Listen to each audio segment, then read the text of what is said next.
1 minute to start.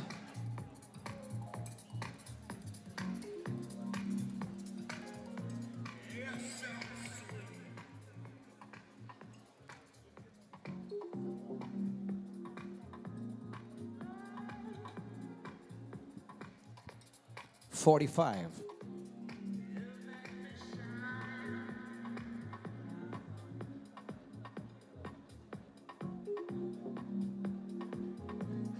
$30.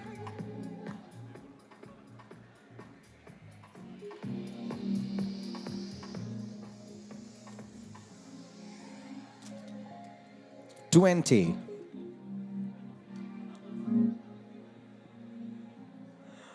Well, ladies and gentlemen, let's get this started together. And the countdown of 10, 9, 8, 7, 6, 5, 4, 3, 2, 1. May I request you all to please give yourself a loudest round of applause together for a sparkling morning today.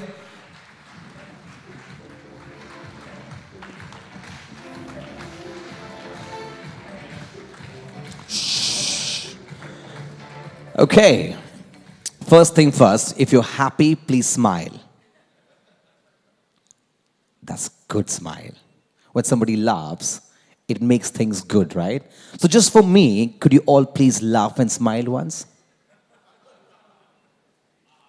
Somebody's trying hard. They say it takes one and one more to start. It takes two to walk the start. It takes a team to work stronger together, and it takes a team with AI to fly high. If you agree with me, you will give yourself a loudest round of applause now.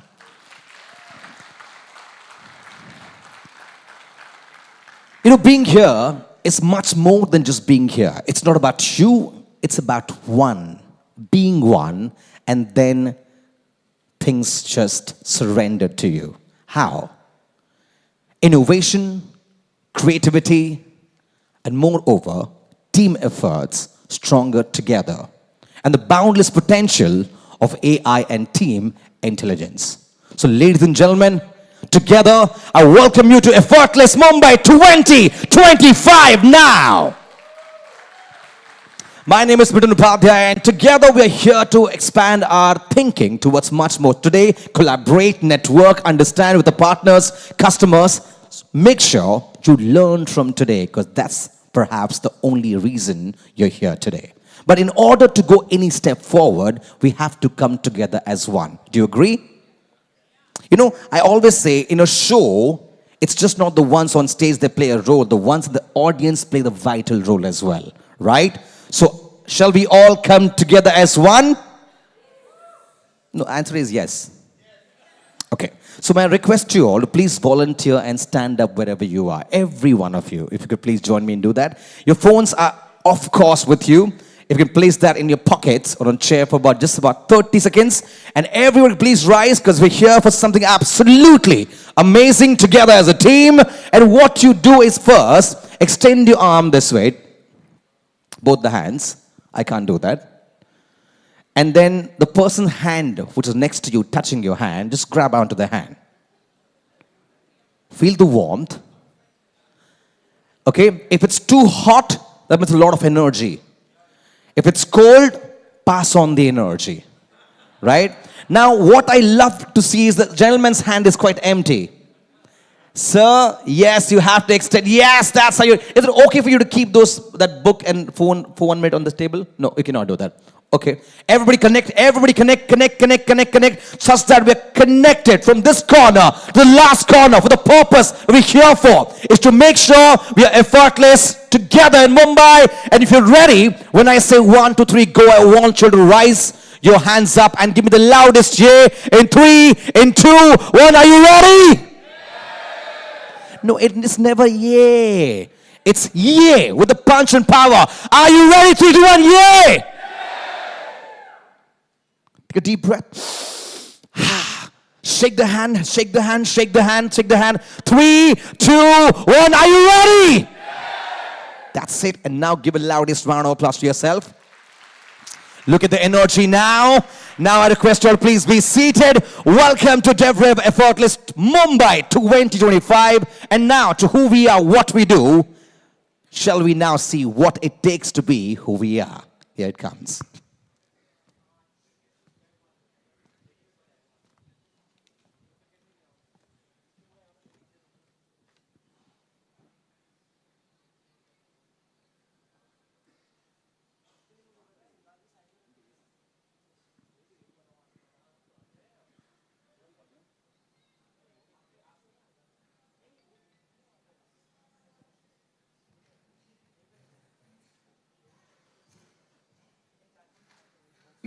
Ready?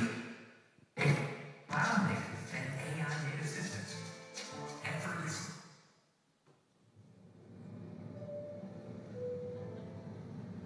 India is transforming as the world's next great product nation. India is skipping legacy systems and leaping into the future. Now, there is your business for the era of mobile native, cloud native, and AI native systems. Effortless Mumbai 2025 is where the future of work takes center stage. Returning to Mumbai for its second year, the Effortless Conference showcases DevRev's unique ability to unite your knowledge, teams, and customers on one platform, enabling you to work more efficiently on the right things. With AI and design in perfect harmony, DevRev helps your business create smarter workflows with simplicity and intelligence. Join us in Mumbai to reimagine how your business operates and build lasting momentum for the future.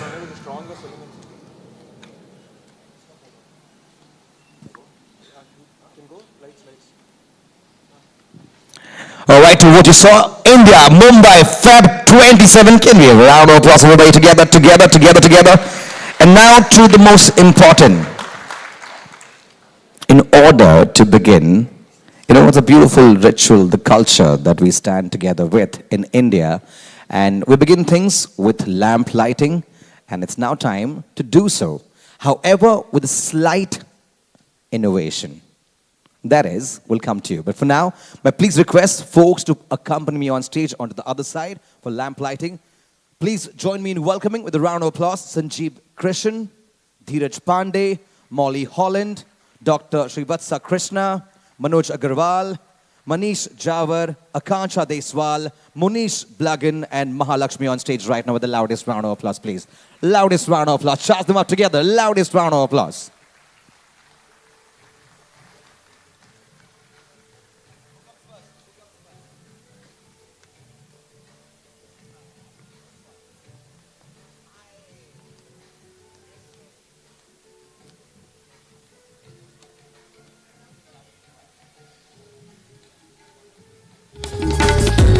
Before we go any further, folks, we are doing something absolutely different today.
creative, thoughtful, you might just win something. Ma'am, firstly, good morning to you. Very good morning. If I may just ask you that when people come for a summit like this, they always have a thought. What and why should we go to the particular place? Why are you here? In just simple word. To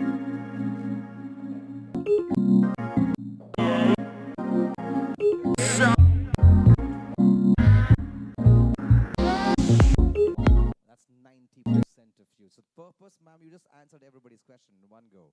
A round of applause for lady, please, everybody. We also have a hamper.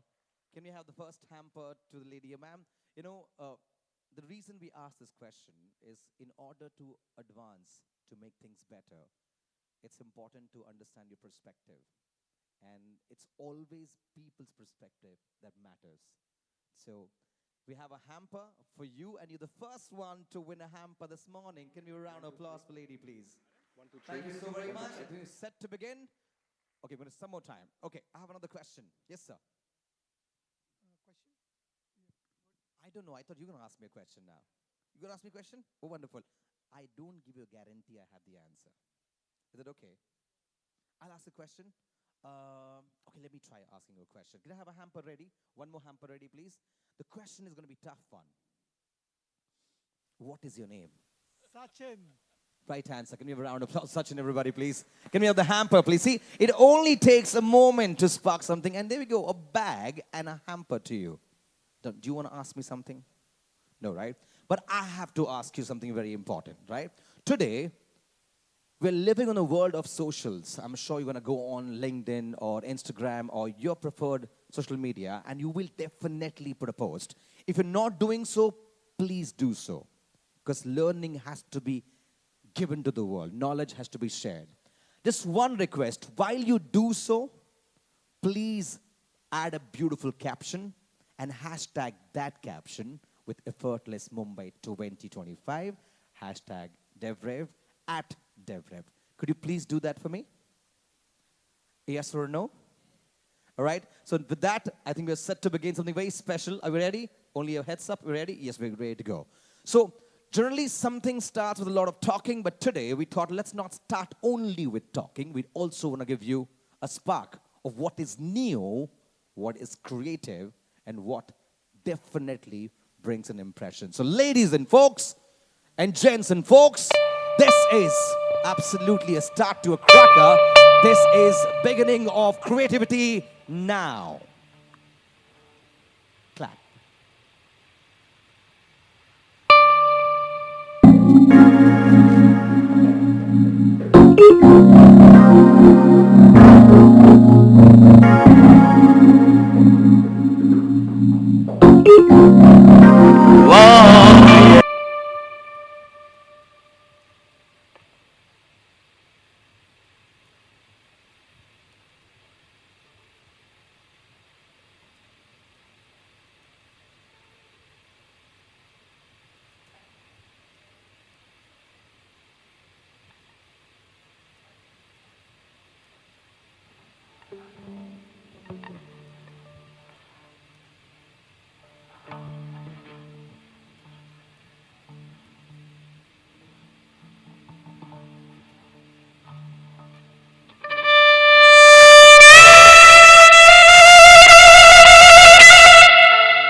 Sanket on art, presenting to you the purpose of being here. Can we have a loudest round of applause, please?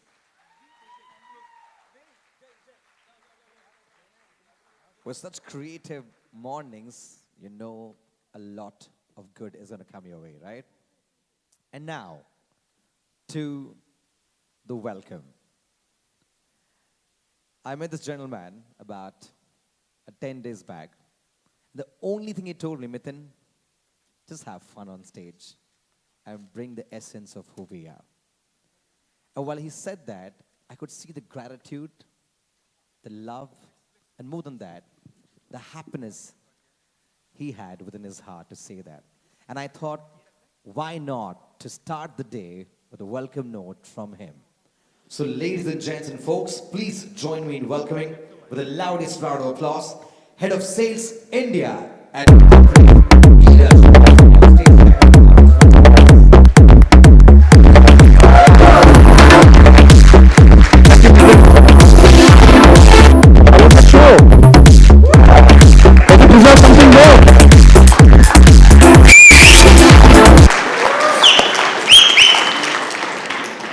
Good morning and welcome to Effortless 2025 at Mumbai, where we will have real conversations about how AI will transform your business and, of course, design.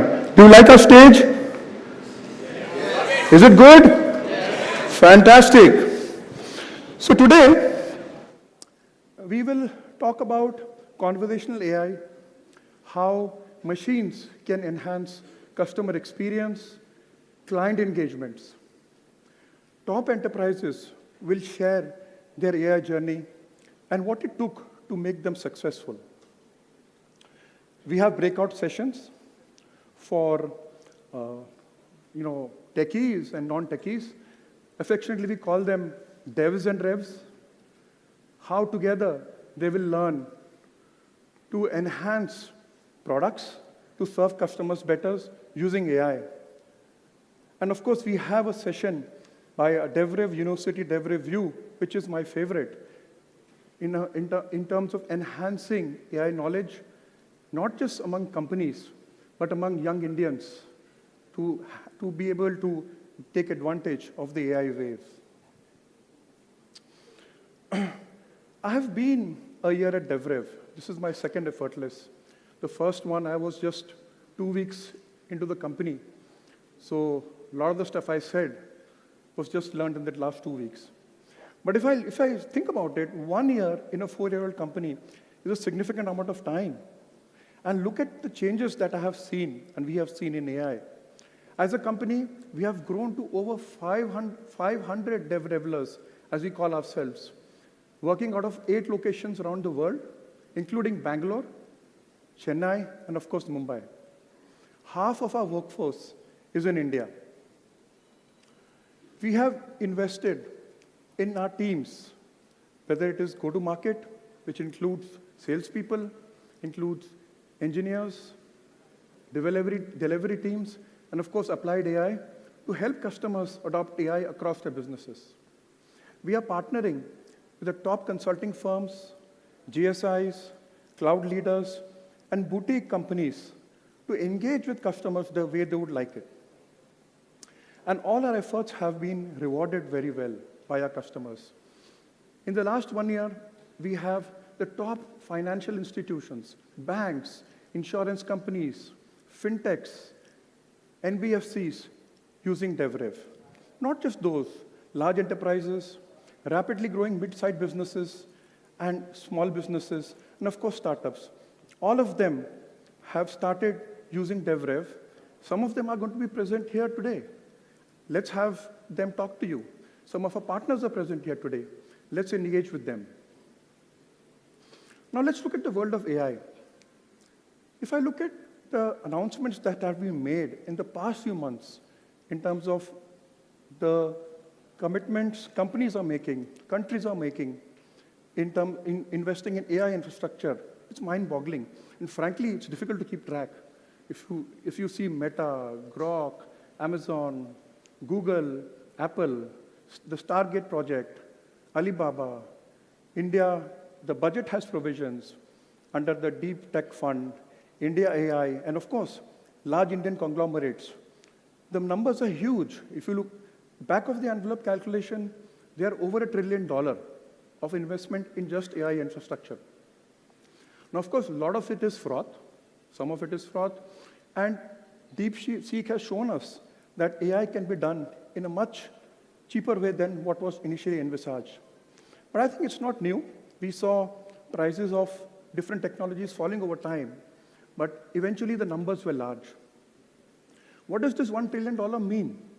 For me, the way I try to understand is, let's look at a decade and a half ago, when cloud majors were investing in public cloud infrastructure.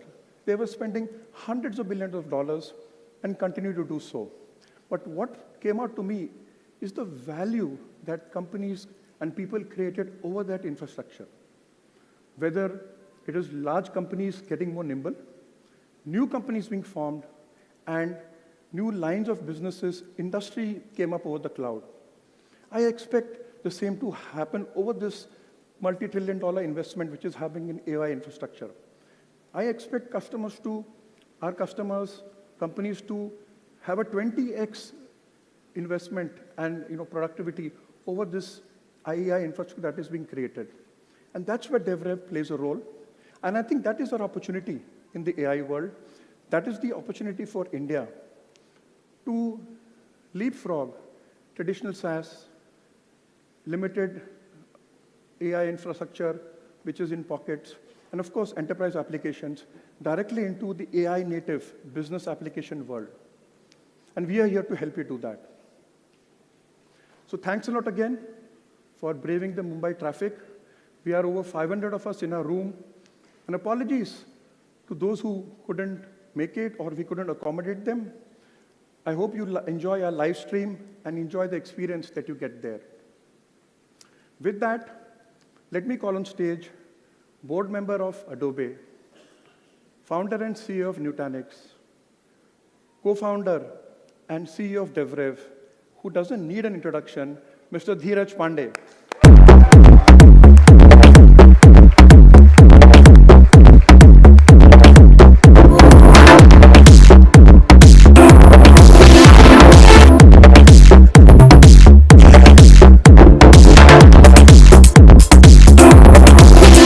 Appreciate it, man.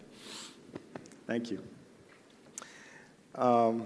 With all that energy and exhilaration and celebration, my session is the yang to that yin, It's like you'll see these highs and lows throughout the day, just so that you're off your iPhones and your Android phones and you don't get to veer away along the way. So, I was looking at the stage, as Neeraj said, and I fell in love with all this engineering work that has gone in this, of course, the design.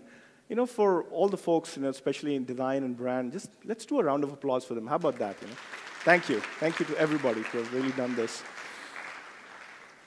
I'm actually here to talk a little bit about us, a little bit about them being the computer, us being us, but really making a case for everything becoming us. It's not them, it's not us, it's actually together. So namaste to all of you for being here.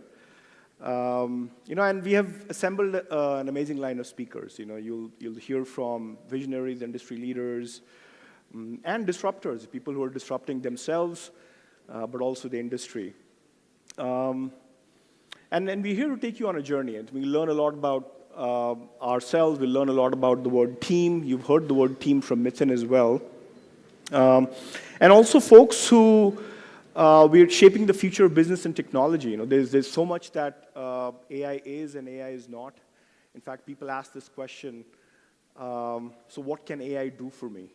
And in many ways, DevRev is synonymous to that as well. There's so many questions. One of our partners for a long time, Manish, he's like, if I can actually sell this because I know what DevRev can do for me, I think that'd be amazing. And that's the challenge and opportunity for AI. That's the challenge and opportunity for us as a company to go from technology to solutions to case studies to real wins and KPIs and things like that. So this idea of Effortless is to really bring AI and design together and to make all this stuff easy for all of us. Now, the premise that we have is that AI will be hard, and it's not just hard for you as users and buyers, but also for us folks, because we have to be at the pace of innovation that we think AI will be at. And the only thing that can make it easy is design. Basically what made this conference make effortless is design. In every which way, it's hard because technology upgrades, organizational change, cultural transformation, so many buzzwords. There's so many buzzwords around AI, and also the fear of missing out. I mean, people are making decisions because they're like, what if I'm actually lagging behind? So what makes it hard? Is really about the pace of change makes it hard. It also makes it expensive, wasteful, and big. So you'll hear me talk about these three things throughout the course of this session as well. Expensive, wasteful, and big. And the thing that comes to really provide an antidote is design. And this is something that within the company we grapple with a lot. Buyers and users, C-level people versus grassroots, apps versus applets, these little things that we are actually calling conversational agents, big versus small. There's a lot of this versus thinking where design will really need to come in and make it affordable, purposeful, and small. So again, three things, affordable, purposeful, and small. Now, the early computers were not easy at all. They would fill up a room. They're big, wasteful, and expensive. And if anything, back in the day, the only purpose was to do payroll at best. Once a month, they would do batch processing. And they required like atoms, not even bits. They were punch cards that you had to go and punch holes in and then feed them in. They were not even things that we could call as programmable. We've come a long way since then. And what made computers purposeful is this idea of an operating system, work groups, and going small. First Unix, then Windows, and finally Linux. A single machine to network machines to connected peers. This idea of work groups was really, really important, which basically created the notion of forming teams as opposed to just having a personal computer. How do you go from personal computers to forming these teams? And finally, going small was about going from mainframes to minis to desktops to mobile phones. I think we made ourselves really accessible, and we made these machines accessible to us because they became really, really small. And what gave us purpose was, again, this idea of being productive, being efficient, and being creative.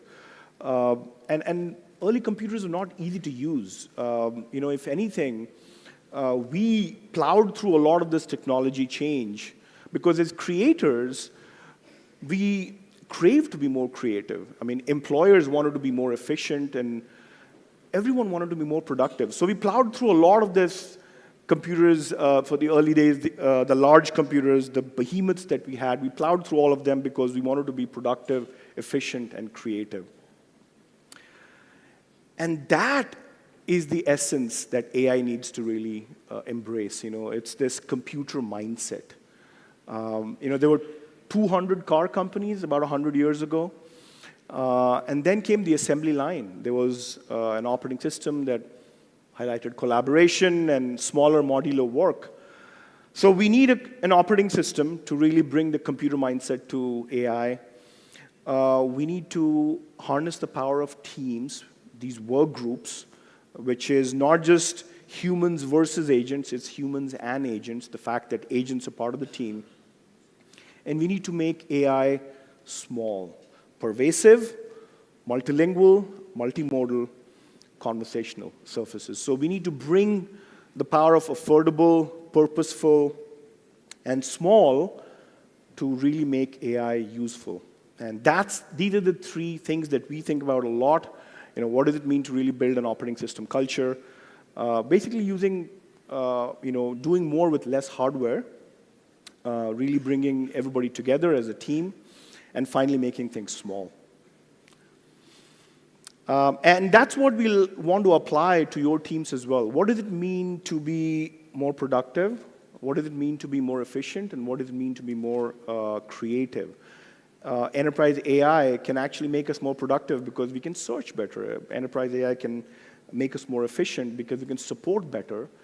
And it can make us more creative because it can generate better. It will generate a lot of things for us. It will help us support things. It will help us search for things. And that's basically the three use cases that we're going after. We're like, okay, how do we take this technology, how do we take this operating systems thinking, and really turn it upside down and think about these use cases that is about making our users, the end user, more productive and creative, and making our buyers more efficient. So that's the case that you'll see us make today, is like, what does an agentic enterprise even mean? How do we reimagine work to be more efficient, more productive, and more creative? Which is basically that the best designed computers will unleash a team intelligence, the concept of team intelligence. The first asset of team intelligence is discovering knowledge. Search, how do you do really good search? How do you become productive? What do you do that others know already? How do you know that really, really fast? Is one of the first pillars of team intelligence.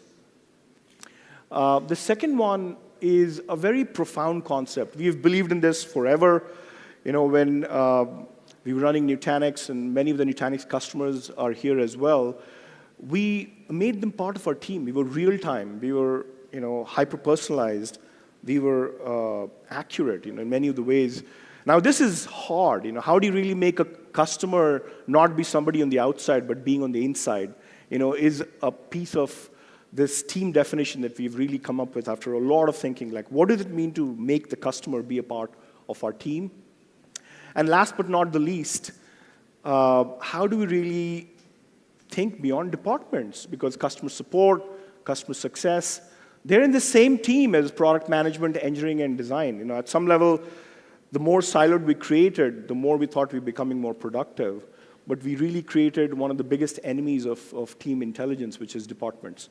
And this is where we actually come in. We talk about efficient companies, productive employees, creative product makers. This is what you'll hear for the course of the day. The fact that a well-designed computer will unleash the power of team intelligence. And how do we do that is basically where a lot of the tech comes in. You've heard about the why of DevRev, but the how is something that you'll hear a lot from us about as well.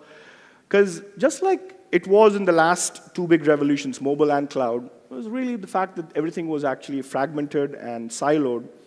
AI's biggest opportunity is integration. It'll integrate a lot of the enterprise data, because the team knows no departmental boundaries. The idea of a knowledge graph is core to a lot of our thinking. We feel that this is what builds the central asset of an operating system, the knowledge graph. And the other how, which is a layer on top, is basically search, analytics, and workflows. You'll hear a lot of our product managers and our product marketing folks talk a lot about this SAW, search, analytics, and workflows, because teamwork begins with knowledge discovery. We have to be the best with you on search, but it has to go beyond search to answers and reasoning. And even more than that, to modern workflows, calls to action, which are real-time, but which are also intelligent. How we actually weave the model. These foundation models are quite good at prescience and understanding generalized tasks and language and instruction following and things like that. How do we bring that into workflows? And finally, how do we analyze a lot of structured information? This is basically the next piece of the how. And finally, this idea of design, the fact that we can weave agents as an important team member in this. It's not agents minus people. It's not like, hey, once we get agents, we get rid of people in our teams, but it's people plus agents. So it's your agent is in your team, and so is the computer. And we'll talk about why, without agents, it's really hard to get the customer to be a part of the team. So one of the pieces that I feel like AI has to be really usable for is this idea of an operating system. How do you use less hardware to do more? And this is a really busy slide, but very intentional. I think it is easy to build a prompt with a foundation model and come up with a hello world, but you realize for enterprise AI to be successful, a lot of these things have to succeed. From storage and retrieval models to runtime models, to security, to reasoning, to what's a skill versus what's an agent, so you don't create an agent for every skill. And last but not least, I think the most important thing is the interaction experience model itself. What about desktop surfaces? What about mobile? What about disambiguation? Did you mean? What about visualization? There's so much in interaction that we thought we had to do right for you so that you can actually go and say, look, we have the greatest surfaces. They're on the desktop. They're on the mobile. And they can reason. They have all my data. We've done so much of the Sherpa work for bringing data together, structured, unstructured. We are getting into the realm of synthetic data because that's the only way we can build supervised, fine-tuned models that will actually reason. And of course, I think security is one of the key things that we hear a lot from the enterprise on. We have spent a lot of time on security as well.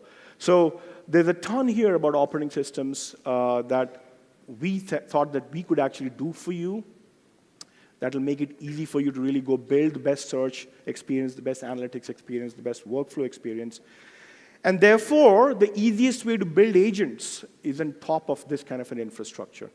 We make AI usable because we use an operating system culture, because we build the best surfaces, and because we stitch all this stuff together before you have to spend quarters and years really bringing all this data together itself. To talk a little bit more about this operating system, not just when I say this, it's not just the AI operating system, but also India is an operating system. I'd love to welcome Sanjeev Krishan, who is the chairperson at PwC, on the stage itself.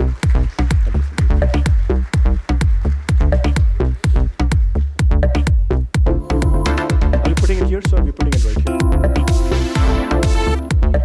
It's right here. Thank you. Thank you for coming over, Sanjeev. I wanted to do a read for you. Is there can I have the page, please? Sorry. And this is mine. Yeah, thank you. I'm getting old, so please have a seat, First of all, thank you for coming over. Pleasure. I hope you like the conference and the people around. Obviously, it's a great time to network, but also learn from people like you. I wanted to start the discussion, about operating systems. And there's a whole organizational piece of this, but also the expectations that we have from our people, as much as from our computers and our models itself. So let's do a read together. This is from way back. This is 60 years back, So let's read it together aloud. It says, beyond the numbers barrier, we must realize, however, that we cannot put on the computer what we cannot quantify. And we cannot quantify what we cannot define. Many of the important things, the subjective things, are in this category. To know something, to really understand something important, one must look at it from 16 different angles. People are perceptually slow, and there's no shortcuts to understanding. It takes a great deal of time. Managers today cannot take the time to understand because they don't have it. They're too busy working on things they can quantify, things they could put on a computer. This is why the manager should use the computer to control the routines of business so that he himself can spend 10 minutes a day controlling instead of 5 hours. Then he can use the rest of his time to think about the important things he cannot really know, people and environment. These are things he cannot define. He has to take the time to go and look. The failure to go out and look is what accounts for most of our managerial mistakes today. A lot has been said in these two paragraphs. The one thing that's, thank you for that.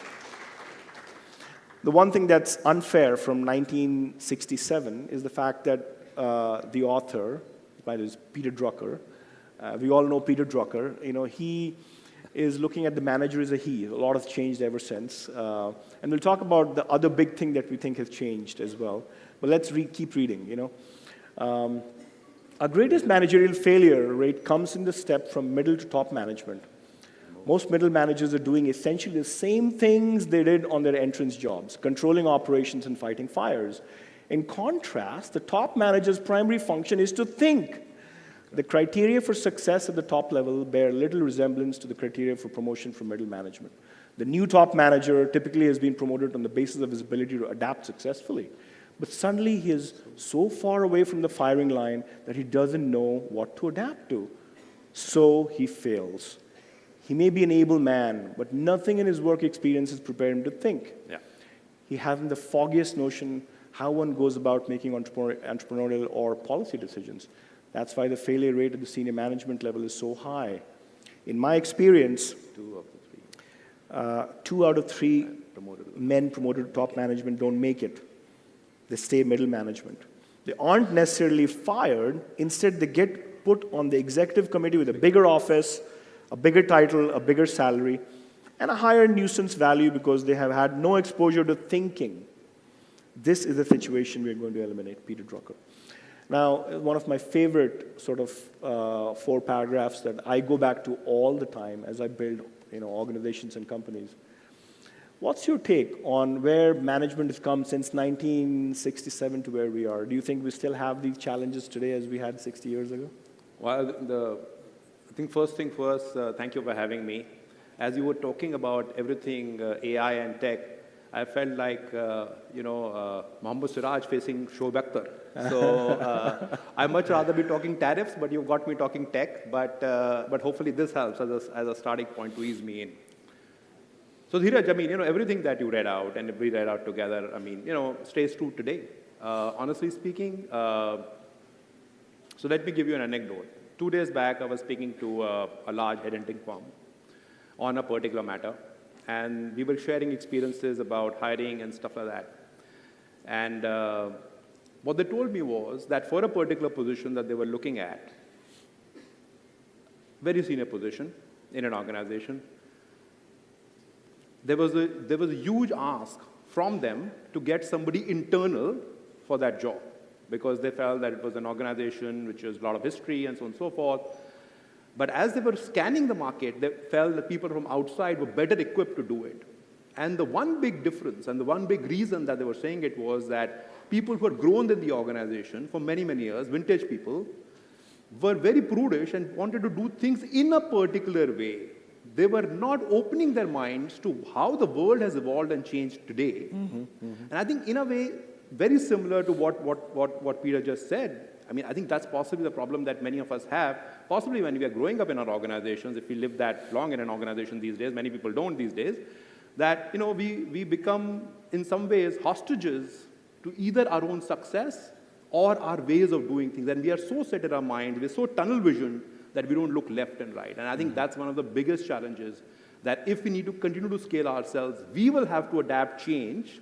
There will be problems, there will be challenges will come our way, we'll have to show a lot of resiliency. But one thing which also is extremely, extremely critical is that adaptation to the environment around us. And that's where I think middle managers ought to do a lot. Dealing with change management, I can just share with you just before I pause on this one, my own experiences with change management, including in my own organization, just tell me that is the hardest thing to do. Well, I mean, middle managers are supposed to be protectors, they're supposed to be custodians of things. They're being paid to mitigate risk. And the biggest strength becomes the biggest, challenge as well, and biggest weakness for any organization. So obviously we said one thing that has changed a lot is manager is no more just a he. We've come a long way in terms of evolution.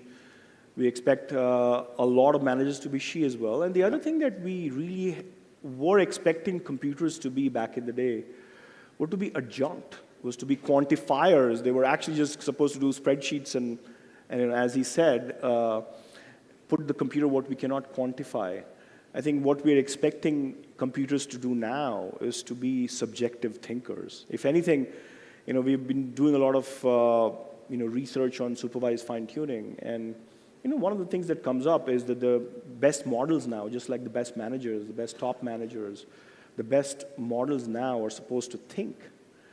And there's 3 criteria for thinking. We call it reflection, backtracking, and self-validation. Reflection, backtracking, and self-validation. What do you think is going on with people on these, are the best people that you actually know of, just like the best models that we know of today, reflecting, backtracking, and self-validating? So I would say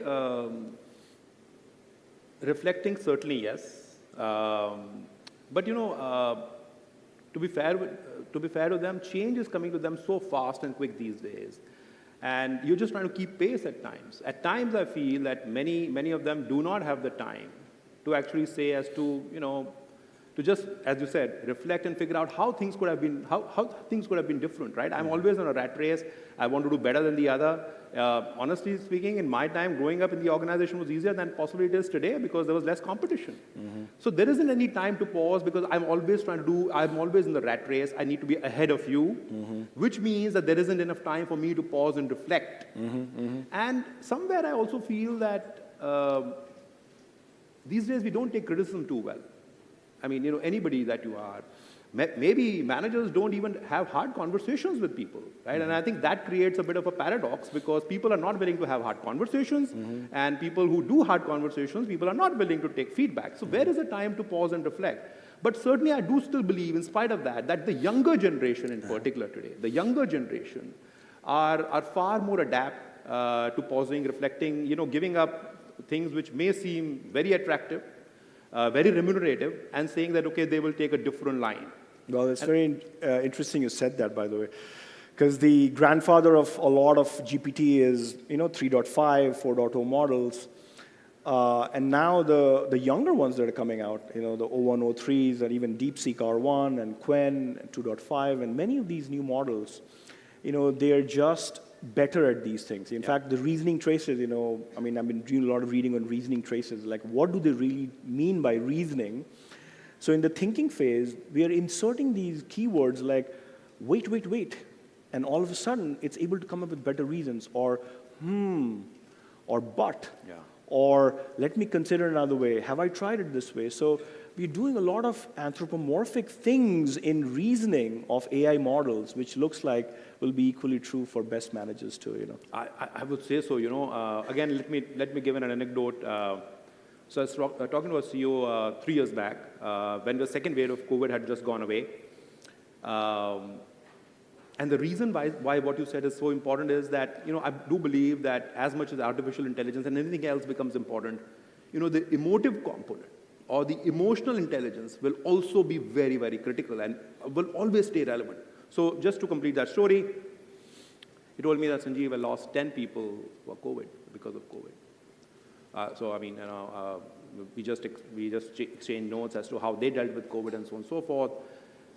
And as I was leaving, what he said to me was that, Sanjeev, I told you that we lost 10 people because of COVID, because of health.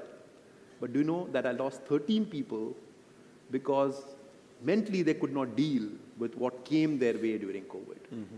And it made me think that we could win the war vis-a-vis COVID. I mean, we all try to minimize our losses, but we could not win the mental challenge. And I think that's where the emotional quotient becomes very, very important as well. And some of these interventions that you talked about, I think it's just par for the course. Beautiful, beautiful. I mean, we talk about a little about India as well. We absolutely feel that legacy SaaS is expensive, it's wasteful, it's big. It was never built for India, and one of the reasons is obviously because of our consumer scale. India's consumer scale is very different, and of course, there's so many opportunities that employee churn is very, very high. This is one of my favorite slides. The things that we're doing with some of the large financial institutions here around just monitoring sessions and understanding users. What's your take on India's big challenges with SaaS and like legacy SaaS and things like consumer scale and employee churn? So I think first thing first, I think possibly the reason, in India, for the longest time, I mean, if you take the last 7-8 years aside, small was always good. Now, if small is always good, I'm always looking at something which I can do at the least amount of cost. And, the heterogeneity of the businesses in India and the small scale of the businesses in India meant that the adoption was not high. Can I build something up? I mean, the labor costs, we all talk about the arbitrage, et cetera, et cetera. Can I build something which is made to order myself rather than actually buy a software, so to speak? So I think that possibly has prevented the SaaS adoption at the level that possibly it could have been. I mean, that's one of the things. Second thing, let's be honest, most Indian businesses are family run. And, the awareness in some of these family businesses, family owners, about what this could do is something which has taken some time. I mean, today, like for instance, I was coming into JW Marriott and I could see Zoho advertisements on the highway, and now that's something which is new to India, right? I mean, it's an Indian product, but that's not something that we have grown up with. So can I make something on my own? I mean, ROI, etc. I mean, is that going to give me the ROI? Something else is going to give me the ROI? I think that was the other thing. The mindset was that. And then, of course, the host of other issues regarding cybersecurity and, is it secure?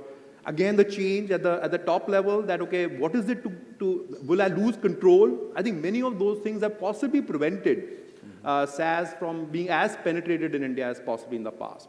Then the other thing I would say is that largely, if you look at it, these SaaS models, including Zoho and Freshworks and others which have succeeded, most of them were, as I would call them, horizontal SaaS, right? I mean, they were like, they could do multiple things. There wasn't anything which was specific to a sector or an industry, and everything else was done by way of customization so far.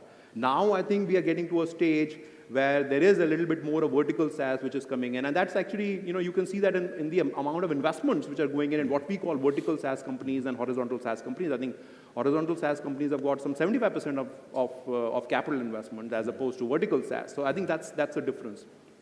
Now, the impact that they can create, I think no question about it. I think now the maturity in the organizations are coming. Today, big is better. If not beautiful, it is certainly better. And I think the maturity, India is going through the maturity curve, and they can see the impact that many of these things have. I mean, whether it is customer churn, I mean, look at why even go to the private sector? Look at what's happening on the public sector side at this point in time. I mean, look at the contribution that digital economy is making to India and the way we are selling. I think it's been transformative, really. So I think we are still in the very early stages. I think there's much more to do, and we'll possibly see greater adoption in times to come. Well, this is the last slide that I want to really end this. The idea of unreasonable hospitality is a concept that I just bumped into a year ago. Will Gudara is one of the premium restaurateurs in New York. He's run a couple of Michelin star hotels. He just wrote this book like a couple of years ago, and it's called Unreasonable Hospitality. And to me, it boils down to low latency, being precise and hyper-personalized. And you can only get 2 out of the 3 things in life. The only way to get the third one is we use agents or some machine help to really do this. Otherwise, you can't defy physics. I mean, as I said, you can either be low latency and precise but not personalized, or you can be personalized and precise but not low latency. So I think that's the rallying cry that we leave our audience with. That's the rallying cry that I want to leave myself with, is that we have to look at agents as a big part of our overall thinking when we think about customer experience and so on. And really think about conversational AI at work, in India right now. This idea that you can actually do it now as opposed to wait 9 months is something that we're very passionate about. So thank you again, Sanjeev, for really doing this. Thank you so much. Really appreciate your time and look forward to learning more from you. I look forward. Thank you so much. And with that, folks, we are here with Nimit back again to bring some energy to the room, yeah? Thank you again. We're giving the loudest round of applause once again for our guest speaker, Sanjeev Krishnan. Thank you so much again. Of course, to Dheeraj. Now, rightly mentioned, give me the loudest round of applause for the content that you will take back today. And as Madam rightly mentioned, and we all agreed to, that today we're here to learn and network. With that, let's see what is next. Can we have the AV, please?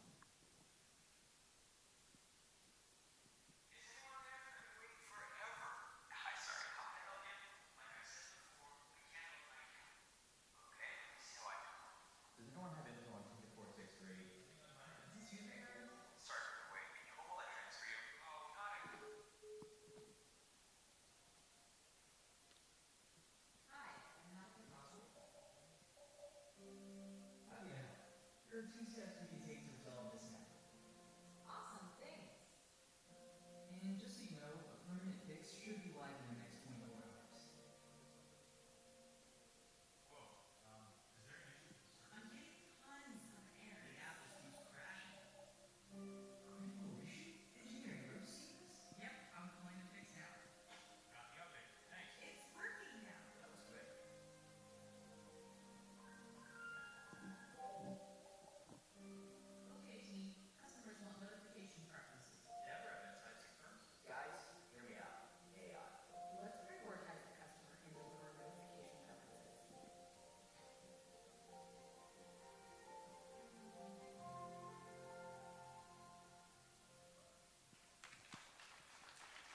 Well, ladies and gentlemen, please welcome on stage with the loudest round of applause, Michael Machado, Corporate Vice President, Engineering.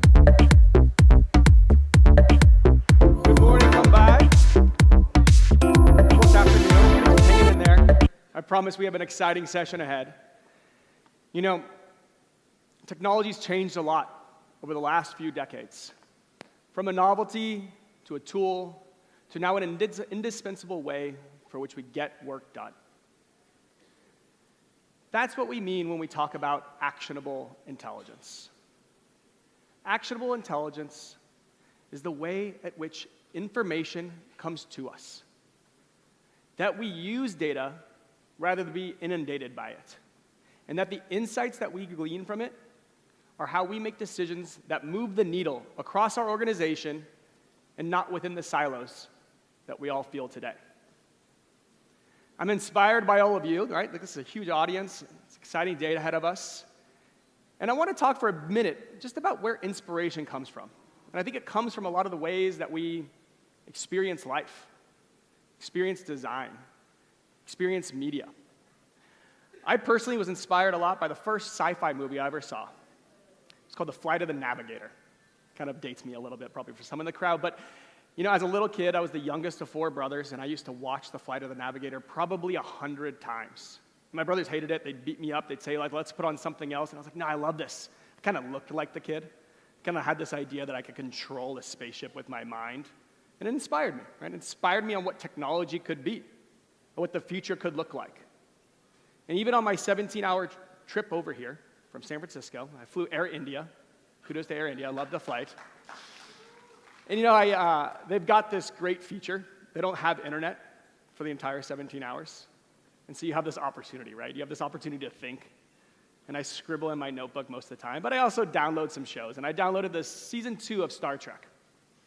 And I got to see the captain and all the crew on the Enterprise walking around, talking to the computer that actually understood everything about the Enterprise. It understood the people, their tasks, where they were, what they were trying to accomplish, and it made it part of the team. And I think that's, you know, really exciting. It's really exciting to think about how computers can work for us rather than us working for them. And as we fast forward here, I think about India's big AI opportunity. And really the world's AI opportunity is to actually start by fixing the mistakes of the past. SaaS, for the past 20 years, has siloed us apart. It's given us clunky integrations, poor user experiences, where we're inundated with notifications, and we lose the ability to focus. AI cleans that up. AI gives us the ability to actually deconstruct the silos that SaaS constructed for us and bring teams together. Bring teams together under a simple principle that information will redefine how we work. And it will redefine organizations. Because I actually believe that AI's greatest impact is not going to be in the consumer apps that we use every day. It's going to be in the enterprise. It's going to be in the organizations. It's going to be across teams. And it's going to redefine actually how we think about teams. Make them more engaged. Make them more active. Make them work at a higher productivity than we've ever seen before because insights are flowing. The data is actually working for them. And that's what's most important. We have to have complete information clarity, and AI will deliver that. So you can see I'm a bit of an AI optimist. I know there's the dystopians, maybe talking heads of the news that might be telling you, the future is looking pretty bleak right now, but I actually believe AI is going to transform our organizations for the better. It's going to make all of us more productive, actually make us do our best work, and make us work together in ways we probably didn't dream we could work together before. So before we talk more about the future, about the products that we offer at DevRev, about some of the exciting things we can put in your hands today, I thought we'd take a little step back like I started this presentation, so you can kind of ease into your chairs. I wish we had some popcorn. We'd pass some popcorn around. But I'm going to flash through some of the past couple decades of sci-fi film And hopefully all of you have a chance to identify with one film over the past, maybe 30 years that resonated with you and gave you a glimpse into the future. Sit down, Navigator. A pleasure to meet you. I am C-3PO. The 9000 series is the most reliable computer ever made. I am the voice of Night Industry 2000's microprocessor. Hello, I'm here. Goodbye, Taj. Goodbye, Dr. Brent. Welcome home, sir. Congratulations on the opening ceremonies. So whether you were a Star Trek nerd, Star Wars junkie, Iron Man, plugged in, we all got inspired by technology and inspired by the ways that it would happen and thought, wow, the year 2300 is going to be pretty amazing. I can't wait for our ancestors to sort of get to feel that impact. But the truth of the matter is, the future's now. We realize this now. Over the past few years, we've been using AI every day. And the benchmark for what is AI has only gone up.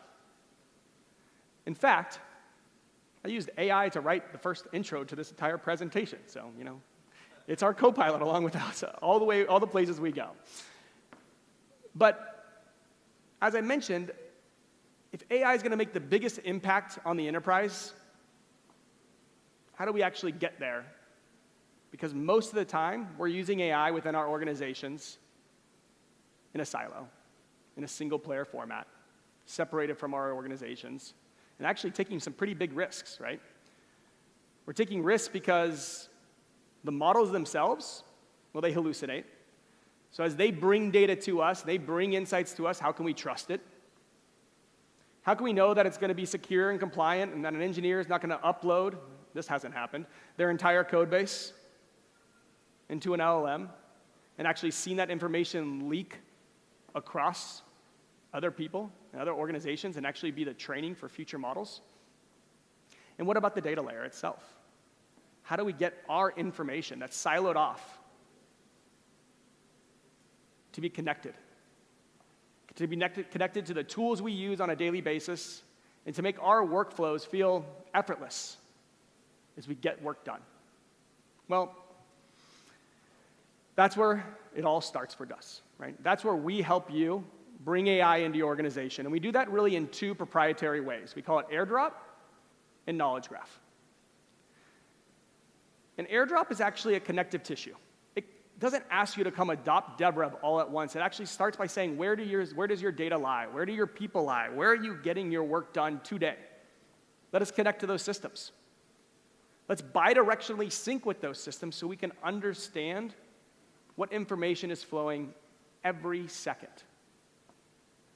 But it's actually not enough just to connect to those systems and throw it into a data warehouse, even though we do that, or throw it into a time series database, and we do that too, or add it to a vector database so you can semantically search on that, because we do that too. Or even actually bring it into a transactional database so you can act on that data. We do that too. But it's not enough, because all this data has been siloed off. So we actually have to think about how do we make sense of disparate data sources, semantically, understanding everything about what you work on. Because most of the applications that you're going to be feeding information into an LLM for is actually this work data. It's what we do. We work on issues, we work on tickets, we work on cases, we work on opportunities, we build campaigns. It's work. It's work so people can understand what are our priorities. They can measure our work. But it's a bit boring to an LLM because it's not connected. It's not connected to each other. It's not connected to the customer. And so the very early days of DevRev, we actually banged our head against the wall for hours and hours and hours to understand how can we make sense of all this work data across disparate systems. And we found the best way was to connect it to the product. By connecting your data to the product, the aha was we actually connected it to your customer. And if you think about what siloed data teams or siloed organizations work on, whether that be sales, support, whether it be engineering and product or marketing, we're all really working to serve our customers and deliver on our business objectives. And so our ability to create this knowledge graph, these nodes that sync your data and connect it to an LLM, and make you understand how the knowledge graph actually draws insights into what's most important for your organization, was the foundation for everything we built. And it took us years to get this exactly right, and we continue to innovate on this simple notion of how your work, your customer, and your product can all be connected. And that's how we believe is the foundation of team intelligence. The foundation that all your organizations can actually work together in a seamless way, connected on the same business objectives, understanding priorities, trade-offs, decisions that are being made, tops down, execution that's happening, bottoms up, and make sense of that information. And now, as we build this application experiences, we're discovering the most important thing. Data coming together is one thing. How do we bring the teams together? Well, we have to shift. We have to shift from forms to conversations, because that's how we work. I'm sorry, I don't really work by defining, which issue I work on. I work in this whiteboard, brainstorms, on Rumbles, on Zoom, in the meeting rooms with our customers, on the phone, over text. It's all unstructured. It's all conversational. So if we start with this first principle of let's bring conversations into the workspace and promote them as great data, we can actually work better as teams. If we continue to do that, we can actually help the AI be a part of those teams. Where now the AI is another team member for you, for your organization, for your department, and it's there. It's part of the team. It's listening, it's learning, it's thinking, it's taking notes, it's taking directions, and it's getting feedback from you. Because now, it's not looked at as taking something away, but it's co-creating with you, delivering on your goals, on your tasks, as a team member within your organization, bringing your teams together, answering your toughest questions. And I actually am so excited to introduce the first sort of part of this keynote, where our product really comes together. And it's about modernizing enterprise search. It's about rethinking, how do you bring data together to deliver on that number one thing? Answers and insights. And we deliver one search experience across all your data sources, but to cover the model problems, we make sure that it's sourced and cited so you can trust it.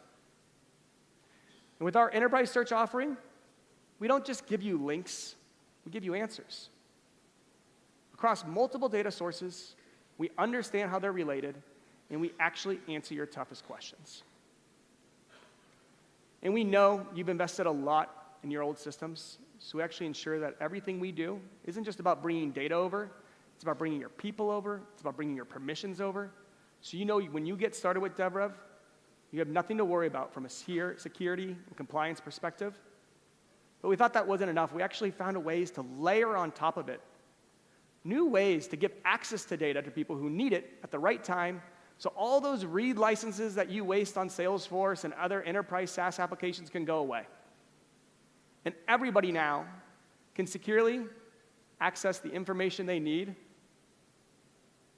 without needing a license for that one day a year where information about a customer or information that's going on in the development team can impact their decision making.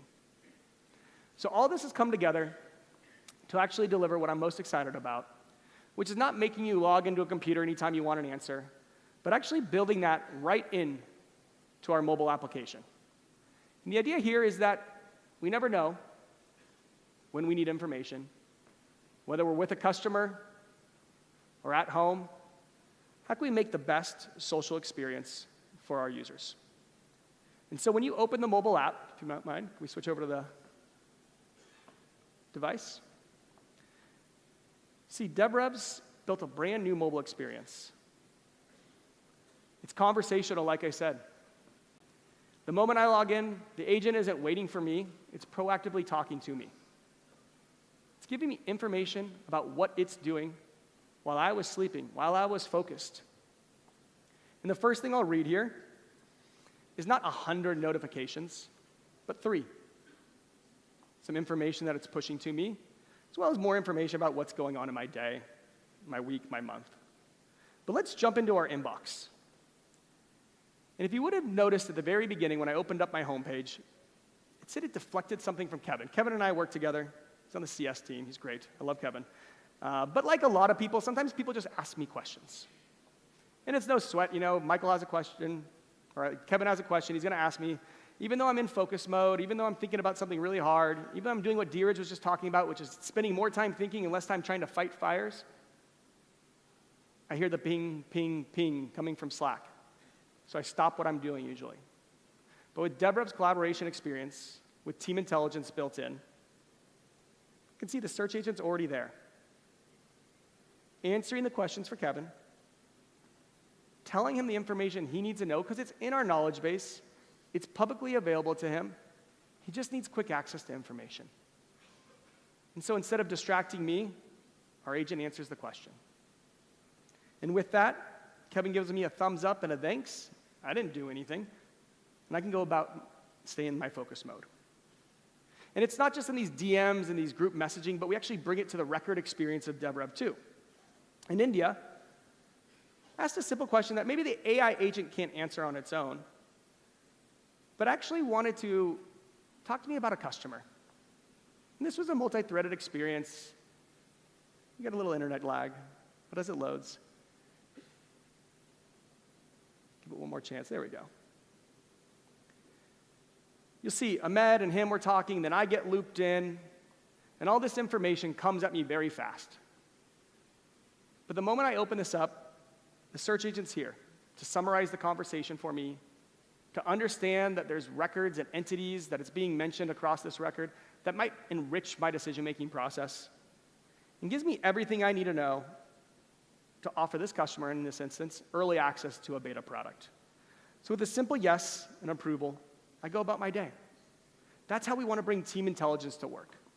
In the workflows, in the natural interactions between your team members, in the ways we get stuff done.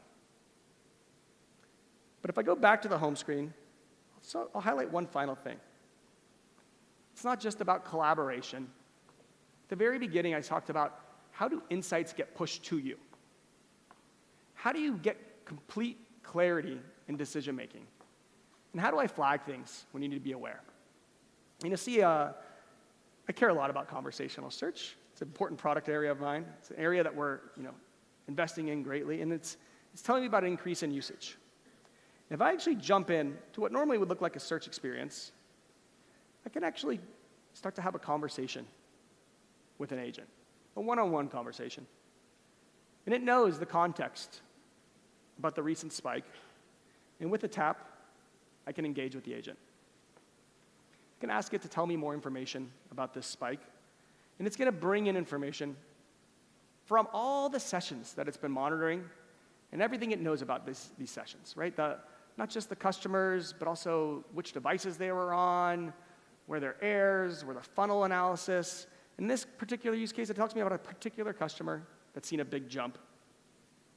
Give me how it's being dispersed across mobile, desktop, different iOS versus Android, and I can dig in. And because I'm pretty polite when I talk to my agents, I'm going to say, yes, please. I'd love to learn a little bit more about Skyline Financial, who's boosting our usage. And with that, it combs the knowledge base.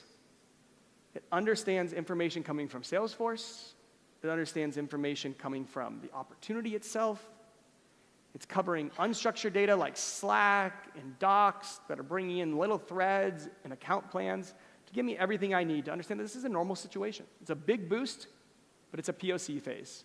It's when we expect every customer to evaluate us and hit us with the most searches and queries right off the bat. And all of this is contextually right here for me, even giving me information about Sarah, a colleague of mine, if I want to dig in further.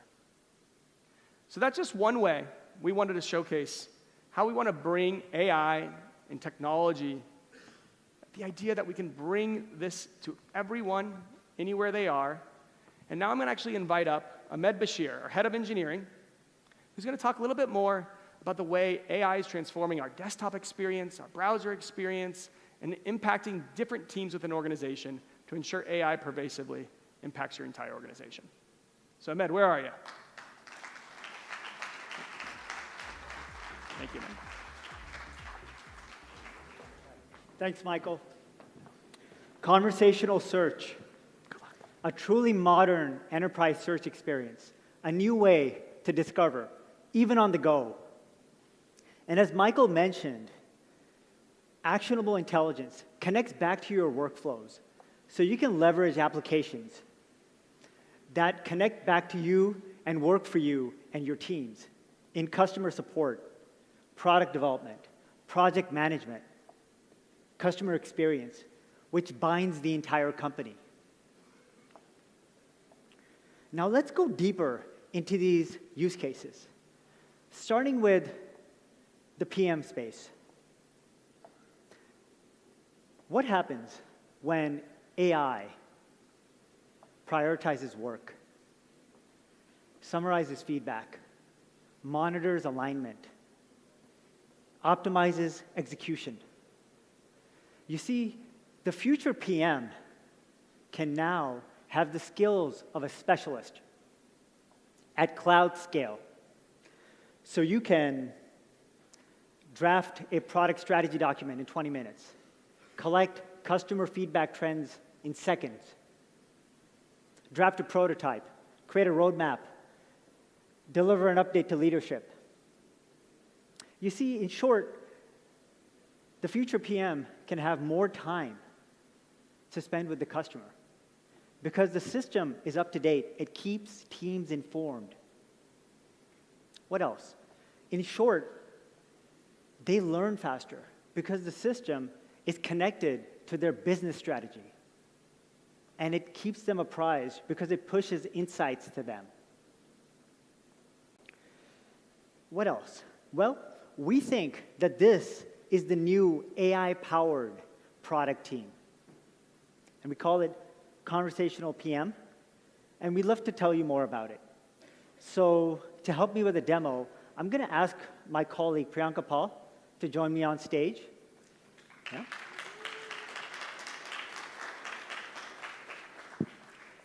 And from Unifor, one of our valued customers, I'd like to ask Harish to join me as well. So Harish is the country head from India, from Unifor. So Harish, please join me on stage.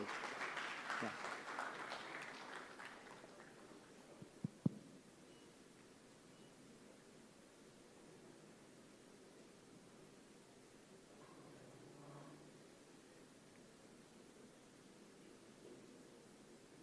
I don't think we need it. Yeah.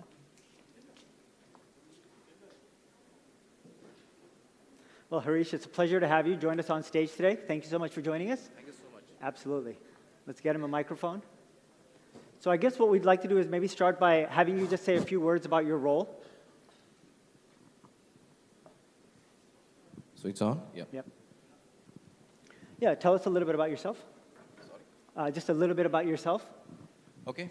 So name is there. So I manage the country business for Unifor. And if I have to talk about who we are, most of you, I think you are aware about Unifor, but still, tip of the iceberg, Unifor is the one of the AI company, enterprise class AI companies built for enterprise, which infuses all the AI into the elements of your enterprise. And having said that, we started in 2008 inside IIT Madras Research Park.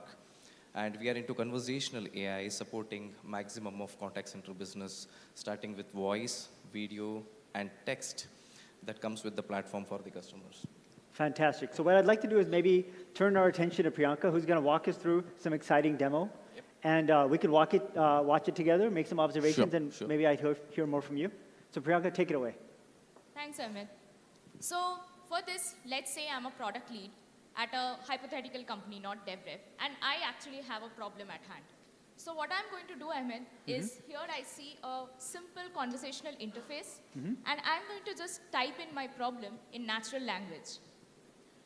So basically, a lot of our enterprise customers have been complaining about frequent payment failures, and I just want to know more about it. So let's just see what it can find. All right, I think it is telling us that there has been a significant spike in our support ticket volume. And as a consequence, that has caused a lot of operational impact for our support teams because they have been spending significant hours per week just manually reconciling all this data and also responding to the frustrated customers who have been following up anxiously. Yeah, and I'm just absorbing what I'm seeing here. It looks like it's not a simple RAG response. What we're seeing is a combination of information coming from our analytics data sets, information from the system of record, and then of course a beautiful layout with some actions that we can take. Absolutely. So I think this is super important for me to now actually come up with a plan to address. So let's just start gathering all these thoughts in a document by collating all these data points as well. So here looks like it's generating a draft with all the discussions I have had with it so far. And what I like about this is just with a couple of clicks, in a matter of minutes, we've probably done several hours of work. So you can imagine, with just a couple of queries, this beautiful new collection page has been built with a lot of rich information. Absolutely. So Amit, what I'm going to do next now is beyond these explicit support requests that came in our way, I want to really understand the scale of this problem by understanding who are the customers who have been affected and might be silently dropping off. So let's try to understand if from our user sessions that we have captured in the system, there are certain important insights that the system can generate. So looks like it's looking at the sessions. Okay. So we have an answer which states clearly that there have been drop-offs and also there have been some experiences that indicate frustration like rage clicks. You know, we talk a lot about integrations, but what's really interesting here is we're no longer looking at just the system of record, tickets, issues, customer information. We're starting to track user sessions and also funnel statistics. And so this is really a 360 perspective at this point. Right. Yeah. I think it was important, so I just added it to the page for it to be useful context to be referred later. Fantastic. I want to now know whether there has been any active work done on this so far because this problem has been there for quite some time. Okay. So let's see if it can find some work that has been done so far on this.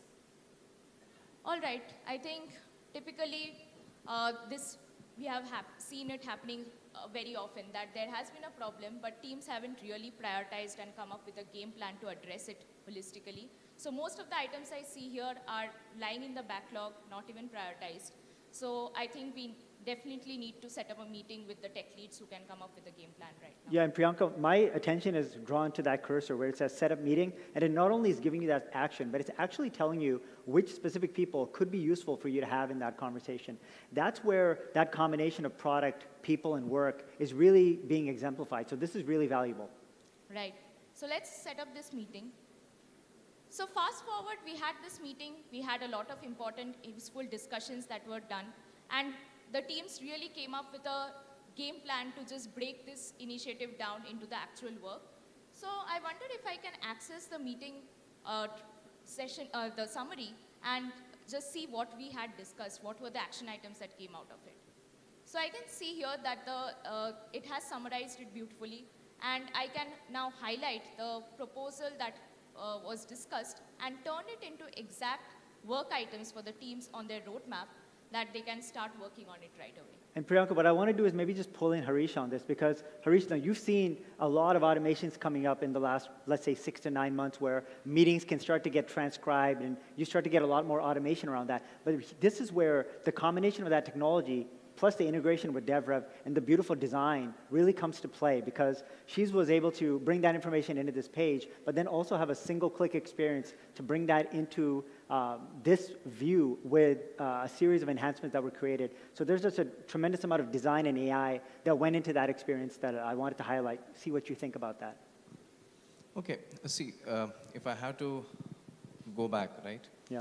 So let me tell you this. When you talk about any of the brand and then the rich customer experience, increasing the customer experience or the customers would want to reach the brand with some of the query which they want to understand or maybe it's an issue for them, right? So how do they do that? There are multiple channels available to do that nowadays. Earlier there used to be one channel. Right. They used to call or maybe they used to raise a ticket, right? So having said that, now they are coming through the multiple channels to understand who can resolve my query immediately or quickly, right? And our experience with DevRev, it's been a year now, right?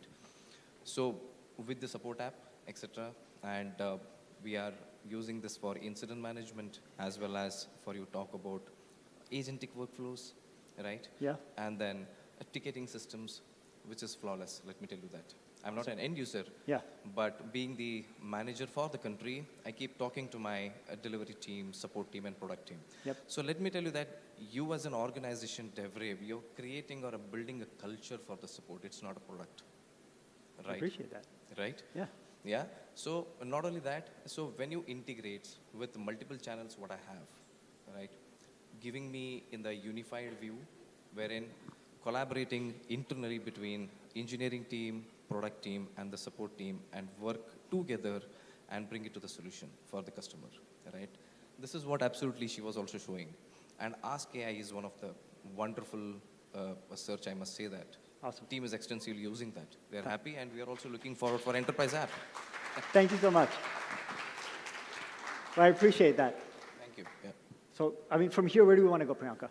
Yeah, so as Harish put it, we actually looked at the customer critical issues, came up with a plan, but Ahmed, I think now it's time for some reality check. Like, we are a couple of months into the execution, and let's see what is really going on with the initiative that we had planned so meticulously. Oh dear.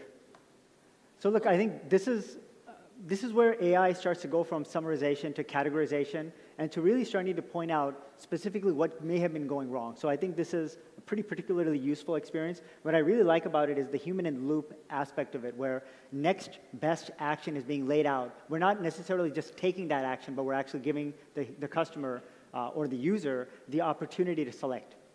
Right. Yeah. So as it points out here that there are 2 planned items that are at risk because they have been delayed. The teams did pick it up in terms of execution, but somehow that went off track.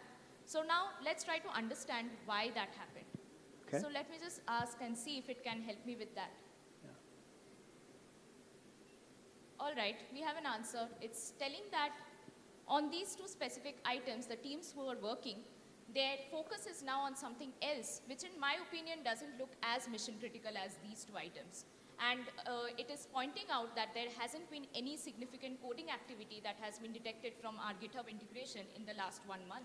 Okay, so what do we want to do? And while you're doing that, I'll just say, this is where we're not only understanding the system of record, but we're semantically understanding attributes, start time, target time, and being able to understand from that what a stall looks like, what progress looks like, really valuable stuff.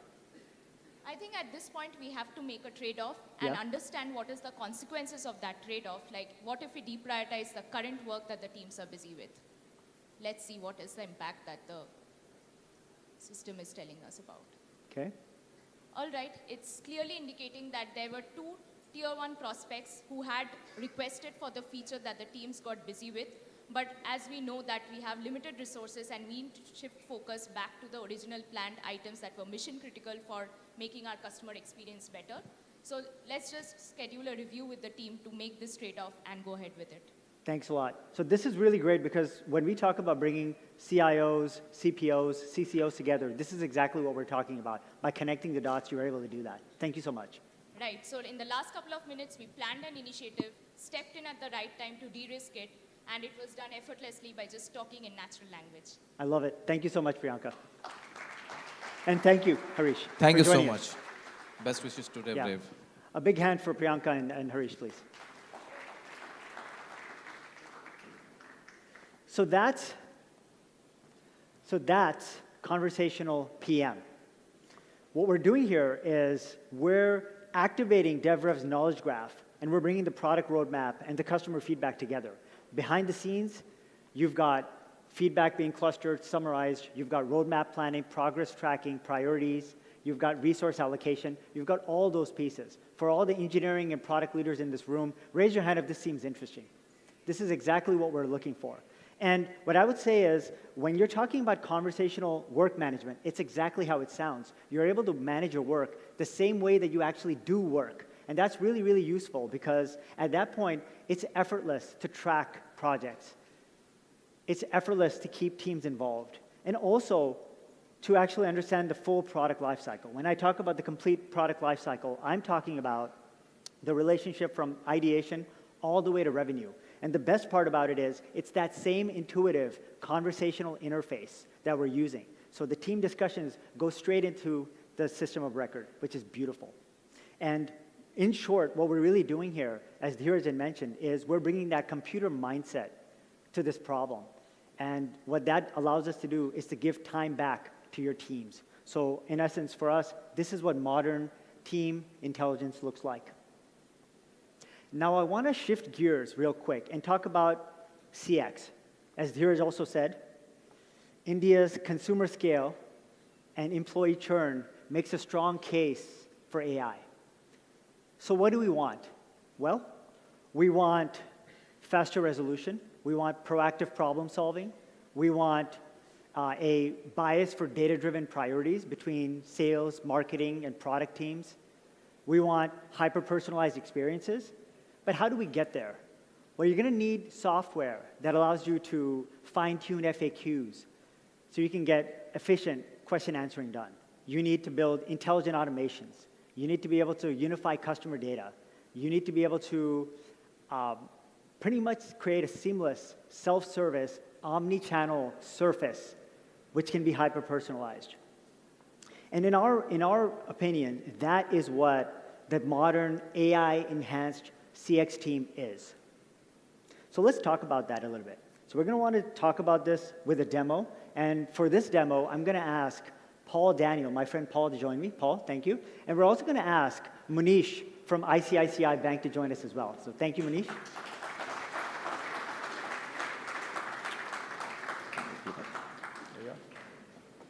Thank you so much. So again, we welcome you on stage. And what I'd say is maybe you can tell us a little bit about yourself. Yeah, thank you, Amit. Yeah. And, it's a pleasure to be over here. Sure. And if you look at, as any engineer, I started my career as a coder and moved to the bank around 20 years back. And it has been an amazing journey. I have been part of the technology team and did various functions within technology and just a learning career. And why DevRev? Tell us. It's, if you ask me, from the bank's mantra has been that we have to be customer-centric. Rather, I will say that it has to be customer-obsessed. And that's how you can service the customer. And within IT, if you look at, there are the three key pillars which any IT function works on. One is the resilience, second security, and the third is agility. And this all comes from observability. And I guess that becomes wherein this is not future, this is now. And if you have observability to extent brings those insights, but you require somebody to analyze it out. So nothing like AI which can empower, Absolutely. do things very simple, or I should say effortlessly. Bring all those insights and be able to say that what is my priority and what should I act on. I think you're going to like this demo. So Paul, let's get us going. What are we looking at? Sure. So we've all seen chatbots, we've seen traditional AI bots, but today I want to show you what customer experience looks like that's powered by conversational and team intelligence. So in the spirit of time, we're going to look at a completed user session. But before I get into it, I just want to break down what you're seeing on the screen. So on the left, you have a client interface, a simple payments app. And on the right, you have the DevRev AI agent that's going to be assisting our user throughout this process. So let me just absorb this. So what you're saying is on the right side, we've got sort of the back office view, and then on the left-hand side rather, what we have is what the customer sees. Exactly. Something like a front end and a back end on the same screen. Right? Perfect. Now, let's say as a user, I have a discrepancy on one of my transactions. Maybe I lost some money, and I really want to get this sorted as soon as possible. Right? So you've been double charged? Yeah, unfortunately, not a situation anyone wants to be in. But which bank was it? Maybe they're here. No. Let's not name it here. But let's just try to solve it as soon as possible. So I'm going to start a conversation right from within the interface, and I'm going to say, hey, I need a refund request on one of my credit card transactions. What I really want to highlight here is the moment the user reaches out, the intelligence kicks in. You can see the agent kind of understanding the context of the user, fetching the relevant skills, and all this without prompting the user for any kind of action or an input. I mean, you can literally see the thoughts of the agent right on the screen here. I love it. And this is what Dheeraj was talking about when he was talking about thinking traces. This is exactly what we're seeing on the right-hand side. The agent is able to give us the vital information we need so we can really understand the sense-making. It gives us confidence when we start to adopt these new technologies. Exactly. And because of this, all that the user needs to do is just acknowledge and continue the conversation. Now, let's say the agent continues its analysis and it tries to establish the authenticity of this request first. So it kind of checks like, hey, why is this request there? So as a user, I'm like, I think there was a duplicate transaction. Can you just like help me identify? Now, usually at this point, some form of human intervention is needed. But that's the beauty of team intelligence that Michael, Dheeraj, and Manoj were all talking about. You can literally see the agent fetching all the transaction list, cross-verifying that, and finding out the exact duplicate transaction along with the timestamp and the date that caused the issue. Now, what you're seeing here is not something very simple. Something like this in an enterprise setup would probably take an entire afternoon's work of multiple teams, but everything is happening in a single interface in a quick and an intuitive way here. I love it. Yeah, are we done here? No, but again, the user can kind of like acknowledge and become a happy customer. We've resolved the issue in a very radical and simple way. But though I have a happy customer, I do not want to stop there. I want to take it up a notch and show what unreasonable hospitality at DevRev is, right? Now, while the agent was analyzing the issue, it also figured out that the user was part of the Platinum plan, but they were paying higher Forex charge transactions while they had the option to kind of opt for another card, which might lower their charges as well. Apart from just informing this to the user, it identified who their relationship manager was, notified them to have a chat with the client about the upgrade, and then resolve the issue. Again, a customer delight moment happening in a radically simple way, and now we are done. I love it. Manish, what do you think? Definitely. This is, I guess, the best of the customer service. And first of all, definitely to Paul, first of all, I prefer the customer doesn't even call to us. I should be able to solve it out. But definitely if a customer calls us, and what Dheeraj said is that how we have created departments, somewhere those creates friction in our ecosystem. Somebody will call somebody to get this information first, collate that information, present it out, and that breaks the customer experience. So how we are able to seamlessly bring in, match it up and show it to the customer when the issue is, that simplifies it. Love it. Big thanks to both of you for joining us today. Folks, a big thanks to both Paul and Manish.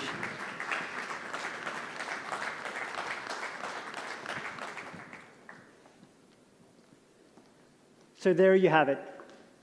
Conversational customer services, an intelligent, self-service experience on your customer's preferred channel that allows your team to continue to focus on relationship building.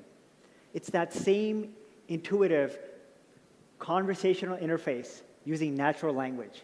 We're leaning heavily on knowledge and workflows to automate routines. And of course, we're bringing in a heavy dose of context, contextual learning of the customer intent to deliver the best possible experience. And as you can see, it's powerful enough to trigger timely intervention and support. Delivering unreasonable hospitality using proactive signals. That's the big opportunity. And in this particular case, we've demoed a direct-to-customer use case, but as you can see, it's easily mapping to all of your unique needs. And that's the best part about it. Now we've, in this session, concentrated on capturing these everyday relatable moments through these demos. These moments of delight. These moments of delight where the product strikes a conversation, facilitates action, cuts through ambiguity. And only DevRev combines this level of reasoning with the most critical integrations and the complete knowledge graph and brings it to all of your important conversational surfaces. Now, we've got a very diverse audience here. Leaders from support, marketing, sales, engineering, product, founders. What I hope you've seen is what team intelligence, what purposeful AI, what it looks like, what it feels like. It encourages discourse through ideas, discovery. It brings CIO, CCO, CPO together. So now it's your move. to shape the AI-powered future. A future that brings AI purpose within the enterprise. And let's make this India's leapfrog moment, driven through efficiency, productivity, creativity, powered by team intelligence. Let's make this the foundation for how your teams embrace change and experience AI. Right now, it's your turn. Step up and lead. Thank you. Well, thank you so very much. Can we have a round of applause for our speaker and all our guests who joined? Can we have a round of applause quickly, please? Now, simply we mean why effortless, right? Making things absolutely effortless for you. Here's a little question while we set things for the next discussion. A simple question. While Paul was giving us a demo, did you notice the amount of dollars on the account Paul had? What was the number? You give me the number to win a hamper. 124,217. I like how people look at numbers that well. Can we have a round of applause for my friend here, please? What's the name, buddy? Ravi Sharma. Ravi, we have a hamper for you as well. Sharp, very sharp. Okay? Then, while he mentioned, okay, double transaction, solved it, then AI kind of popped another question that you're paying Forex charges. What was the number? Gentlemen here? 4% to 2%. Well, absolutely right. 4% to 2%. Can we have a hamper as well? I like it. Sharp audience. Round of applause. Round of applause for gentlemen here, please. Thank you so much. Okay, we're set for the next panel discussion. Conversational, effortless AI. And this is going to be very interesting. This is sparkling for this afternoon now, because we just turned into afternoon. Let's quickly welcome first our panelist, and then we'll call the moderator. Join me in welcoming with the loudest round of applause, President AWS India and South Asia, Sandeep Datta, on stage right now with the loudest round of applause. Question, is that the loudest round of applause?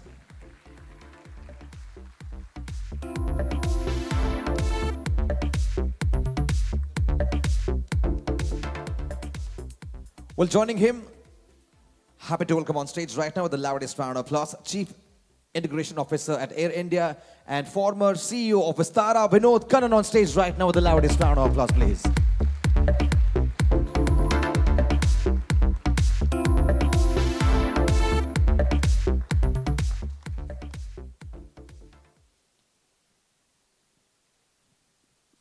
And joining the two gentlemen on stage, please welcome on stage SDP at HDFC Bank, Gautam Anand, on stage right now with a round of applause.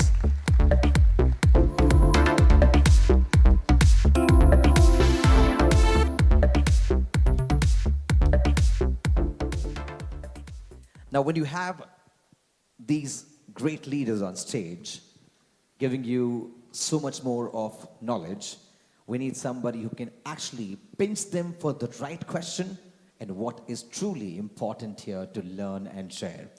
Joining me now is our moderator. He was here earlier on stage. Please welcome on stage with the loudest round of applause, founder and CEO at DevRev is Dheeraj Pandey.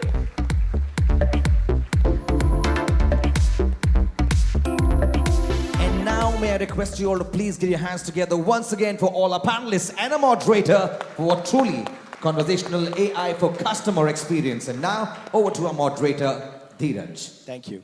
Thank you, Nimit. And thank you to all of you, Sandeep, Gautam, and Vinod for really being here. We have 25 odd minutes, and we have to really make it relatable to our folks. We spent a bunch of time just talking about the realities of technology and adoption, and maybe just going around, all three of you talk about, what's the most telling thing about customer experience that you've actually experienced, in the last 20 years of your, background. That'll be a great way to start this discussion. So first with you, Vinod. Thanks, Dheeraj. Thank you. Thanks for having me here, and great to see everyone. I have the distinct advantage of working for an industry where people transform When anyone goes to an airport or an airline, in an aircraft, it brings out the worst in you. That's the fact. You get more anxious, you get more upset when things go wrong, and obviously that means that customer experience is all the more important. So as I was sharing, there are probably two industries where, which do, I mean, for good or bad, the worst job, at least in people's mind, when it comes to CX. One is airlines, which I said, and telcos. So worldwide, these are the businesses which have the lowest NPS. So the burden of proof is even higher. I think no one applauds you when things go right. Your flight's on time, that's expected. But if the flight is delayed by 15 minutes or your baggage is lost, well, hell hath no fury like a customer like that. So a lot has changed. I think, to be fair, airlines and businesses have invested a lot on technology and trying to improve how people, how you manage customer experience. But the fundamental fact is that in today's day and age, where people would rather speak to a phone than speak to a human, and in an industry where you have the ability to screw up at so many phases, right from the time you book to the time you travel and get your bags out, the context has changed. So I say that what we could do in the past, just using data, is no longer enough. And I give this example of the context being important because a person who travels on business has very different needs from a person traveling with his family. And you could be very smart, and your cabin crew can come to you and say, sir, thank you, you always take your chicken noodles, and here it is. But my wife doesn't know that I'm vegetarian or non-vegetarian. So the context is very important when you travel. And I think that's where AI needs to play a role. Beautiful. I think, you introduced context. We love the word context. We'll get more into context too. Gautam, you talked about, this dichotomy between grassroots people and managers within a company. And maybe explain your own thinking about what are the grassroots ready for and where is the middle management coming in the way or not, Hi, thank you so much. First of all, I'll thank Vinod to not mention banking in one of those two examples for bad customer service. Thank you for that. But what is happening, with the kind of demographics that we have, I believe at the grassroots level, people are anyways using AI in a big way. Whether it is for their personal conversation on how they are planning their days and stuff. So I think there is a huge amount of readiness with the grassroots level, where people are really willing to now try AI, right? But what is happening if you go to a large enterprise, the whole hierarchy which is there, right? There are a lot of people in middle management who are not really sure on how to kind of take it to the next level, how to make it really work at scale, right? So that's where there is some amount of, I would say, learning that the middle management has to still do, because middle management is in that rough spot. They have a management on top and a young brigade below them, and they have to kind of be in the center. So it's very important that the middle management really start thinking differently, and instead of trying to figure out where to put GenAI. So GenAI has become a popular term these days, right? So instead of trying to figure out that where to fit GenAI, they should just look at the problem statement that is coming up and let people decide how to solve it, right? I think that's very important now. I love it, the word problem. I know both of you actually have a passion for the word problem. We'll get to that word problem itself. Sandeep, thanks for being here. What I'm fascinated about your recent sort of move to AWS from 21 years of being at Accenture. Yeah. Going from people, process, consulting to hardcore tech. And this is amazing, the fact that you've embraced deep tech, and deep tech has embraced you as well. Tell us about your journey in the last 1 year of AWS, but also how you're thinking about really blurring the lines between technology and humans. How do you think about this? So, like I said, it feels like I've gone back to kindergarten because, 21 years I was in a comfort zone, and then come November last year, I decided and I made the switch. I've been here, close to 3 months. Can people at the back hear Sandeep? People at the back? Yeah, you can? Okay, great. You can? Oh, okay, all right. So it's been a very different experience for me.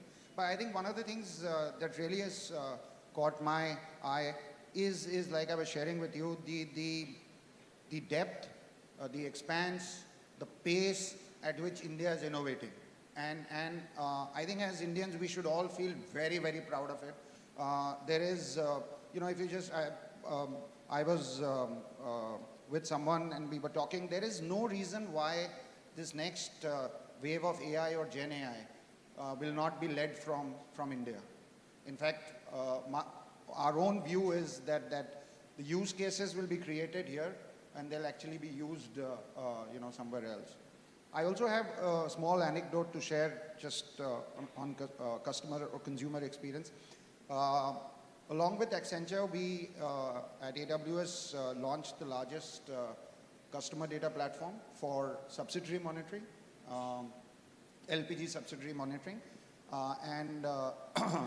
This was inaugurated, and we had the opportunity to go with the CEOs into a rural area, and it was so overwhelming to see an old lady who actually stood up and came and thanked us, for the fact that every month she now had an amount going into her bank account, right? So we'd all talk about customer experience, but for me, I think that this was something which was very, very unusual. And I'd also like to share one more point. I think we sometimes undermine what we end up doing in India. If you just look at the whole UPI system that we have, thanks to the strength of our banking infrastructure, we settle payments instantaneously. Some of the more developed markets probably take 24 to 48 hours. Tyranny of the legacy, for sure. On the same lines, Gautam, you were talking about the fact that the end user is more ready to talk to a machine via self-serve than talk to somebody in a suit and a tie. Say more on that, because I think it was very telling for me to realize that there are people out there who actually, you might say, are not from the demographics that will be tech savvy. They're actually avoiding the human interface and going directly to machines. So it's important to understand India. So India is not the top 10 cities. India is much beyond those top cities. And if you look at the consumer are in tier 4, 5, 6 small villages, very, very small towns. What has happened with mobile is that everybody is using phone to the best of their abilities, right? And suddenly the uptake of tech or uptake of AI is there. Knowingly, unknowingly, they know what to do. I think hundreds of examples where if you go to a very small village, there's an artisan who is trying to create some handicraft. Earlier, he didn't know what to do. Now, it's very simple for this artisan to take a photograph of what he has done, put it on a WhatsApp with a voice note, which goes to an agent who is collating all the information and selling it. Right now, this guy unknowingly is getting used to technology in a big way, right? I'll give you one more example, and I was sharing the example with the colleagues here. That I was in a very small town close to Jaipur. It's actually a village, and I saw one guy who was very comfortable going to a banking correspondent to open an account, and didn't want to come to a branch. And I was there, so I happened to talk to this guy to understand what was in his mind, because the branch franchise is just right there. And his response was very, I would say, made us think a lot of our strategy. So this guy went and said that, I'm not very comfortable walking into a branch which is air-conditioned, people sitting with tie, because they may ask me a few questions I don't know. And he's very happy going to a banking correspondent center because he feels that there the guy sitting is at his level, it will be easier for him to converse. Right? Now just extrapolate this example to what's happening across. You go to a small town, people are very comfortable using WhatsApp and just chatting there. And we are seeing the trend changing. The amount of calls that we were getting in our call centers is really not growing as much as it was going earlier, but our chat interface is going very, very fast now. So there are these young Indians who are really willing to spend that time with a chatbot, right? And the expectation is that if I put a query on the chatbot, the bank is smart enough to understand the context and able to give me a solution there and then without really talking to anybody. Right? So that's what is changing rapidly in India, right? It's amazing. And by the way, going back to this thing about branch with a solution, relatability with a problem, Vinod, you said something very telling about problems and solutions. And it's a very near and dear thing to me because, people, they roll their eyes like, what can AI do? And you said something very different. In our sales kickoff, we actually bring this out, like, what would McKinsey do? So say more on that, and I'm going to expound on what I meant by that. So solutions versus problems. Yeah. So I think these days, the way in which, again, it goes back, and we were just saying what you read out earlier today, holds so much relevance even today, because as in any industry, I think we are not taught how to be good middle managers and ask the right questions. So when you have your corporate scorecard, which is what determines your KPIs and KRAs, there's a 20% weightage on AI. And they just say, look, you have to use AI. And many times, the managers rack their minds on, okay, AI is there, what use case can I make out of AI, right? Okay, this is there, what are the things that I can do just to get They're trying to fit it, but as an afterthought. That's right. But that's definitely not the way it should be. It's more important just to say, look, this is my issue, this is my problem, I can't sleep because of this, I want you to solve it. And I think we are at the stage today that technology can come in and say, I can give you a host of solutions. Or wait, let me think about it and I'll come back to you, which we were not perhaps a few years ago. So that mindset has to change, and it's fine to say I don't know what the solution is, rather than saying I know the solution and you work out the IT base for this. And that mindset, I think, should change and is slowly changing. So I'll start with why in some sense. In fact, one of the things that I at least surfaced up when I was talking to our salespeople at our sales kickoff was exactly this point. Like, you start with what would McKinsey do? And they're great at asking questions. They're not great at answering them, which they don't have to be, by the way. Because the hardest part is knowing what questions to ask. So rather than say, what can AI do for me, it should be, what problems do I have? And then let's see, what part of the computer do I need to use? Because sometimes it's arms and legs. You're talking about workflows that might not have the brain, but then you insert the brain of AI and all of a sudden you have a complete solution. I want to switch gears to a little bit about empowerment in customer experience. One of the things that I learned being an avid customer of Amazon.com, the retailer, but also AWS, was how they picked 3 words, simple words. They said convenience, choice, and price. These are the 3 things that we are the best at as Amazon.com, the retailer. But they also applied a lot of these ethos to AWS, which is, we're going to bring our best technologists to really bridge the gap between, technology, which is solutions to problems themselves. Sandeep, you were talking about one of the things that you observed about AWS to be very different. Maybe say a few words on that, So, AWS has, or Amazon has this whole concept around leadership principles. And I think I've worked in 2 or 3 companies, spent 21 years at Accenture. A lot of organizations, in my mind, have values, they've got principles, but they're not often practiced on a day-to-day basis. We take a lot of pride, and I say this with a lot of humility, but again with a lot of pride, that at AWS and at Amazon, every Amazonian makes an attempt to try and practice this on a day-to-day basis. And one of the principles which really stands out for us is customer obsession, right? How, even if it means you're with a customer at AWS, they are going big on you, they have a particular spend. Our core value is our solution architects, our enterprise support. The team will go in to say, how can we reduce some of that spend? Like I was mentioning to you, it's counterintuitive, when you're a big sales engine, because you're actually, in the short term, you're not making a cut to bleed yourself. But when you have that mentality, what we've seen is that cut now will amplify itself by 3 times and come back to you, in the medium to long term. But you'll have, and you will earn the trust and become a trusted advisor of your customer. It's beautiful. I think you're talking about long-term greed as a way to get the best customer experience as well, as opposed to short-term greed, which, by the way, is the way, Jeff asked this of Warren Buffett. Like, your strategies are not anything unique, but what makes you more money than others? And he said the exact same thing, that everybody wants to make money now.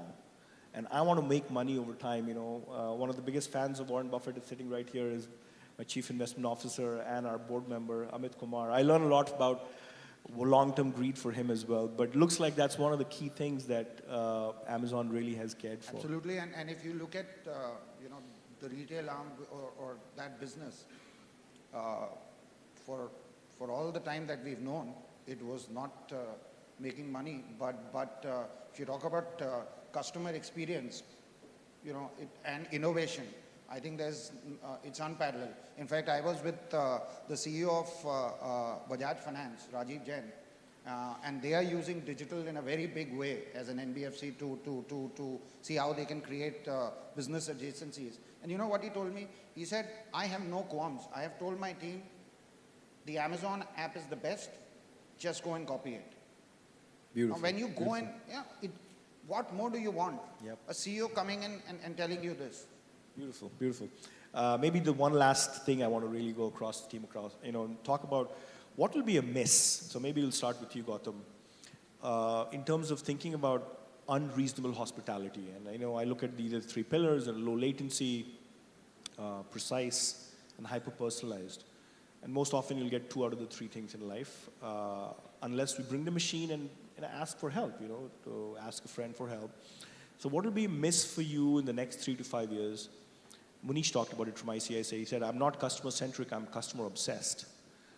What will be a miss from your point of view as a leader to say, you know what, we probably couldn't become customer-obsessed enough in the next 3 years? So I think customer obsession, I think nobody has a choice. I think we have to be customer obsessed if we have to be in service industry, right? Having said that, I think hyper-personalization is something that is related more to marketing right now. People don't really understand the real meaning of hyper-personalization. You mean at the top of the funnel, top of the funnel, as opposed to the middle of the funnel, and the other end of the hourglass, because the hourglass is when you have the customer, that's... Yeah, and I love what Vinod just said. It's that moment of truth. You have to understand the customer, that, why he's here and what is that he's talking about, right? So if we really don't do the hyper-personalization to that extent, I think we'll miss the boat, right? So you can just keep waiting for customer to come to you and service him, right? But how many people really complain, right? If you have a bad experience, most customers just walk away. So it's very important to understand that point of reality, point of truth, and service him there. I think that's where a lot of way things are today, the processes, the workflows, or the so-called backend that we all think has to change drastically. Today we are all equipped to take care of somebody who comes up to us.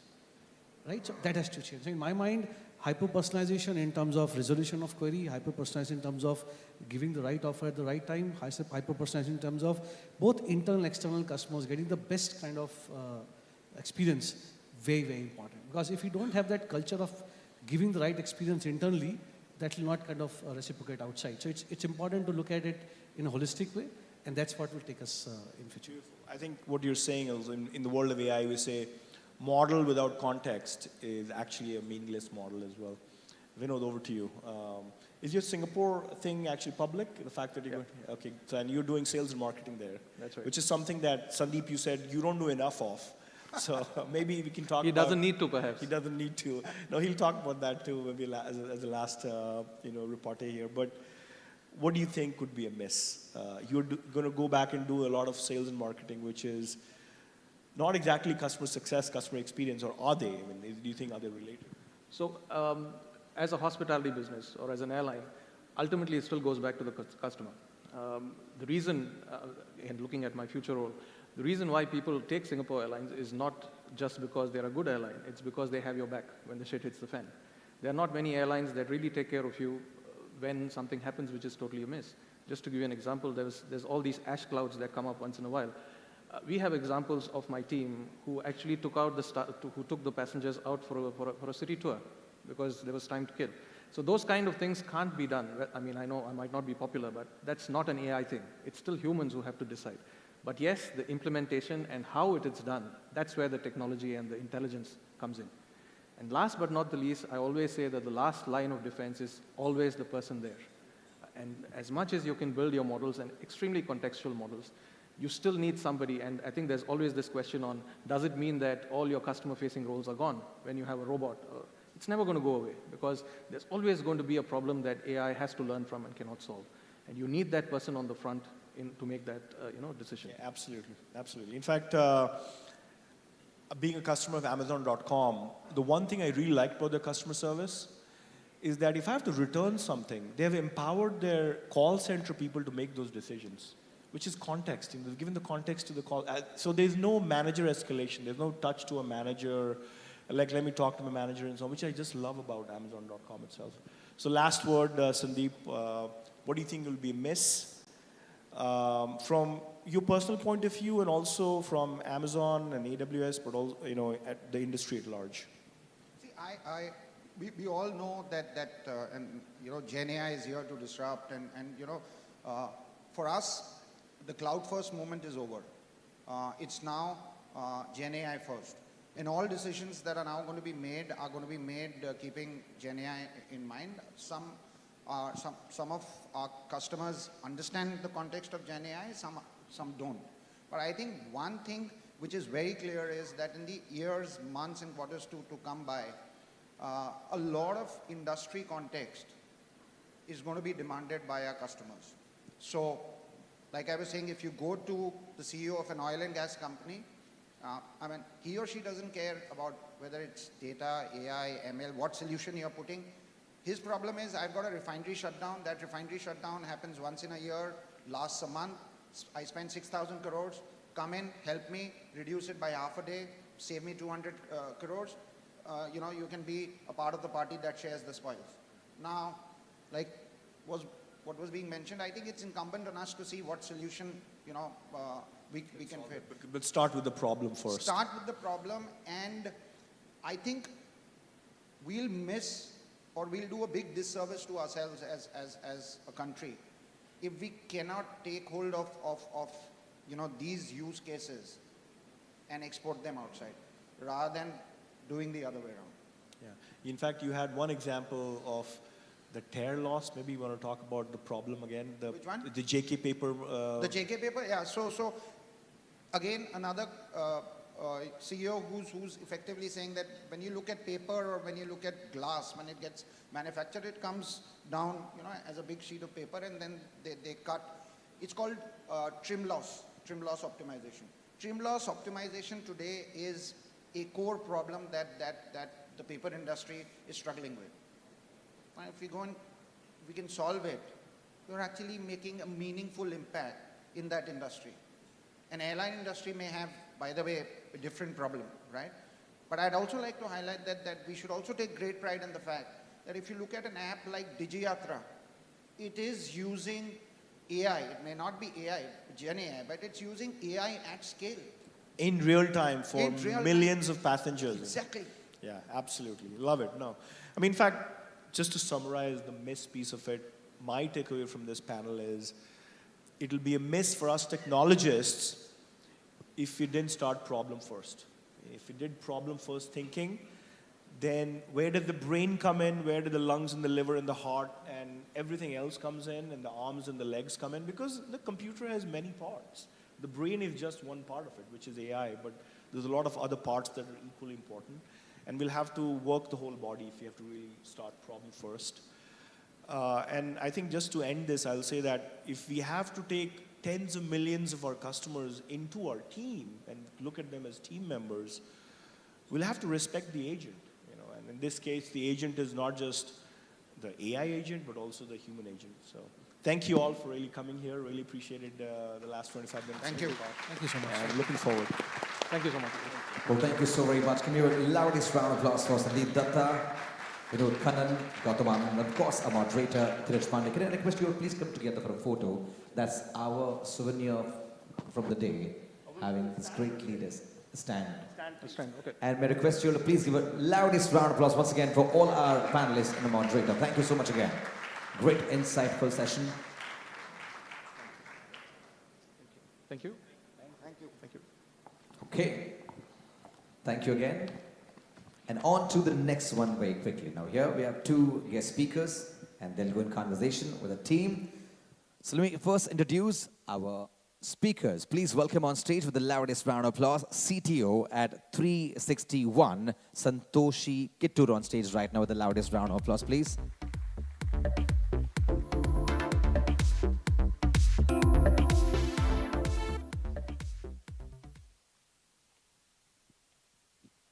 And accompanying her on stage, may I please invite Suchi Mahajan, Head of Fraud Prevention and Analytics at HDFC Bank. With the loudest round of applause, please.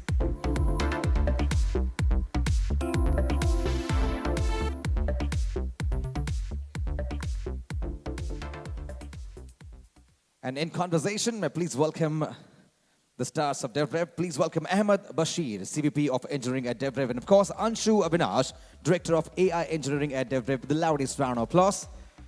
Reshaping client relationships in the age of AI. May I request you to please get your hands together as loud as possible. Indeed, the most important this afternoon.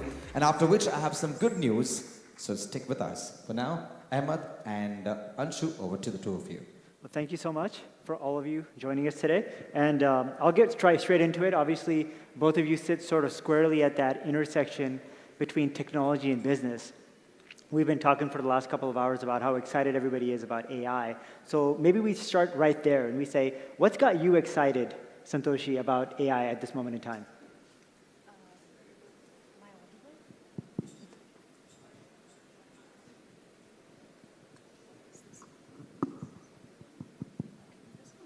Sorry.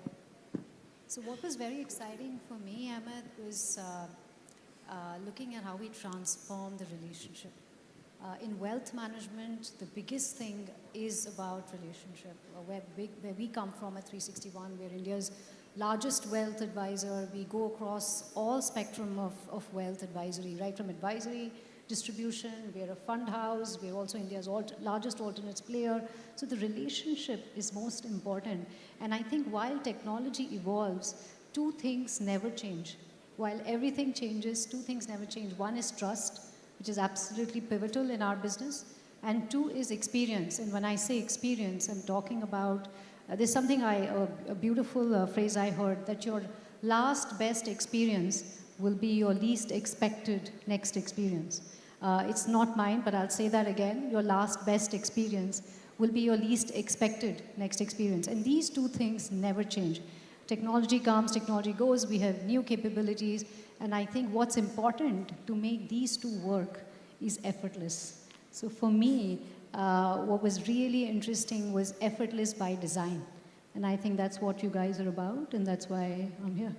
Outstanding. And so client relationships, we heard about that. Shuchi, what do you think? Thank you so much. So I think the potential of AI is really transformative in banking.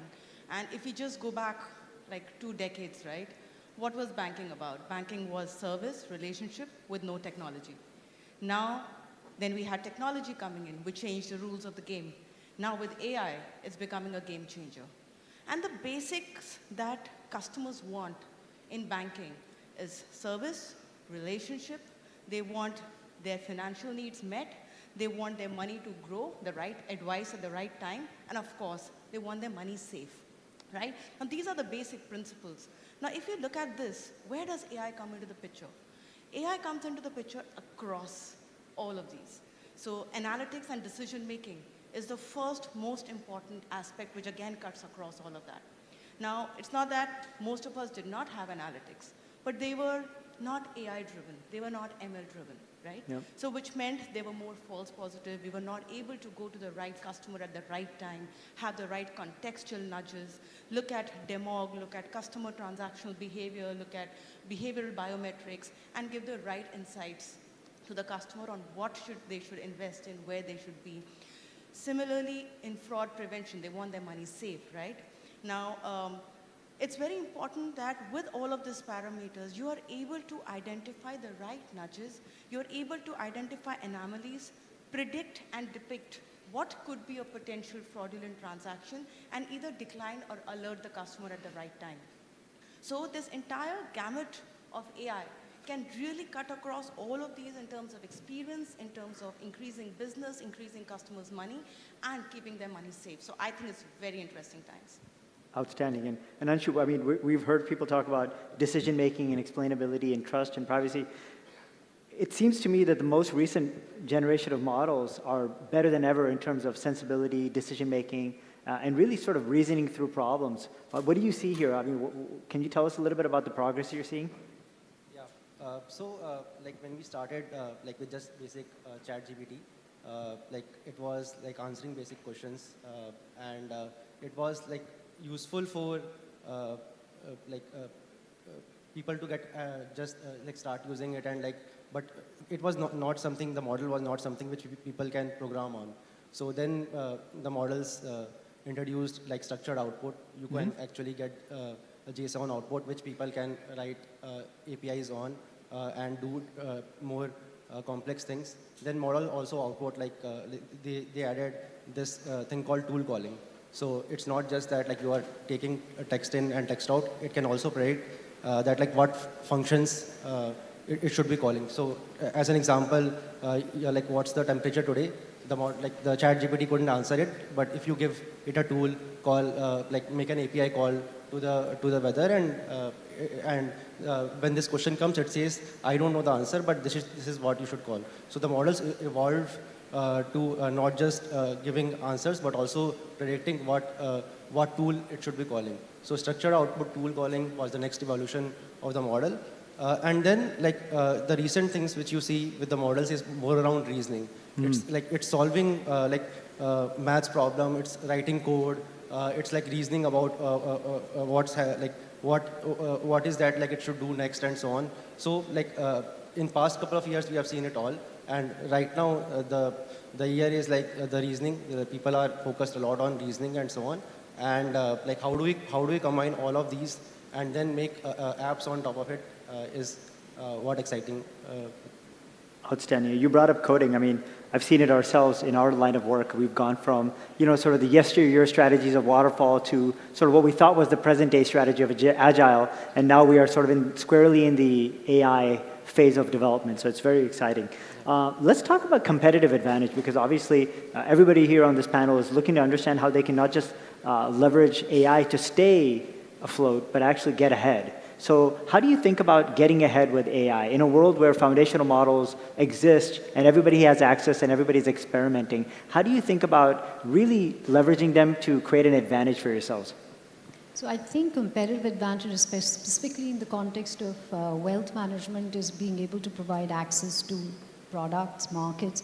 This has to be personalized. So just if I were to quote a quick example, we have a lot of folks here, Indian companies living in India, potentially having employee stock options of Indian companies or global companies.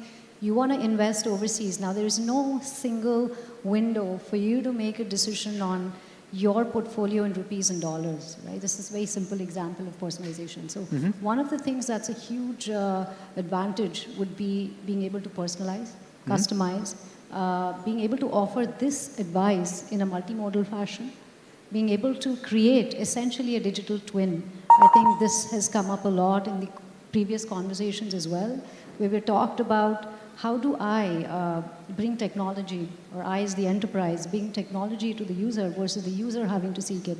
And I think these behaviors or design patterns in terms of consumption of AI have already been created. The large social platforms, the large players, the models have actually captured and unlocked all the intelligence through social interactions and have built these models. These are available to the enterprise today. So we have compute, the enterprises have models. What is left to do is, in the words of wealth, it would be make data liquid. Our biggest challenge today is if enterprises can make data, which is profile data, transaction data, external data, market feeds, etc., liquid, and put it in the center of the enterprise, that's when you start being able to truly be hyper-personal, multimodal, and so on and so forth. So I think the advantage can be achieved through a certain change in the way we're doing it, so that eventually you're achieving agility, effortlessness, speed, quick decision-making, relevance. So I think the advantage comes in, but for that, one has to make data liquid, and the linear workflow. I mean, we have to get to non-linearity. So there were two things I would say, in summary, that would change this is liquidity of data and non-linearity in workflow. Yeah, it totally makes sense. I mean, you're really speaking to the knowledge graph, the value of the knowledge graph. And Shuchi, what do you think? Competitive advantage? So, given in the era that we are now, right, we have the access to the same technology, knowledge, people. So what is it that is going to set someone aside from the rest? So while hyper-personalization, giving the customer the right thing at the right time, that will work today. But was it going to keep that competitive advantage a few years down the line? Maybe not. So what's very important for players to think at large is what are the different use cases that customers might need in the coming future, and how can you use that to your advantage. Now, a simple example is search being synonymous with Google, right? When you want to find something about anything, you don't say, let's look over it on the internet. You say, let's Google it, right? And that is where Google got the competitive advantage. And Satya Nadella did mention in one of his interviews saying that is where Microsoft lost the buzz, right? Because they missed the buzz of Google, which is where it's very important to be forward-thinking, to realize what is it that could be important in the near future. That's one. The second thing is, having the right use case is one thing. How do you implement it? How do you use the right technology to implement it? As we all know, right? Garbage in, garbage out. So if you do not have the right technology, if you do not give the right inputs, the right variables, the output is never going to be what we expect.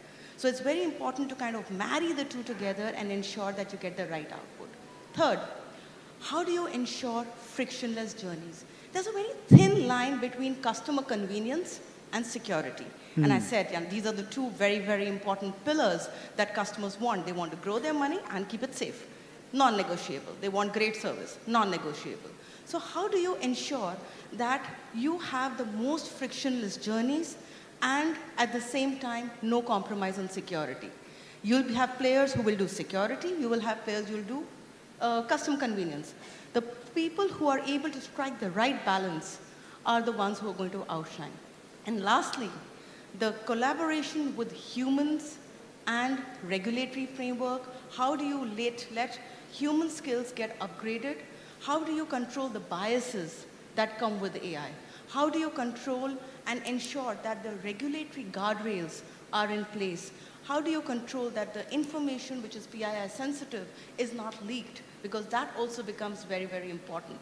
So these four things are very important for any player to land up getting a competitive advantage over anyone else. Makes sense. I mean, you're basically speaking to the design of the end experience to be able to strike that balance.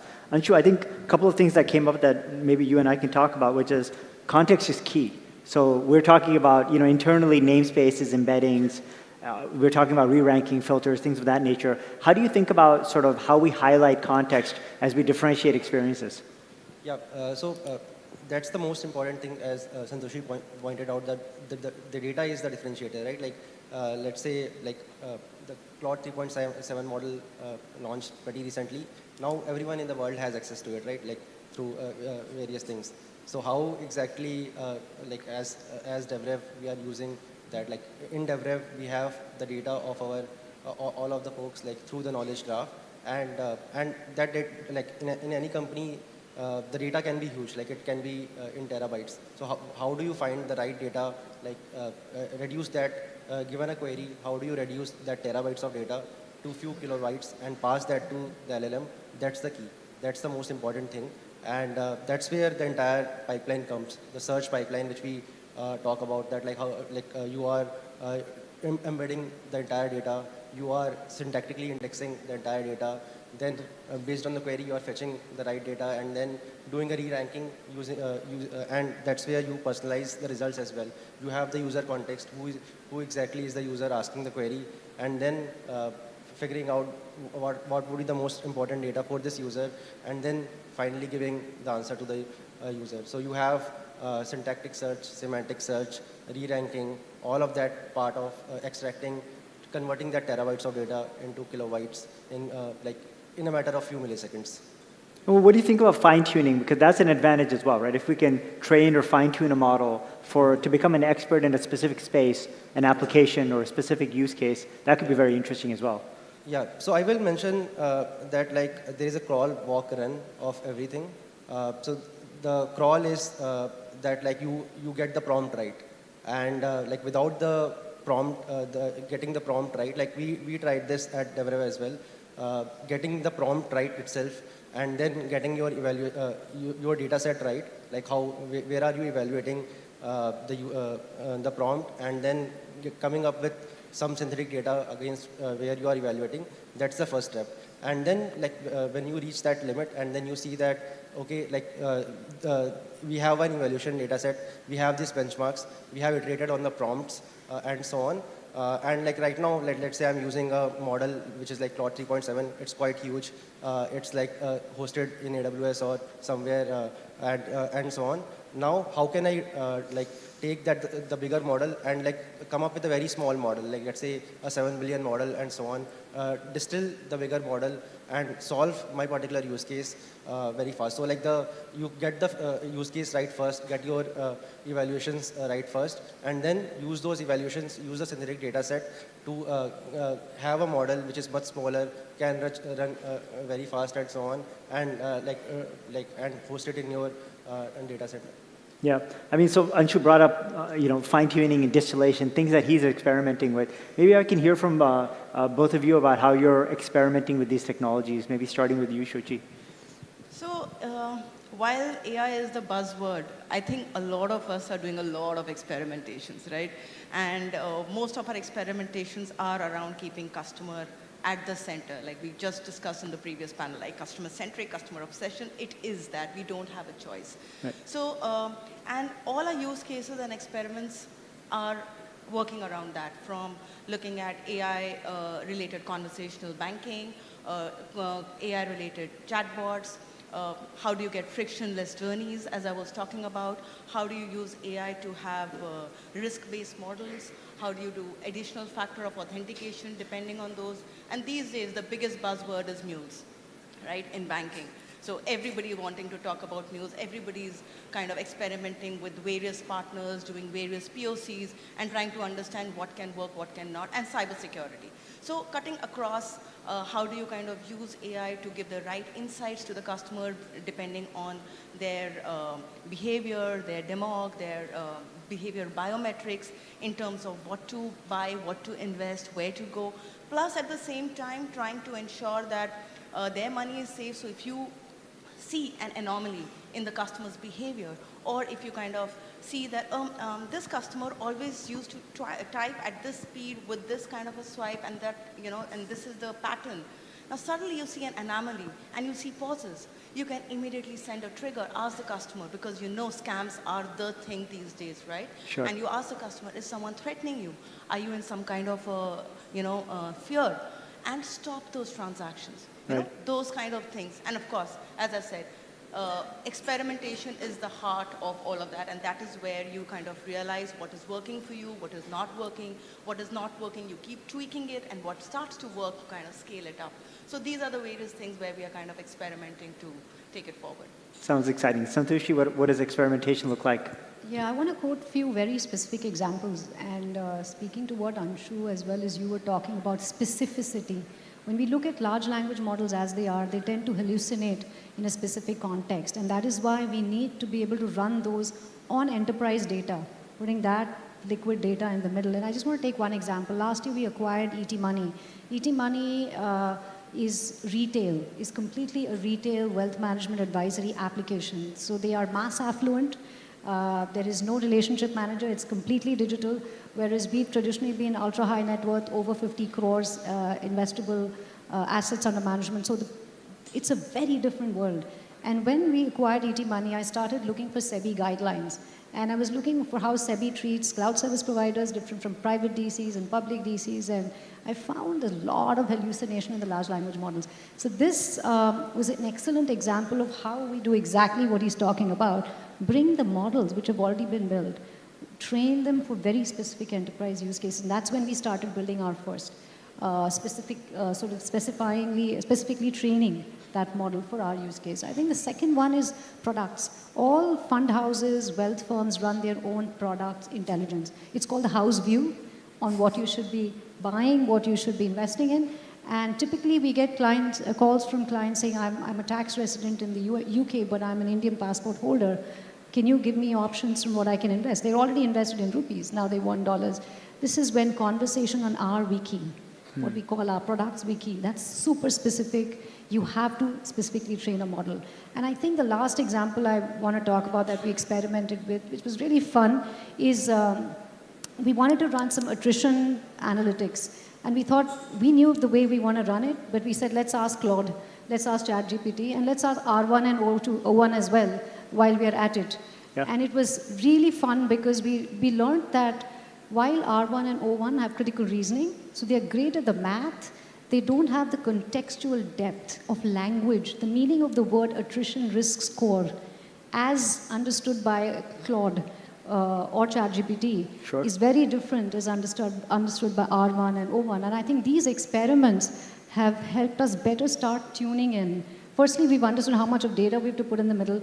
Two is start understanding the size and scale and what to use for where. So I think it's phenomenal because with this, we have incredible clarity in terms of taking a very concrete step from an adoption standpoint.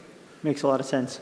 So, I mean, next question that I have for the panel is, within DevRev, and Anshu can speak to this, we always talk about this both and principle, right? And so, as we talk about these teams that are now humans plus agents as a single team, how do we actually end up with something where you have both humans and agents, and you get a more human experience for the end customer? So typically people think that if you start to add agents or AI into the mix, you're going to get a more artificial experience. But I believe, as an optimist, I believe there's an opportunity for us to get an even better, more human experience, which is what you guys are looking for in terms of relationship building. So what do you think about that? Are there specific examples where you think that we can actually invest more in AI in a specific experience and actually get a more human experience? Absolutely. I don't think a machine will ever be able to mimic an expert, an investment counselor, in terms of what product to buy when you have scenarios of cross-tax residential status. So when I was living in Singapore, I was a Singapore PR, I was also paying taxes in the UK, and I was holding an Indian passport. So when you look at scenarios like this, I think the machine will eventually need the human to bring in the contextuality of what tax residency means, what these norms are. So it's just not going to be a function of pure consumption, and it's not rules. So clearly, and my goals would have changed when I lived in the UK 10 years ago versus where I'm at now. So again, you have to bring that context in. So it's definitely going to have to be the human-machine interaction for sure. What are your thoughts? Are we able to create an even more human experience here? Yes, I think absolutely. AI will only enhance the human touch and experience multifold. And why do I say that? Like, okay, a few years ago or even today, your RM calls you. After a few basic courtesies, what do they get to? Do you want insurance? Do you want a loan? With no clear background, right? And even nowadays, you're getting those IVR calls, right? Which starts by saying, hello, they'll take your name, and then they'll start talking about a product that they can sell to you. That's not something that you want, right? You want context. You need money when you need it, not when the bank wants to sell it. You need to invest when basis your requirements, basis your risk appetite, basis the market trends. Now, blindly pitching something is not going to help, and that is where AI comes into the picture. AI will help get the right insights at the right time by looking at all the 360 degrees of information and help the RM to have a more meaningful and insightful conversation with the customer.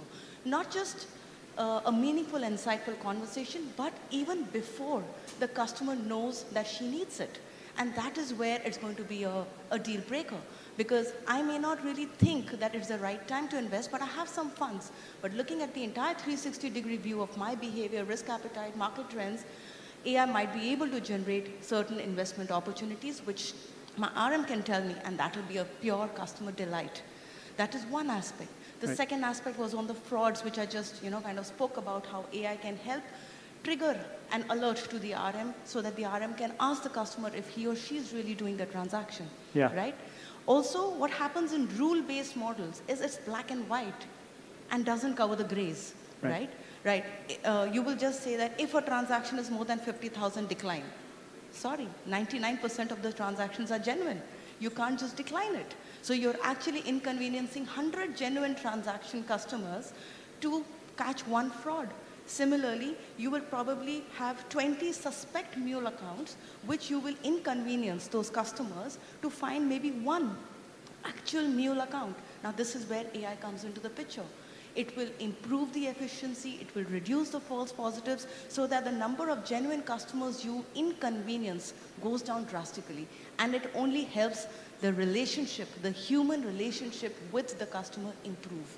I'm not excited. deteriorate. HDFC for the win. So Anshu, I mean, obviously we're talking about creating an even more human experience. Talk to me about human in the loop. Talk to me about thinking traces, some of the stuff we've talked about here.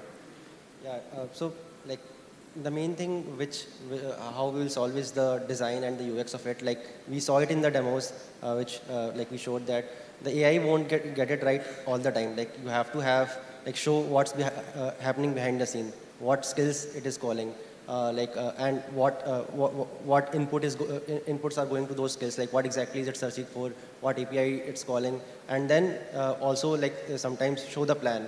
Like there is this concept of here is the plan, like here is what I'm going to do, and the human can always come and say that no, don't do that, like that's wrong. This is what you should be doing, and the AI like learning from that this is what the user has provided as feedback. This is how I should modify the plan, and then act on it. So the UX of it, putting human in the loop, showing them the options, and so on is how like we truly make AI and human work together. Love it. So just to close out, what I wanted to do is maybe ask both of you to perhaps speak about what you think sort of the next few years have in store for us. So future of banking, future of wealth management, maybe starting with you. I think the future of wealth is always going to be defined by whether we are able to continue to help people grow their wealth, keep their money safe, right? And I think that does not change. So I think the future is really going to depend on how fast we're going to be able to change with changing behaviors and changing expectations of our investment audience. They are going to be changed by all the AI that's out there. So wealth management does not have an option but to be, be effortless by design. I mean, the whole idea is the pattern is already out there. How can we continue to weave the wealth advisory with that design pattern? Makes sense. And Shuchi, from your perspective, what does the new reshaped client relationship look like a few years down the line? So I think I agree with what was just said. And the thing is that in a few years down the line, it's one thing to kind of look at just a banking relationship or wealth management, which is of course a very, very critical aspect, and it will take the relationship to the next level. But in order for us to be able to cohesively drive this change and adoption, it is not just that. That is one part of it. Today, even the regulatory area, it's not very clearly defined, right? In a few years' time, I think even those regulatory guardrails in terms of principle, not an overall black or white like you have regulations, but in case of AI, I think there will be principle guidelines which will be given to the banks and other companies to work on. And the last is the partners, the fintechs. What are they bringing to the table? Today, the way it works is mules becomes the talk of the town. Every player is talking mules. Every player, whether they are in AI or not, they suddenly want to talk about mules and try and kind of figure out how they can get their way in. But even they will have to work on the competitive advantage. Also with DeepSeek very clearly saying how affordable AI can be. Right. Affordability is going to be the next best thing. Because today, a big corporate which has millions of transactions or customers, it becomes a cost inefficient proposition, right? Absolutely. So affordability becomes very key. And the third item which the partners will have to work on is how confident are they of their product to put their own skin in the game. Today, it doesn't work like that. Right. Today, it works like this is the service we provide, this is the cost. But tomorrow, the players will end up saying that, okay, this is the service I provide, I guarantee this. And if this doesn't happen, the cost changes. Or if this happens, or this plus something else happens, there's an incremental cost. That will become that, all the parties are working together, they have their skin in the game, and then you can take AI and the use cases to the next level. Got it. So on that note, we're going to have to close shop. I thank both of you for joining us. Anshu, thank you so much. Thank you so and much. Thank you for listening.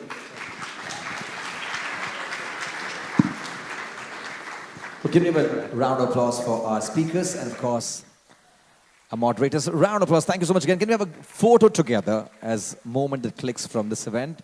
Ahmad, could you please join the photo as well? And may I request you all, please, again, give a round of applause for the entire team. Well, I told you I've got some good news, and that's going to come your way now. And also what happens post-lunch, all that in the next 2 minutes. So stick with us on that. It's going to be very quick. I'm going to quickly first tell you what's the next one. We have some exciting raffle that's happening, giving you a chance to win something. How does that happen? Well, you need to scan the QR code that's flashing on the screen right now and win a chance to win an AirPods Max or an AirPods Pro 2. That's 2 and 2. To win, total 4 lucky winners will get a chance to win that. So please make sure you are part of it. Do not miss out on this. It's your exclusive chance to win something exciting today. And now I'm here to call my co-host and partner. Please welcome Sanjay to accompany me on stage right now. Please, with the loudest round of applause. The most popular person, trust me. Sanjay, over to you. Hey, hi all. So I'm just here to walk you through what we are going to do right after the lunch is done. So you can scan your QR codes and you'll find exciting sessions that are lined up. Mithun, do you want to tell who's coming right after? Oh, I want to tell you this interesting. The end of today, the keynote, the end of session, we have world chess champion Gukesh himself joining us this evening. So be a part of that. That's what be exciting. Yes, she got the hint, he got the hint. Can we have a round of applause for that as well? Sanjay, what more post-lunch? So post-lunch, we have several breakout sessions lined up for each of you. For all, it's named as DevTrack and RevTrack. I'll come to it. I want to invite our head of partnerships, Tenu, on stage before that, just to thank our partners. A round of applause for Tenu, please. Tenu Kittappa, head of partnership at DevRev. Round of applause, everybody. Thank you. It takes an army to build AI and enable AI and build a very, very successful company. I was lucky to join a company where Dheeraj believes in partnerships. He believes partners are customers. And we have been lucky enough to have really strong support from our partners over the last few months and years. With that said, we have our top partners sponsoring us this year: Amazon, Quality Kiosk, Secure Cloud, Amrut Software, August Digital. They all have their booths outside. Please take time, say hello to them, visit them, help them understand your requirements so that they can also go mature their solutions. Thank you for your support. Thank you so much again. Round of applause to our partners. Sanjay, what more? So next, we have, during lunch, we have several sessions lined up. For all women here, we have a separate lunch also scheduled. You can feel free to join that in Royal Ballroom 1. We have a startup session happening in Romanos with anyone with your green lanyard. You can visit the Romanos restaurant and find other startups and investors there. Can we go to the next slide? So right after the lunch is done, from 2 p.m., we have a developer track happening right adjacent to this with 4 different sessions running in parallel. At the same time, we have the Rev track. You can scan the agenda and you'll know more about it. Can we move to the next slide?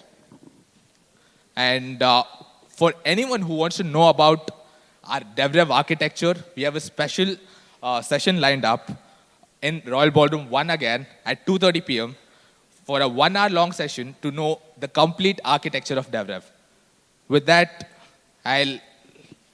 No, I will do that. You'll do that? Okay, give a round of applause, everybody, please. Thank you so much again. I know you all are hungry. Perhaps 30 more seconds. I think it's been quite a morning about learning. But remember, the purpose of being here is networking and learning. And we have partners booths. Please go do visit them. Be a part of the raffle as well. But most important, you're here. Make sure you seek the most and go back. Thank you so very much for joining us here this session. I request you all, please join us back at the same ballroom at 4 p.m. as we go big. And remember, World Chess Champion Gukesh joins us here at last for the keynote. For now, thank you so much again. Please enjoy lunch and join us at the breakout post-lunch. Thank you again.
things like Mario or Google has been pretty much the same for a long time, or the Coca-Cola bottle, like that's widely recognized and the same for as long as we've been alive on this planet, pretty much.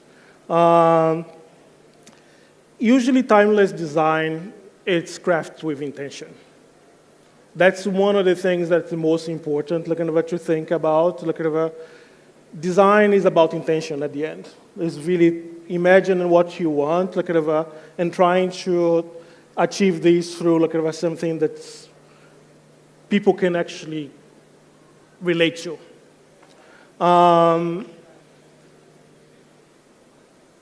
Timeless design usually comes out of a relentless focus on crafting things and imagining details. And never compromising with the purpose of the actual product that you're creating.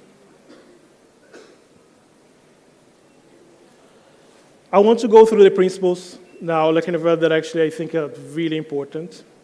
First one, you should always start with people first. More than anything else, any great product that actually you ever encounter, they care about the people that are going to use it first.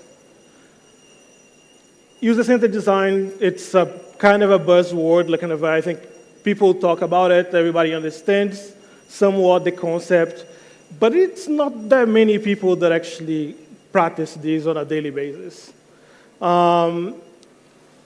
What user-centered design means, it's in earnest, is actually empathy.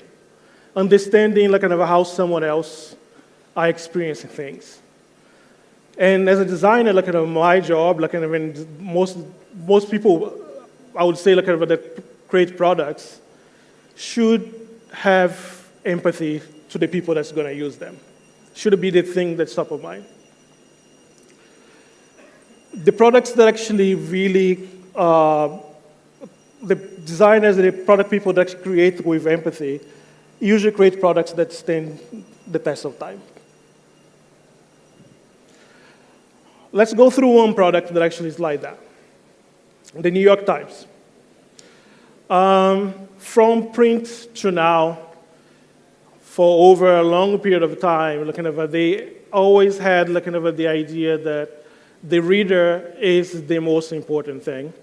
And they kept the structure on their product pretty much untouched for that long period of time.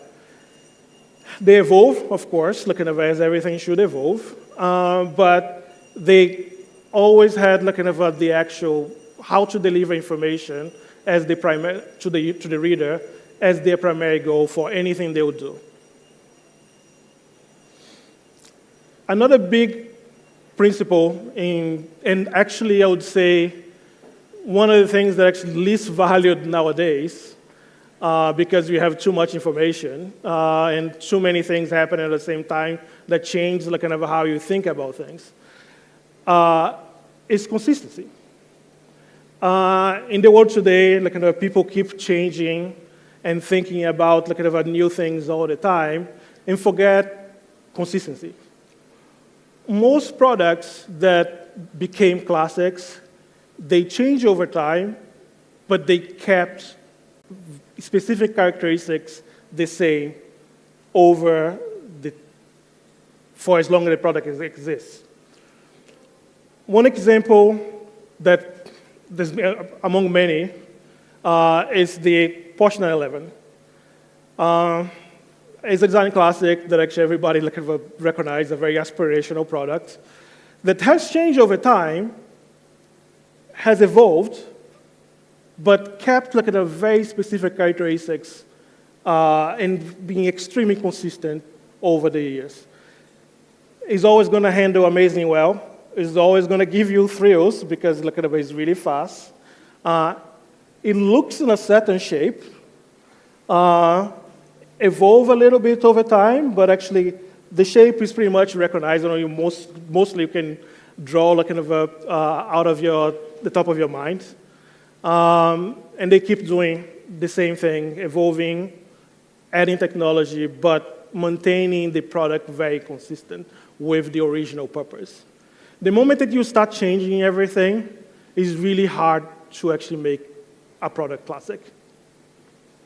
So when you got something right, evolve it, but don't change too much.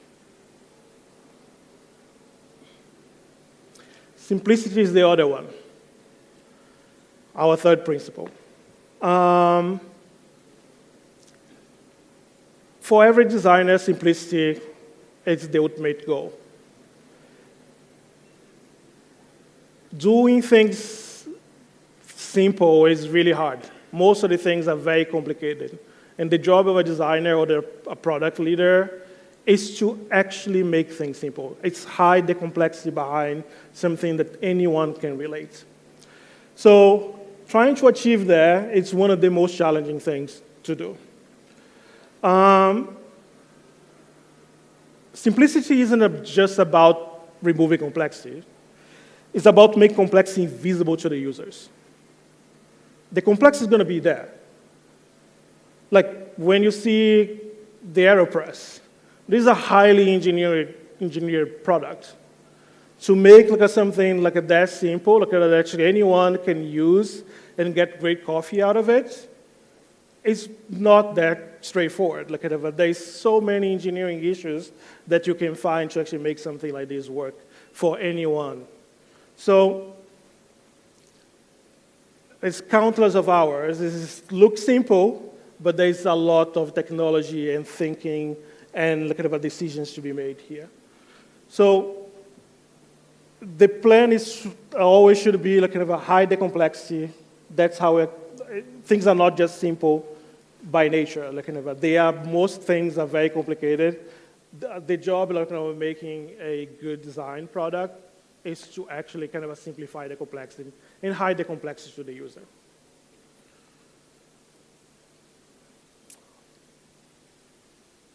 Principle 4. Another highly undervalued principle when you're building a product. It's important for a product to be part of culture, not just the product, not just a company. If you are not doing something that actually has some relationship with the culture that you are living in and what's happening in your time, it's really hard to actually make a classic.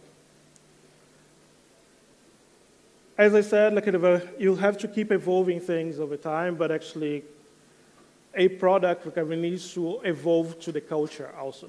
You create something that's really culture relevant to start with, and you keep evolving over time. Sometimes these products even make culture. One good example that actually do this really well over the years has been a usual suspect, that's Apple.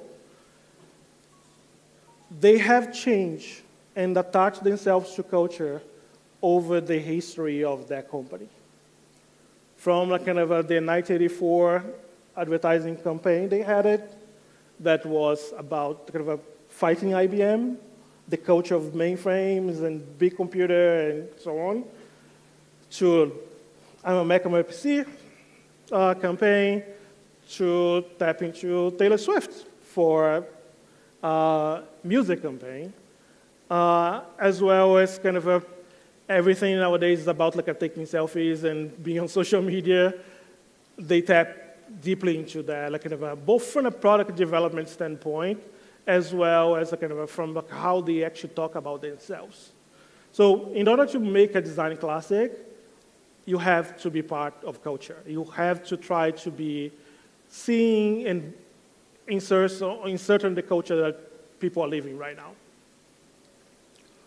So that's one big thing to actually have in mind as you're thinking about features and building things, is really trying to actually keep part of the culture. The other and the last big principle for me, it's quality and details. all great design is in the details. If you have no details on it, if there is no crafting of very particular things that most people won't see it, you're hardly going to be able to create a design classic.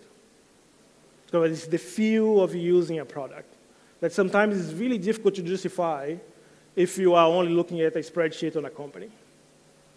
And it's the thing that actually designers fight the most internally. Most of the actual products that are classics, they are recognized by the little things, the little details they make. Consider Apple again. How many little details you can find on their products? From nowadays, when you use the latest phones, if you increase the volume, there's a little detail on the UI, like a poking every single time that you press a physical button. Choose something like this. I don't think a lot of people ever seen this, but on the latest iPad, using the latest pencil, they made a feature that not many people realize, that actually when you're using your physical thing, they are casting a shadow, a digital shadow, inside of the screen. Not only that, if you change the actual tip of your pencil, the shadow has changed also. It's an incredible amount of engineering and design thought to actually make something feels natural that most people would never do. Most companies would never care about it. But that's what makes these things special. That's what the little details, as I was mentioning on the actual 9/11, how it handles, how precise things are. It takes an incredible amount of care and looking at the details and inventing things. So, refining and making details, and looking at the quality of things is actually another big aspect of making a design classic. So, why actually this matters for business? Usually timeless design isn't just about aesthetics. It's about relationships. The moment that actually people realize that actually or creates a kind of relationship with a product, hardly they will actually move on from that product.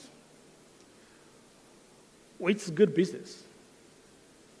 If you create things with care and detail, with consistency, you end up having clients for the entire life. And imagine that actually it's not just once that you get that person, but actually how much value they can bring over the time that they're using your products. That's what good design, and that's what trying to design things as a classic with those principles bring to business. It brings the actual, brings you into bring consumers into your brand and attach to it. So, going back to the actual 5 principles, just as a reminder, always put user first. Always. That's how everything starts. If you're not starting with a person, you're starting it wrong. If you start with business, if you start with tech, you are actually doing something wrong. You are limiting the actual capacity of that product to succeed and to last for a long time. Always evolve with intention.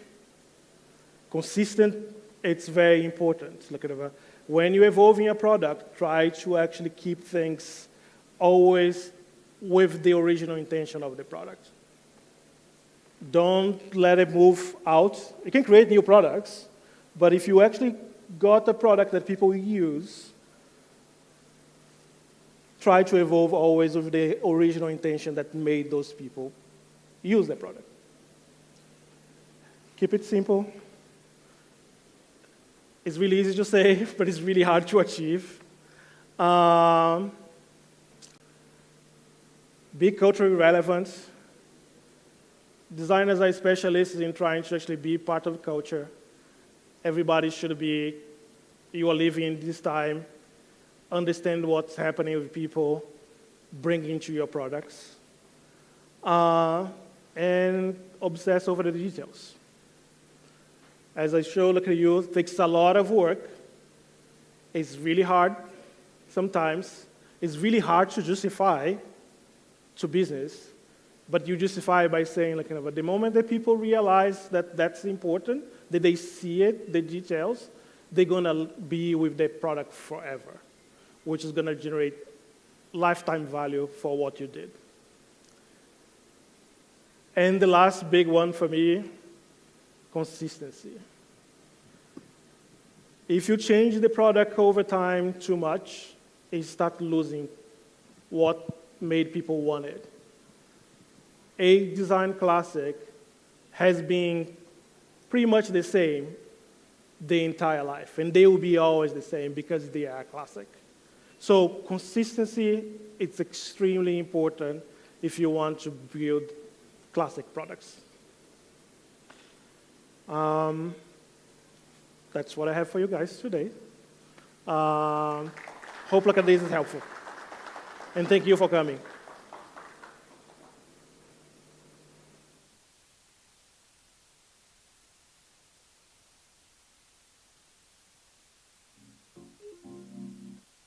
And showing us how design truly plays a crucial role in product experience. Up next, we have a session on From Agile to Essential with the help of AI.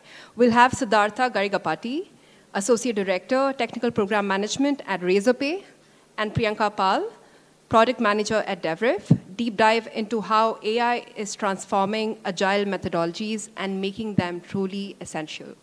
Over to you guys.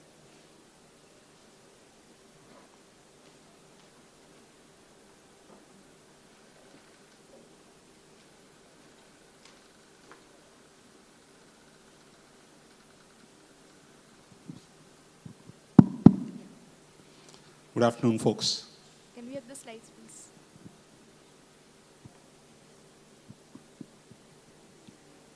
Yeah, welcome everyone. So today our session is around From Agile to Essential with the help of AI. Firstly, I want to take the opportunity to thank Siddhartha for joining us on the stage, taking his time to talk about this very significant, relevant topic, especially as AI is transforming the technological landscape.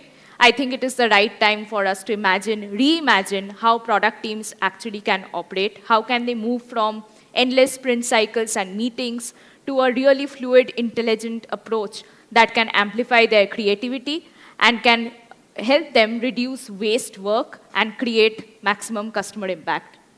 Thank you, Priyanka. I'm looking forward for the discussion as well as sharing the insights from my end. So first, I want to take the moment to talk about how Agile was actually conceptualized to move fast and deliver value to customers, right? So, and over the last, I would say more than a decade ago, this digital transformation, when it came into the companies, they started implementing Agile on a large scale. And Agile has been there around for a very long time. Like scaled Agile framework is a common terminology that all tech companies understand, implement and operate upon. So what are your observations and personal experiences with how product teams have been adopting and implementing Agile? What are the challenges that you have seen? Yeah, just if you could give us some insights on that. So I know this is right after lunch. I can see some dull faces in the audience. I just want to make it a little more interactive. So I just want to know the audience, like how many of you are from sales or support? Like tech or customer support, etc. And how many of you are from product? That's a lot. And how many of you are like from engineering? Okay, let me start backwards. So how many of you from engineering like the product managers? So no offense to you. No one? Oh, both of you. And how many of you think they're pushy or bossy? Saying, do this now, or... I saw So how many of the sales or the customer support think these folks don't understand things? Okay. So just involving you folks on that one. So my essence, going back to what Priyanka has asked, so I feel there is nothing wrong in Agile, but it's to do with, the way we follow rather than being Agile. So let's talk a little more around that, right? So when we talk about Agile, and I meet a lot of folks, and by nature or by profession, I keep interviewing a lot of folks also. So one of the questions that I ask is saying, what is your perspective, or what does being Agile mean? So the responses that I get is, okay, so the Scrum works like this, or I do retro, or I do stand-ups. So the essence that I catch up is, like, over the period of time, Agile has become, like a ritual or like a checklist sort of a thing, where people stop thinking about being Agile, but they're just trying to do Agile, to basically, go through a checklist and say, hey, I've done these things. Now, I'm doing like a 2-week sprint or a 4-week sprint, and I'm addressing a bunch of things. And the way it is being measured as well is like how many story points you completed, or what is your velocity, but not in terms of what is the value that you've generated. So that's where I feel a bit of a crux is lost in terms of understanding of Agile, as well as the teams in interpreting it in the right way. Right. I think from my personal experiences also, that what I have observed is that people have become very over-prescriptive about the processes, and they often forget about the main things that matter, like the product, the customer, the people they work with. It's more around the checklist of processes, and that actually puts a lot of busy work, the burden of busy work on the teams to have these retros, to have these meetings, to log work, to log the time they spent on each work item.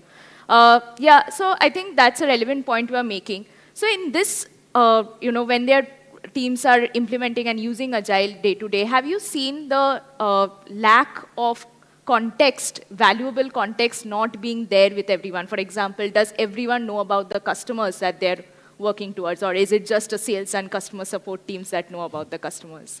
All right, so let me answer this with a couple of things. Or maybe again, I want to include the audience into my conversation. So I hope most of you are from the era of, let's say, BlackBerry or Yahoo. So how many of you think that these are good companies or great companies? No? I see a few hands. Others so are not. BlackBerry was supposed to have the best-in-class security, for all the enterprise communications back in the days. And do you think that they didn't follow Agile for their software development? Or did they? So, but where did they lose it? So people always talk about like Kodak, Yahoo, and others losing the market pulse. So what went wrong? So we always look at Agile as like the engineering side of things, but again, the essence, right? Being fast enough to grab like on the innovation, understand the customer pulse. So it has to be applied everywhere. Now let's come back to the context part of it.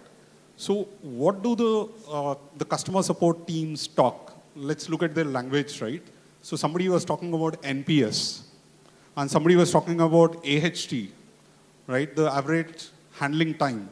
Or somebody was telling about CSAT. Now let's look at what the tech talks about.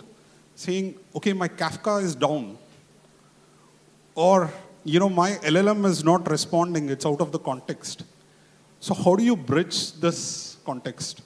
So the customer support or the tech support, they're trying to look at one perspective.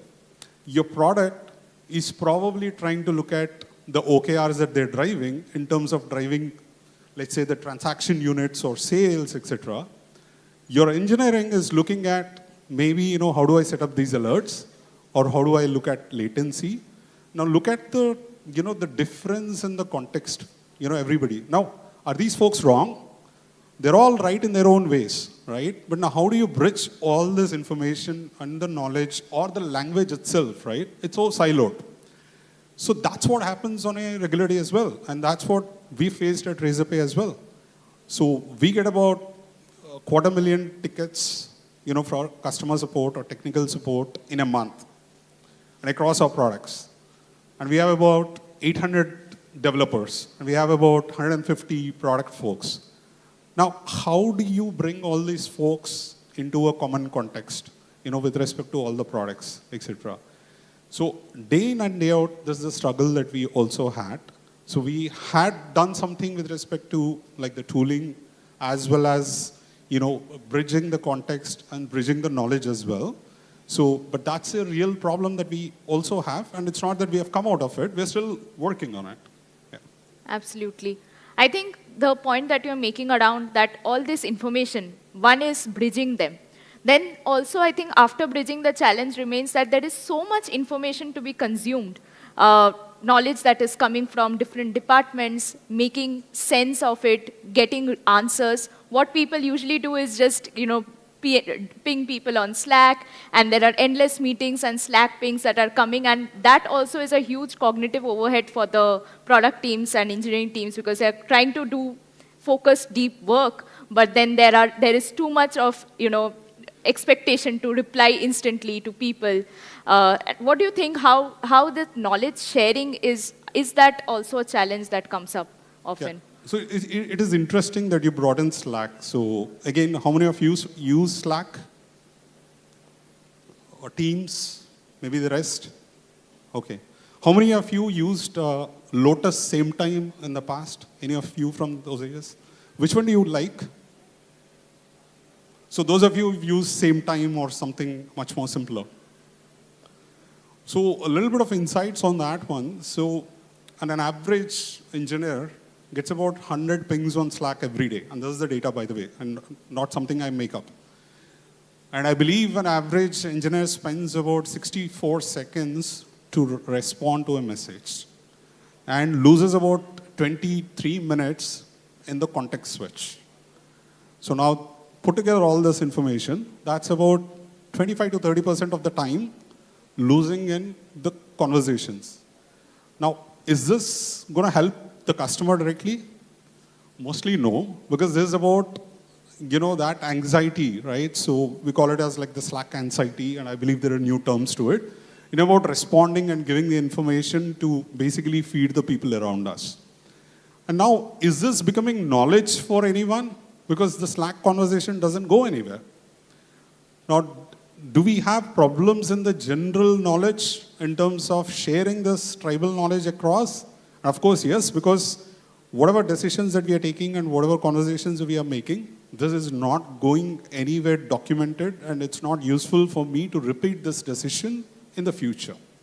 So that's real, right from onboarding a person, to basically understand how do I solve this problem, or there is an incident, how do I, use my learnings from my past to be able to, respond to this. So all this is tied to the knowledge management, and it's a big issue across the organization, and of course in the new age startups where the churn of the people is even more. Right. Absolutely. So knowledge and work being done over time, there is no way to just record it and leverage it over time and ask questions and get answers. It's always you have to go back to the people, and they might not be there in the company also anymore to answer those questions. Just on that note, so we were, a couple of months ago, we were just trying to do an analysis. Razorpay is about 10 years old now, and there are maybe thousands of specs which were written by hundreds of people. We were trying to figure out, saying, okay, we have this product, let's say take checkout for an example. It has evolved over the ages. What you're seeing today has come through the last 9 to 10 years. We were trying to see, okay, so can I get the list of all the specs which went into it? So there's a new person who has come on board, and I just want to give a reference to this person saying, hey, we have taken certain decisions based on certain hypotheses. You don't need to reinvent and go through and then figure out all that. Can we make it easier for you? So all this information is dumped into my Google Drive, and I can't search for it. Or it is not at least easy, because that's the way the startups are. Because we are in a rush to, solve other problems, but a lot of things, including knowledge management, is an afterthought. Saying, okay, because I never thought I had to, I'd grow at this scale to be able to solve this problem and worry about it, right? So those are some things that, again, now that we are at this scale, so it becomes a much more, a profound issue for us to look at. Right, so I think we talked about some pertinent problems so far around context not being available, not everyone speaking the same language. Even if knowledge is there, there is no way to reference it and leverage it over time and get answers. So now that we know about the challenges, I want to talk about now what are the basic essentials that product teams need to get it right in order to operate more efficiently. What is that in your mind? Like, what does essentialism mean to you in this regard?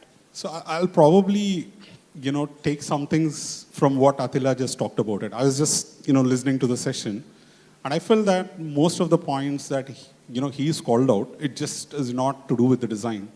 So maybe I'll try to connect a few dots over there.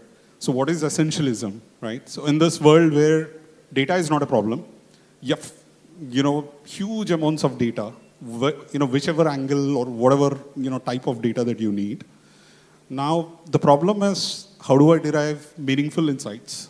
So Attila talked about, obsess over the essential details. For me, it's not even details. For me, it's insights. So I have all this information from what my customers are complaining. I have all this information what, maybe my sales is pushing. And I have the details of where my technology is failing or what do I need to do. So what does or how does it help me to take a look at the insights? So that's one of the things. The second one is, the essence of Agile, connecting to what, we started off with. So for me, now, Agile is, combined with essentialism is in a different way. It's not about doing more now, because that's the age in the past, on how much you can do more, right? It's about like, what is the purpose you are doing, and are you doing simple things and in the right way, and are you delivering the value? It's not about how many story points that I solve or how many things, right? So, again, just connecting to one inference, again, I talk to the teams. So how many of you actually measure sprint velocities or sprint delivery? Any of you look at those numbers?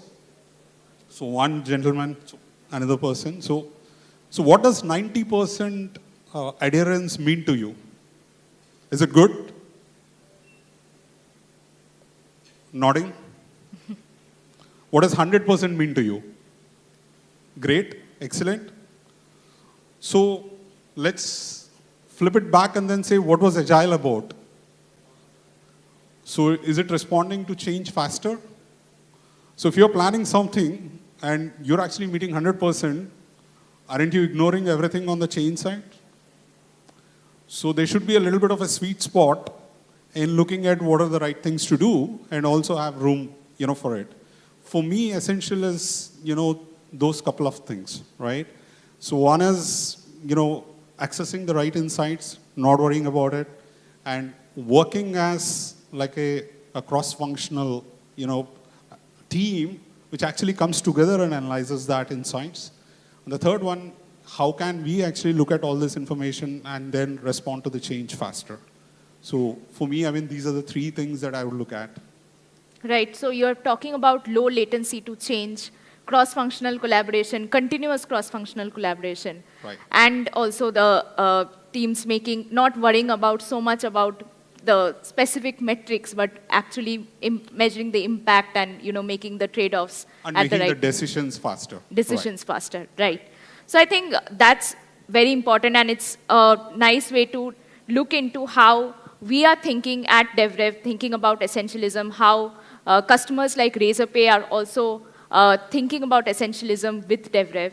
So one thing that we strive to do better is how to make our customers the most customer-centric. Because we feel that customer context is one of those essential pillars of making product teams really successful in terms of the value that they deliver. Low latency response to customers by making sure that developers are picking the right issues in the right sprints.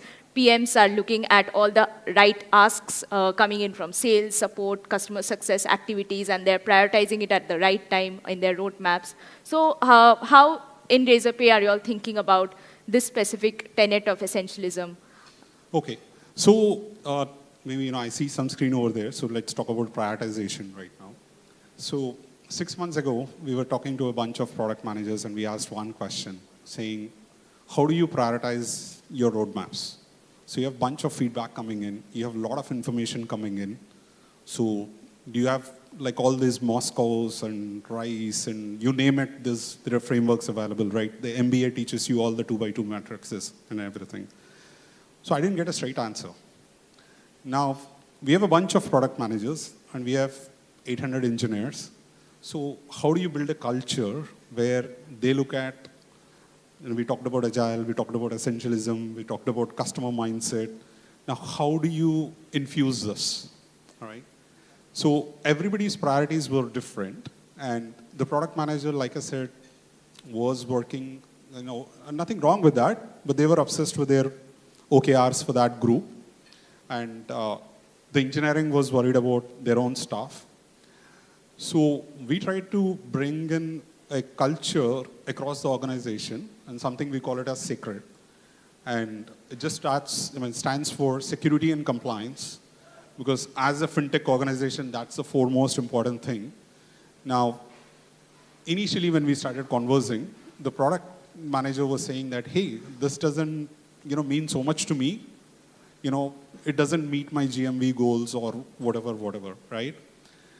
Now, so if you don't have a secure system, would it impact your customers? The answer is yes. If you're not compliant, to the regulations, the business doesn't exist. Would it impact your customers? The answer is yes. If your systems, then the R stands for reliability. So if your systems are not reliable, if you're not, making it up 99.9% of the time, so would it actually impact your customers? The answer is yes, because we are in the B2B space. Your systems are down. The merchant is going to face an issue of not accepting the payments, right? And the last one is innovation, or delivering on innovation and commitments, right?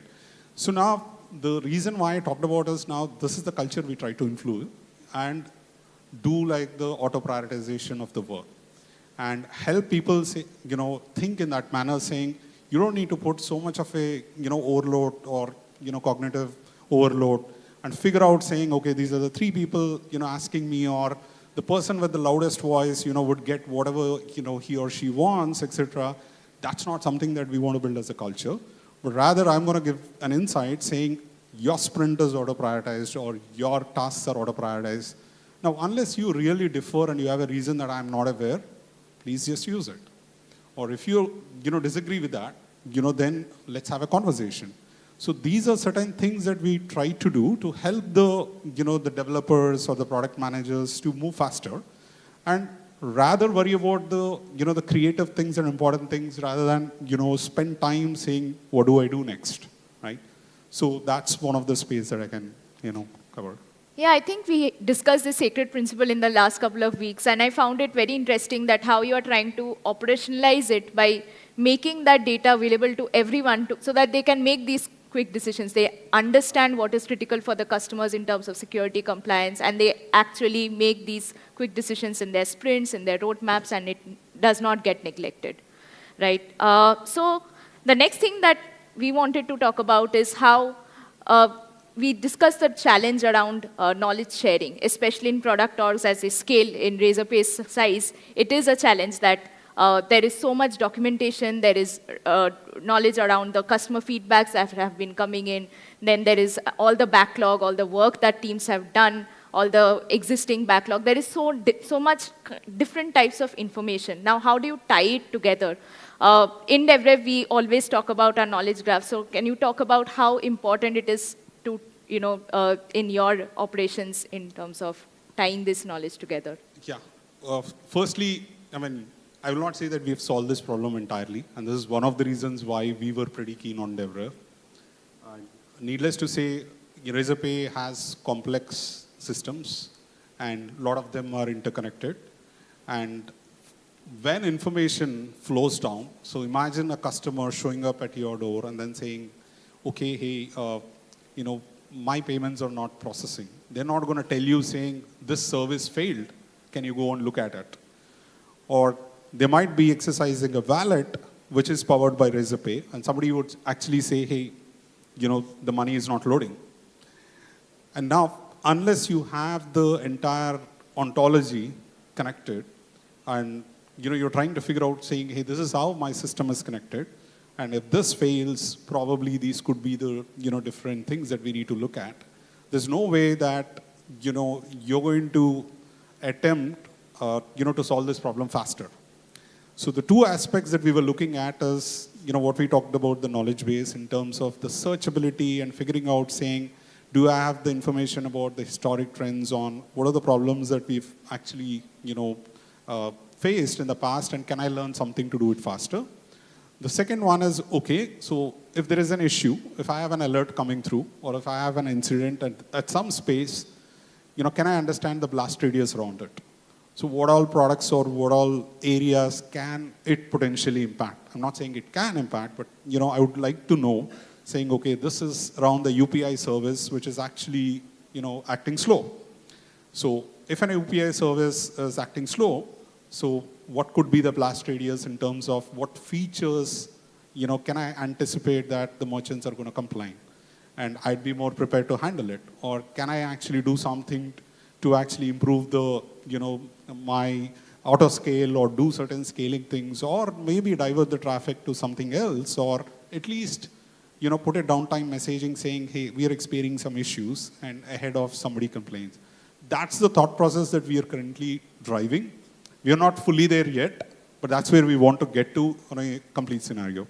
Right. So connecting these different facets of information, like the customer reporting an issue, what the developer is doing, what areas of the product are getting impacted, tying this together, on top of it, being able to answer questions is something that... And the incidents and basically whatever information we have with our systems that's visible or invisible to us, what is the lessons or the history that we have, around what we have done earlier, and what is the information that is coming on the changes that we are doing, on, let's say, the code, and can we use and bring this information together to figure out and at least be ready, be a little more proactive than reactive. So that's the vision that we have. Yeah, I think this brings that leverage to work that we have been looking for, right? That you can reuse existing things that have happened so far, the existing insights, and then do something about it.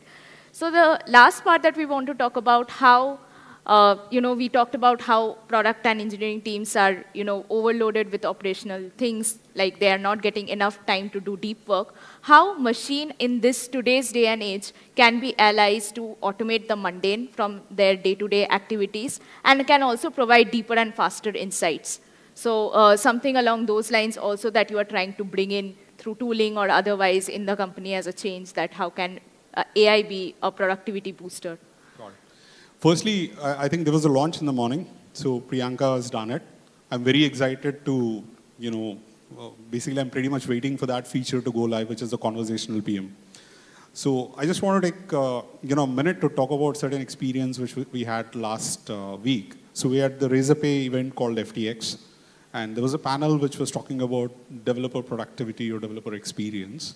And one of the questions which was asked on that panel was, will use of AI make developers more dumb or more smart? So now you have the cursors, the co-pilots of the world. So what do you folks think, would be the impact of that on the developers? Smarter? So there are always two sides of the argument, right? So one is these tools are not making the developers think, and sometimes they don't even know like what is the logic through which the code is being generated. And the second logic is, okay, this code anyway is like so trivial or some things, that the tool is giving, and, people can handle the smarter problems, right? And I remember one of the comment which was made, by a panelist was, hey, we have smartphones. Earlier we didn't have. So you can do a bunch of things, but you can also sit back and then, keep watching YouTube shorts, right? Which is true. A lot of people do this as well as that. Yeah. So you can, choose the path. Now, I want to take that saying, if we take it constructive, we can use AI to do a lot of things, right? And if I take my team, for example, maybe 50% of my team's time goes into maybe handling meetings, Yeah. right? Pushing people, Right. or, abusing or hearing the abuses. And asking or for status updates. The status updates, all that stuff, right? Now imagine a bunch of things. I was just talking to a lot of people and I was just saying, hey, I would like all these things to be updated automatically. Now, a lot of people again asked me, including my team members, saying, hey, then what will we do? So do you have some other thoughts for us? So for me, AI is still going to, complement, right? So it's not, so AI and Agile are not competing.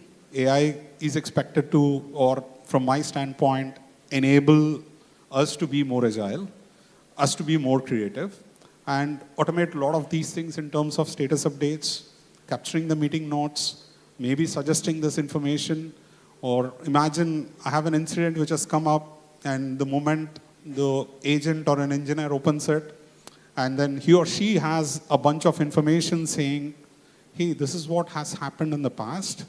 You said you have already set up a preventive action, but looks like it didn't work, this reoccurred.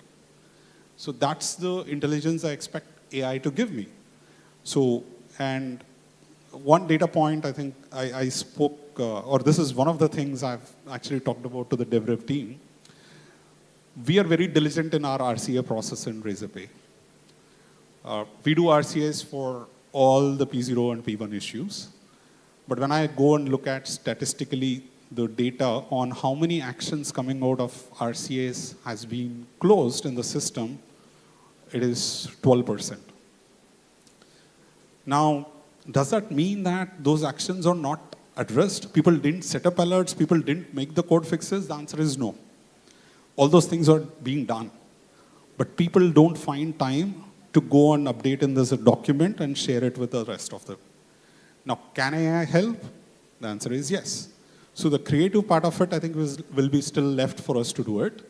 And the more mundane things is where we can solve those easy problems while we all treat AI as like, something exciting as a kid in the candy store. So that's a way that I would like to perceive. Right, AI as a teammate. And incidentally, this screenshot also shows one of our developers who is sitting here, Ayush, who was feeling like, okay, I have to write this huge RCA and PIA doc now because of this incident. How can I do it faster? And he just asked our on-call agent to just draft an incident RCA and PIA, and it generated something. And I had also seen Ayush's reaction, yeah, this looks good. So, and he went on with it. So that is how the on-call agent became like an assistive partner. Of course, he did the hard work of doing the root cause analysis, but drafting a PIA was just automated for him.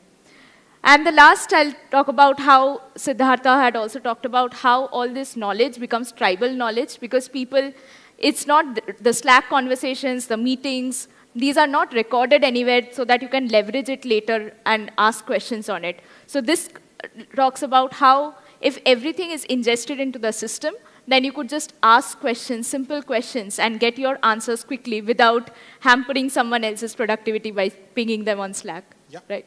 Yeah, I mean, again, +1 to that. So I don't like anybody, DMing me saying, can you send me this or, do this. Again, we are pretty used to having somebody shoulder us, to do things on Slack or Teams or whatever.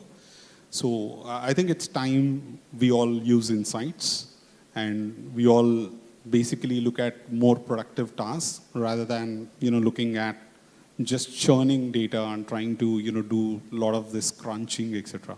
So that's where I feel AI can be of much more use, not just development, not just like providing more value to the customers and merchants, but the way that we do things internally as well.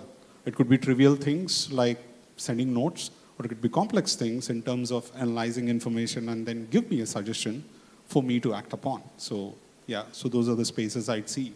I mean, we're pretty close in that space to use those effectively on the regular workspace. And we're also using a lot of AI internally. I mean, in terms of test cases generation, the natural productivity in terms of providing suggestions on the API specifications, etc. Right. Yeah, these were the things that we had to share with you today. But if you want to ask any questions, yes, we have a hand.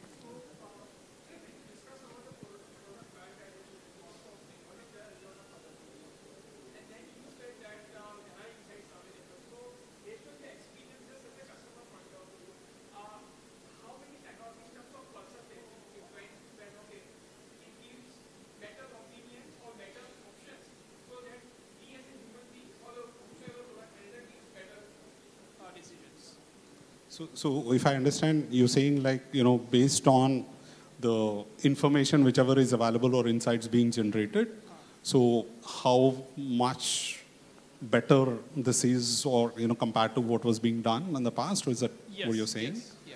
Okay, so let me put it this way, okay? So last year when we were looking at it, I'll talk about a few statistics in terms of our security and compliance or tech debts in a way, and which were seen as external things, compared to the product development per se. We were about 40%, we were adhering to 40% on the SLA. When I say dependencies, these are in terms of the product teams, in terms of, let's assume that Priyanka is running a product and I'm running a product, right? I need, something from that group for me also to be successful. Right. But the acceptance rate of these dependencies is about 20%. That means there's so much of a cold shouldering happening just because like I'm worried about this and whatever my things are. So these are some of the things that we were trying to handle, saying when you think or look at a product, your prioritization should broaden up to figure out like all the aspects which are touching it. Some things you may not be even visualizing at this point because the data is not with you, or it may not be in the right way and shape for you to consume. So I talked about 250,000 tickets coming every month. And out of this, about 60,000 are the tickets from our customers. The rest of the things are more like workflows, happening, conversations and stuff like that. Now, if I am expecting the product managers to go and look at that information, it's not humanly possible. And as always, time is a limited constraint for everybody, right? So this is the state we are in. So right now, I cannot say like on the outcome how much impact it has, but I can actually say in terms of at least the input prioritization that we are seeing huge improvement in terms of the way these early indicators are swinging. Like how many tickets on my security, compliance, and all these things are getting improved. Because outcome is always a lagging indicator. If I have to talk about like how much impact it has on my NPS might come like, this impact might show up 6 months on the line, because there will be always several other things, which will influence it. So we are not at stage to look at complete outcome impact, but we are looking at this, the input or other insights where do we see changes happening. So that's... just a very short, how long it took for you guys to come to this particular, say, after using DevRev? Oh, okay, so we started this journey a long back, and then, by the way, we are using DevRev on the build side. So, and we ingest a lot of information on, from the fresh disk and use that data. So I would say culturally, the biggest part is the culture. You can make the data available, like I said. Now, Attila was talking about like the one important piece is like the culture, right? Now, you can put insights, and it is just taking like, horse in front of the water, right? But are people going to use it? And how do you actually say, hey, this is meaningful, why don't you act upon it? So that is going to take at least 6 months for you to start visualizing. Thank you. Thank you so much. Anyone else having any other question? All right. I think I want to again thank Siddhartha for sharing such relevant insights and his personal observations on how product teams have been struggling with processes, what kind of things should we look towards. I think that was super helpful for me to also learn from. Really thankful for this. Thanks. No, thanks a lot. Thanks for the opportunity as well. And I think you've been good crowd. I didn't see so much of a yawning, but I hope it was useful. Thank you, folks. Thank you, everyone.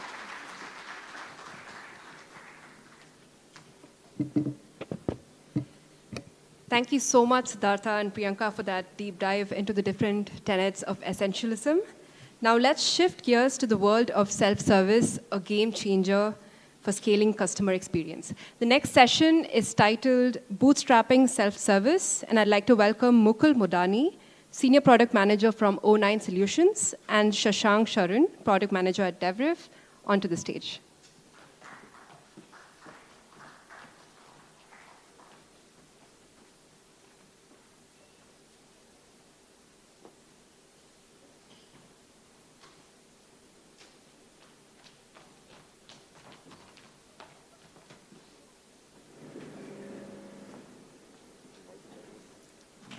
Can you say?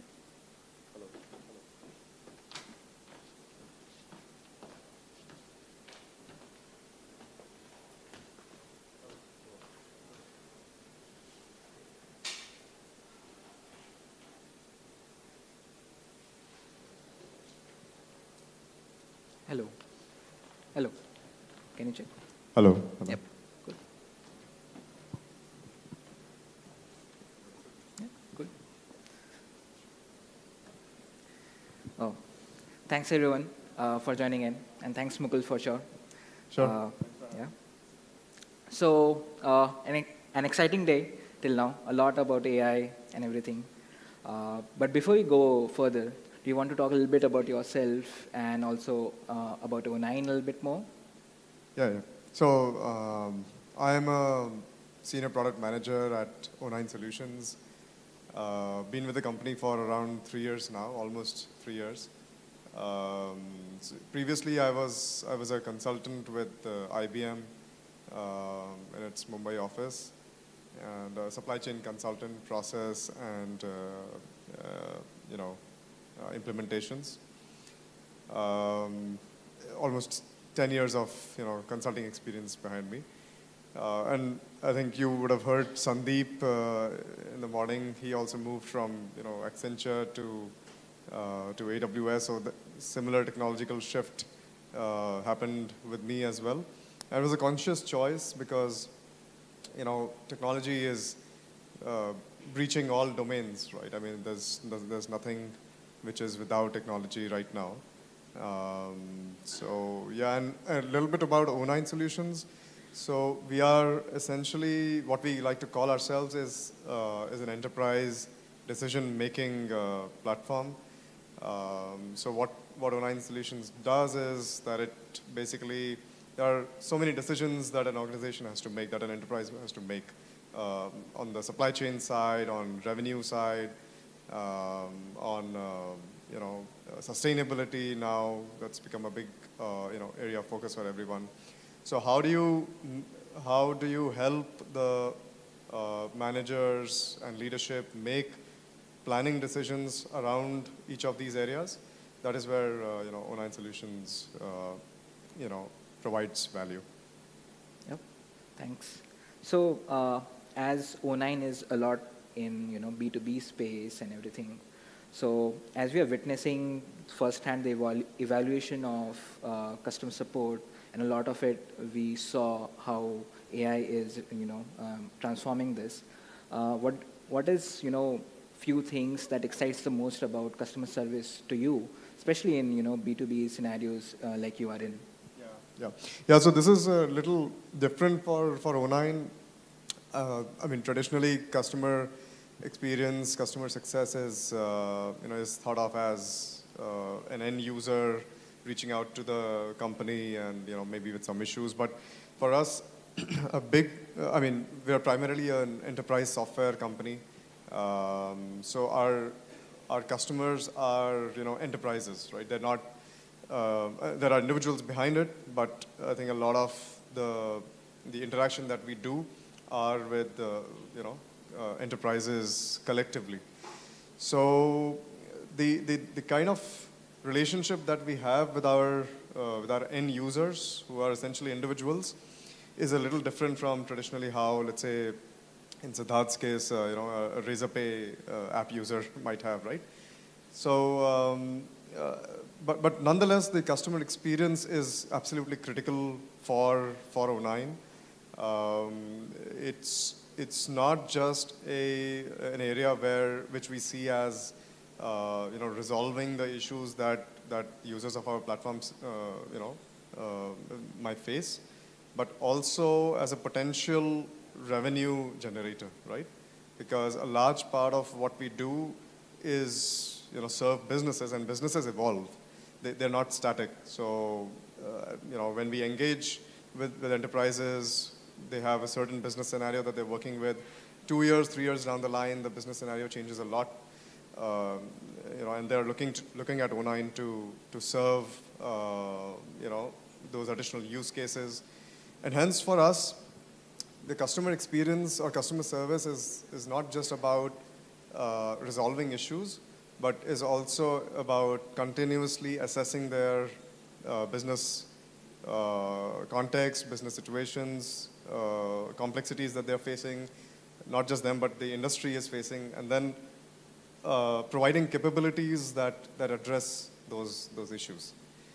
So that's how I would say that, for us, at the enterprise, as a B2B player, our challenges and the value that we are trying to bring as a part of the customer success or customer experience function is a little different. Yeah. So in a sense, support is not just transactional, but it is also more, you also want to build more relationships, and context is there with each of the customers, right? That's right, yeah. So it's interesting, and then what I can gather from that is that just the customer-facing, agents or automation is just tip of the iceberg.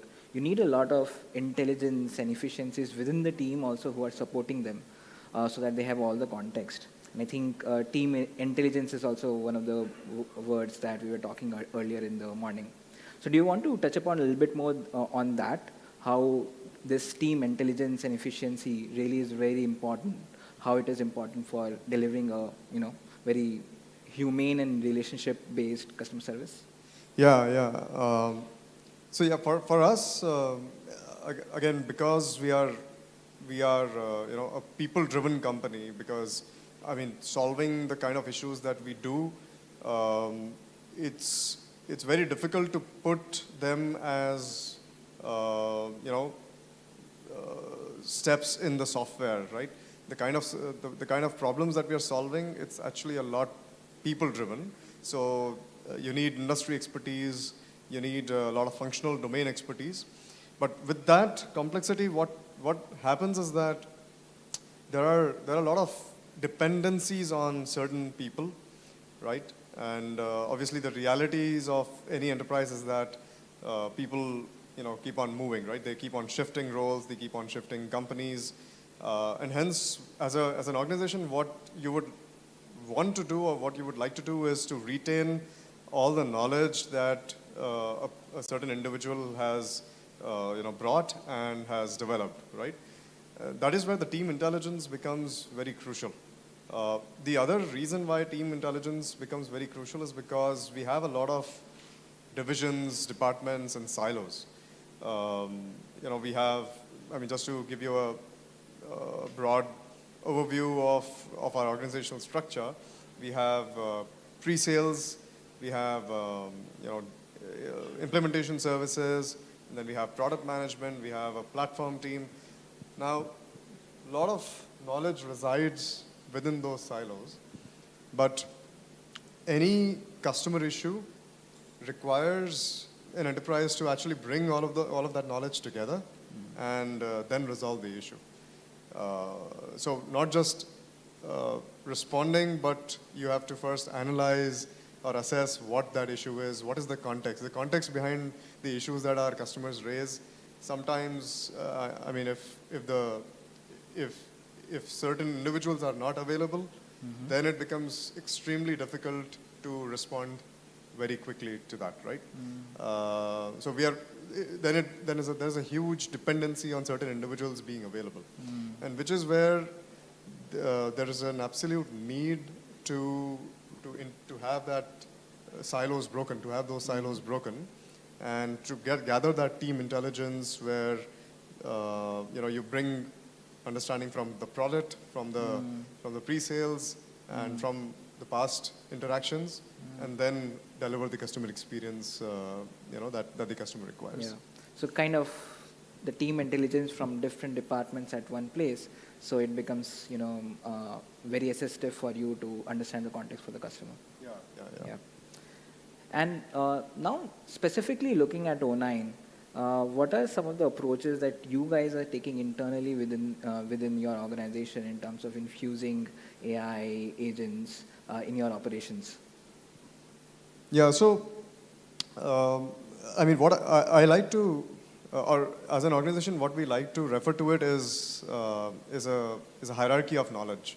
For example, you must all be now well versed with large language models, which essentially work on public domain knowledge, right?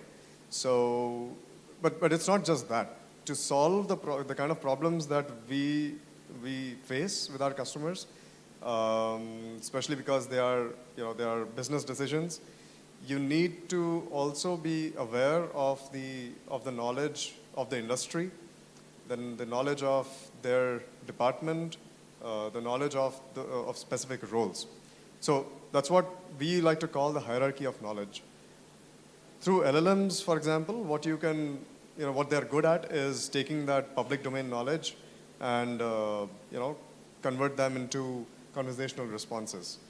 But it's not sufficient for a company like O9 to address customer problems. Because, I mean, just to give you an example, our end users or planners, as we like to call them, they are essentially looking to understand, okay, my forecast for my soap category has suddenly dropped by 30%. Now, they're just wrapping their heads around it to understand what led to that, right? So the drivers behind why a forecast has dropped by 30% is essentially a knowledge which is not out in the public domain. Some of the drivers might be, for example, weather, some major global supply chain disruptions, or other factors like humidity. All global characteristics, they are out in the public domain. But then there are some certain industry-specific characteristics which are not. And then on top of that, there are certain company-wide decisions. For example, they decrease their spend on marketing by X percentage, which is again a driver for why my forecast went down by 30%, right? Now, each of these is, a lot of that knowledge is not out in the public domain, and hence our focus when we develop the AI models is to not just rely on large language models to analyze the information which is available there, but also look at industry-specific, organization-specific knowledge, which, by the way, cannot be solved by LLMs. You need, small language models in a way to interpret that knowledge and solve those problems. So, for each of the hierarchies in that knowledge of hierarchy or hierarchy of knowledge, you need a different approach. You need a different AI approach to make sense of out of it, and then collectively resolve the issue that the customer is facing or the end user is facing. So that is our big focus. And then also, how do we improve the response to any problems that the customer is facing, right? Because right now, typically what happens is that when a planner is raising these kind of questions, that why did my forecast go down by 30%? it's not just one planner. There are like 1,000 planners within an organization who are facing that issue, and all of them are raising some concern or the other. Now, as a team, how do we understand?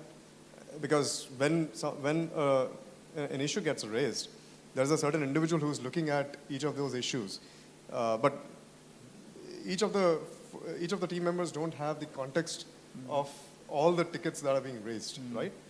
So that's where we have a lot of potential for AI to essentially get the context from all of the issues that are being raised by the end users, with the context of which organization they belong to, which function they belong to, what are the similarities and what are the differences between those, and therefore address, that how big of an issue it is, and therefore help O9 team prioritize which issues to look at first, and then which issues to prioritize.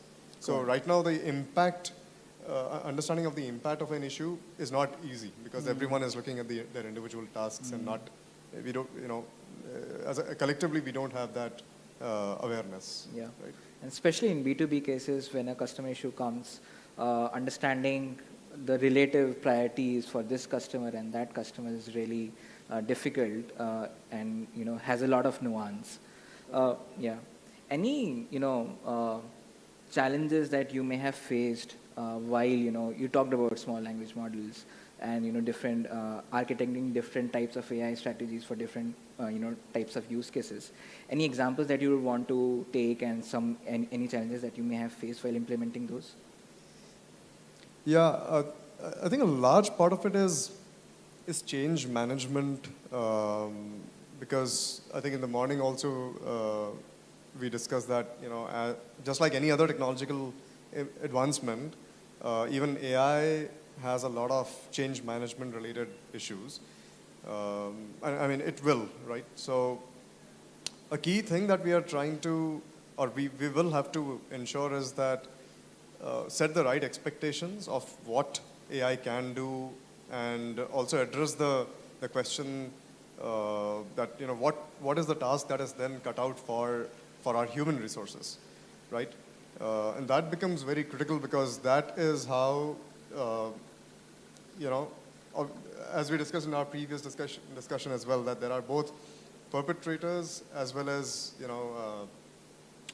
folks who are trying to adopt our technology, and for folks who are trying to resist our technology, right? And that's the biggest barrier of why change management issues arise.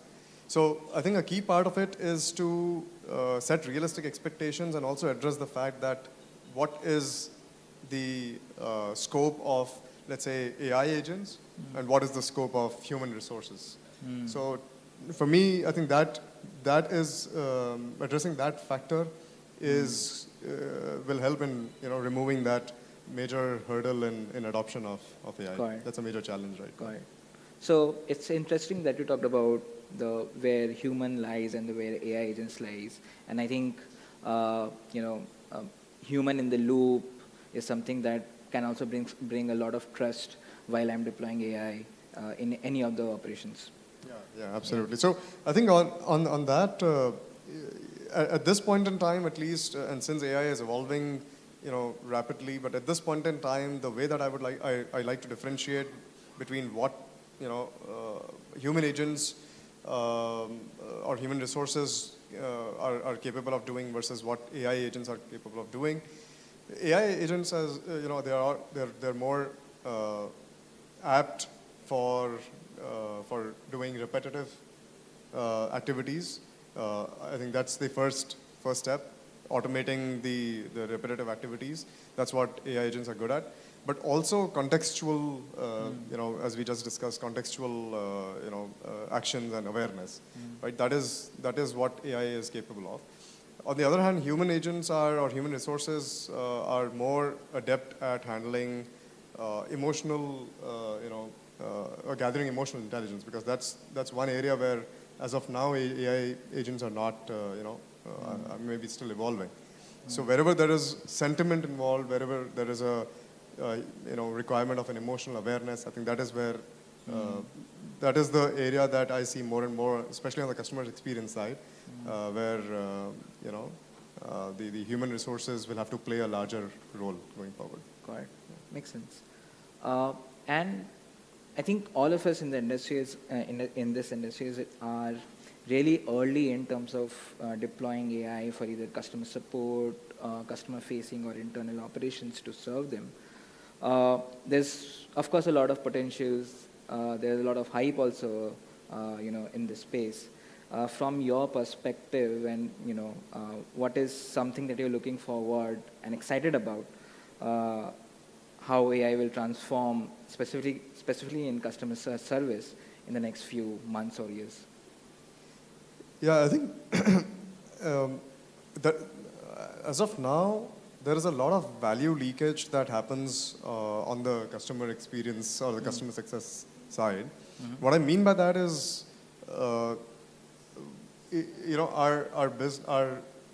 business or our job is not just done when we deliver a product and it is implemented, right? A large part of the value that we can derive is after a customer has taken up our product, right? Yeah.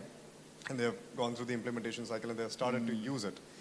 As I said, typically the business customers, the businesses are evolving, the characteristics are evolving, and hence a large part of the value creation is still left after a product is implemented.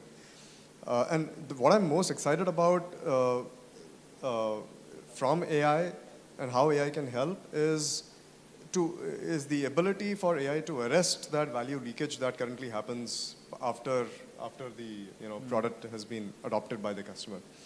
And that is essentially due to the fact that the customer success is traditionally more of a reactive function. Whereas if you really look at it,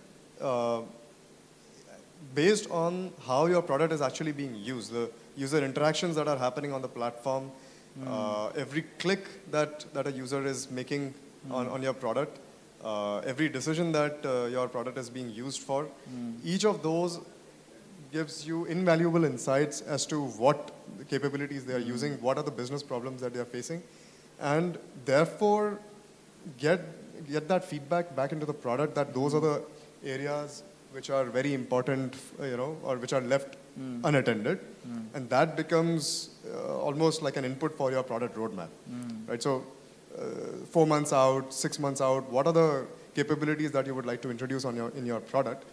The primary driver of that will actually become the information that comes out of the customer usage of your product, which right now does not happen because we are very, traditionally, and that probably is the case with most of the enterprises, we are very reactive to the issues which are raised by the customer. We are not trying to, be proactive in terms of understanding that, okay, the forecast has dropped by 30%. It's not usual, it is unusual. And therefore, it is a potential issue which the planners or the customer will raise, right? So first level is being proactive in terms of identification of that issue. And second is not just proactive, but be predictive about it, right? Because the business characteristics are changing.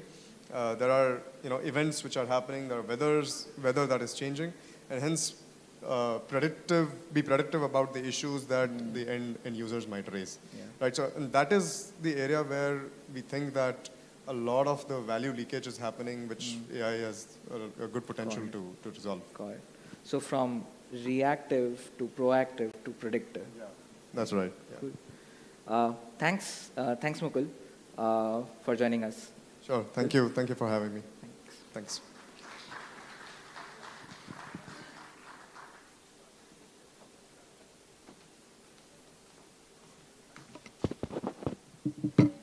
Thank you, Mukul and Shashank, for breaking down the power of self-service and showing us how to build smarter and more efficient systems.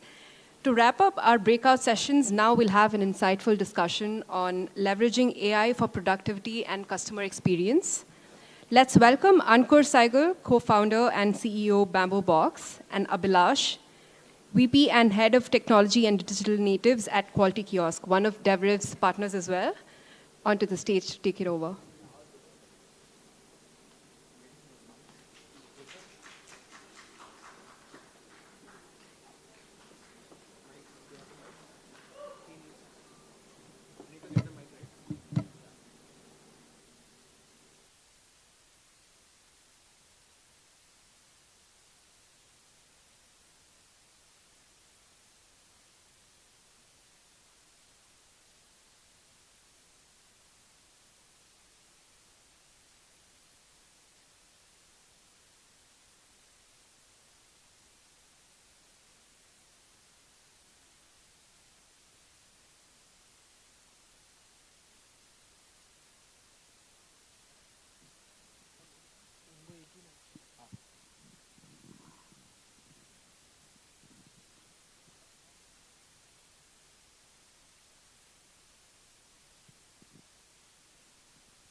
Okay, the clicker worked. So, good afternoon, everyone. How's the day looking so far? Exciting? How is all the AI stuff coming up? I'm pretty sure it's been exciting, and it's exciting even for us. I just want to first start off with, being thankful to DevRev. We've been working with them for the last 1 year. In a lot of pieces of DevRev, it could be on the product engineering side, extending for a lot of solutions for our customers and leveraging how DevRev has to offer to solve problems that are related to our customers and also some of the internal productivity areas, even as an organization. So I want to just sort of take a minute to sort of give you some idea of what QK and where we are based out of and what we have been doing. So we are a reliability engineering company who are focused on leveraging AI to drive productivity and experience. And one of our core idea has been to hop onto AI at the very early stage of our journey when it comes to quality. And one of the things that we have been able to do is to sort of unlock the true power of how we can leverage AI for productivity and experience. So the reason why we've been able to pick up this topic of productivity and experience has been to say that most of the discussions that I've had so far since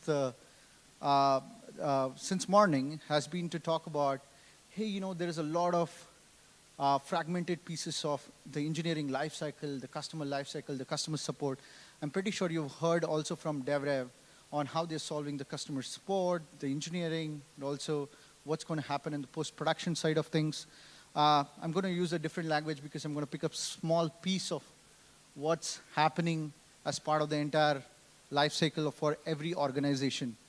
And I want to start off with, this has been the conversation of having with most of our customers. So we've been speaking to a lot of fintech, banks, insurance, digital native technology companies. And one of the pointer that keeps showing up is how siloed is the right and the left. And the reason why I want to talk about the right and the left is very crucial because of the fact that these two are extremely siloed in terms of how the data is structured, how the team is structured, how the culture is structured, because we are all looking at different KPIs and different data, different metrics between these two areas, which is, when I say left, I'm talking about the engineering side of things, of what's happening with all our SDLC lifecycle, be it how we leverage Jira or any other tool that exists.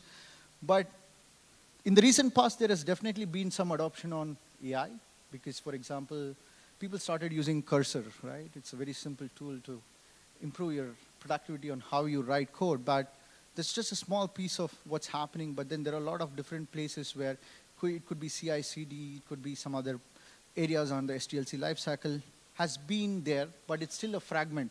So I was speaking to someone today, and I spoke about how you have this Windows disk fragmentation in our old Windows, which you open and you see all these white patches and the green patches and the red patches. When you click the button of, disk defragment, and all of them comes in one place. So that's what is happening right now. And we have all seen that fragmentation that exists and how we are planning to bring all of this to a certain uniformity and bring a lot of intelligence around it when it comes to the left. And I'm going to also show you some of the aspects because we're going to do a demo because that's exciting as well. But there has also been the right, and these two are very disconnected right now, and that's what even DevRev is trying to solve at this point of time. And we are very fortunate that we have been able to get a lot more access, and we have, in fact, we know some things that most of the people don't know because we have access, we are partners. So apart from that, what we have been able to look at is what's happening on the customer experience side. So what we call it the voice of customers, what your customers have been speaking about your product in the social media or in an email or in Play Store, App Store, in a lot of places. And then also look at what your customers are actually talking about in terms of the complaints, which is the customer support side of things, how we are bringing in intelligence. I think DevRev has been really pushing that boundary, leveraging AI to improve the customer support side of things. We are building on top of that to improve the productivity and the reliability side of things for the products. But having said that, it's still a lot of data coming from a lot of tools, including the side where I'm talking about the infra, the customer, the APIs in the back end and the front end, and a lot of session analytics, a lot of data coming in from different places to be able to make sense out of what customers are speaking about and how do I make sense out of it. And we'll also show you this in the next couple of minutes. But what we are trying to do is to bring these two closer. I'm pretty sure that everybody is trying this. This is the most asked solution in our, at least the customer base that we are speaking to across the globe, that how do I bring these two closer from the left and the right and bridging the gap between these two to look at how we are going to solve the engineering side of, which is the dev, test, and the operation side of things. And on the right, which you're talking about, how do you improve the resolution? How do you bring the intelligence? How do you also improve monitoring, for example? And this has been monitoring has been a big topic these days. And how do you use these insights to improve the experience side of things? But this has been something that we have taken up as one of the use cases to solve using DevRev. And the beauty of DevRev and also the ability for us to build on top of it is two things. One is the ability to extend DevRev to a lot of other tools that are there, basically democratizing the way we want to connect to a lot of tools and also build insights on top of it. And we've been fortunate that we've been able to take this up and build solutions on top of it. Speaking of which, I want to sort of, leave the boring conversation that I'm doing right now, but get into showing you something exciting on DevRev and how are we bridging this gap between the productivity and the experience side of things, and how are we taking up the engineering insights and also the customer insights and build certain capability, which you can start consuming from now, if that's exciting. So let's jump into the demo. I think you'll have to change the screen. Yeah.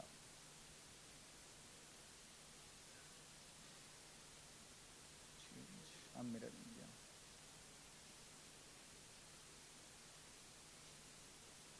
That's it.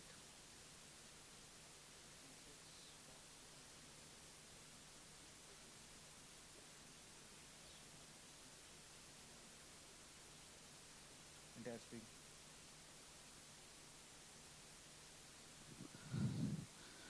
Okay, the typical technical glitch that happens with most of the demos, but it is not to do with the product, it's to do with my laptop and the screen sharing. It's all the complexity kicking in.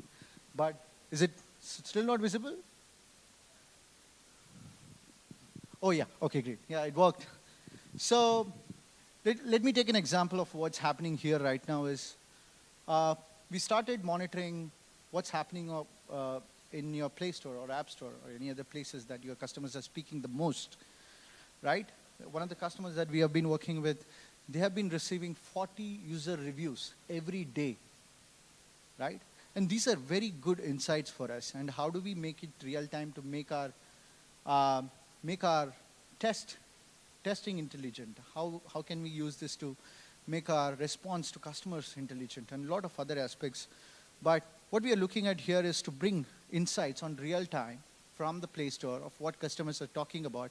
As you see all the tickets that are happening, and these are what customers are speaking about today, and all of this is real time. And the fact that we have also been able to say, connect to different systems apart from the Play Store and the App Store. You can also see the Zendesk here, and then Apple reviews here, and there's a Google reviews here, and it could be any other extensions of the channels that you want to bring in. It could be your emails, it could be some other parts. But the idea is to be able to say that what's happening in all of this to be able to get insights. And if you go to the, one of the areas that we have been helping customers with is to be able to understand which part of your product is failing often and which part of your product needs to have a lot more attention, right? because the customers are speaking a lot, and you exactly know which part of the product you need to get your hands on. So what we are seeing here is all the product features in a way that you can visualize how your product looks like in real time. And then every time a customer speaks about something, it can be automatically mapped to all your parts of the product. That is instantaneously usable, because when we do this, we get to one of the most interesting part, which is you can go to the stability and RCA. What we have been able to do is to understand which part of your product is failing more often and which is more unstable. And if you look at the left, you can see all the KYC login transfer, because that's the language people understand in Mumbai. So we picked up all of this and then say, hey, no, most of the customers are speaking about KYC. The reason why this is important is now your teams can go back to your the partners and integrators who services that you have been integrated with your application. So go back and say, hey, there's something to do with the KYC that we need to look at. And then when you do the clustering, that's when all the magic happens, which is instead of looking at thousands of tickets, you just look at some part of the places that you can start immediately acting upon right now. And all of this, you will be able to leverage to build good product insights and also good technical insights. And not just this, the way we are looking at and envisioning in the future is to be able to say every time an incident shows up in your product or in your support, can you connect to a lot of other systems and give the necessary information to your or to your engineering team to solve the issues as soon as possible, which is all we are talking about the SLAs right now. It's very interesting for us. But the idea is that the most of the money and effort goes into the investigation, which is where most of the money is, which is the RCA. We spend a lot of time there, and the time to identify and act upon. So these are the two core factors that we are solving with this, and we believe that this will improve the way consumers and the engineering teams start looking at problems of their product very efficiently. And this is one of the, and when you are able to use this insight to solve some issues really quickly, your customers are delighted. So it's a win-win for both of them. And that's what we are able to do with the power of AI and how we are able to leverage this insights coming in. Now, just to give you an idea, it also extends to your product teams. You can connect to, there are a lot of other tools that you're using internally to do your sprint plans, the product roadmaps and a lot of other things based on what your customers are speaking instead of what you want to do as part of your product roadmap. Because then you are delighting customers from what they are speaking about. It could be solving bugs, it could be solving other places, other parts of the engineering life cycle. Now, with this, we are able to see a significant improvement in productivity of how engineering teams consumes the data and what do they want to look at. While we are also solving these issues as quickly as possible to your customers so that they are happy and they continue to use your product. And speaking of which, we have started this journey a couple of months back, and then we have been able to drive, improve the productivity metrics and enable a lot of customers. And I have one of our customers here today, hoping to have a chat with him now. And these are some areas that we are constantly looking at improving. And we had a booth. I think a lot of people came down to the booth and asked us a lot of questions. We are extremely happy and thankful for that. And we want to continue to do this and bring a lot more use cases that can be solved for productivity and experience. And for now, I would like to bring Ankur. You want to...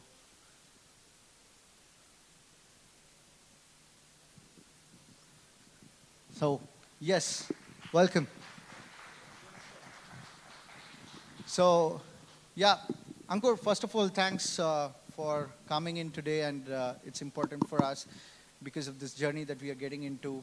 And would you want to introduce yourself and give us some idea of what BambooBox does, what you are looking at? My name is Ankur. I represent a company by name BambooBox. We are an account-based marketing platform for B2B marketing teams. to spare the jargon to most of you, we essentially help B2B companies or B2B marketing teams bring in more predictability to their pipeline generation process. So that's at a 30,000 feet level, that's what we do. Yeah. Yeah, thank you, Ankur. So we have a chairs here, so we can spend a little bit of time if you guys are not bored. So.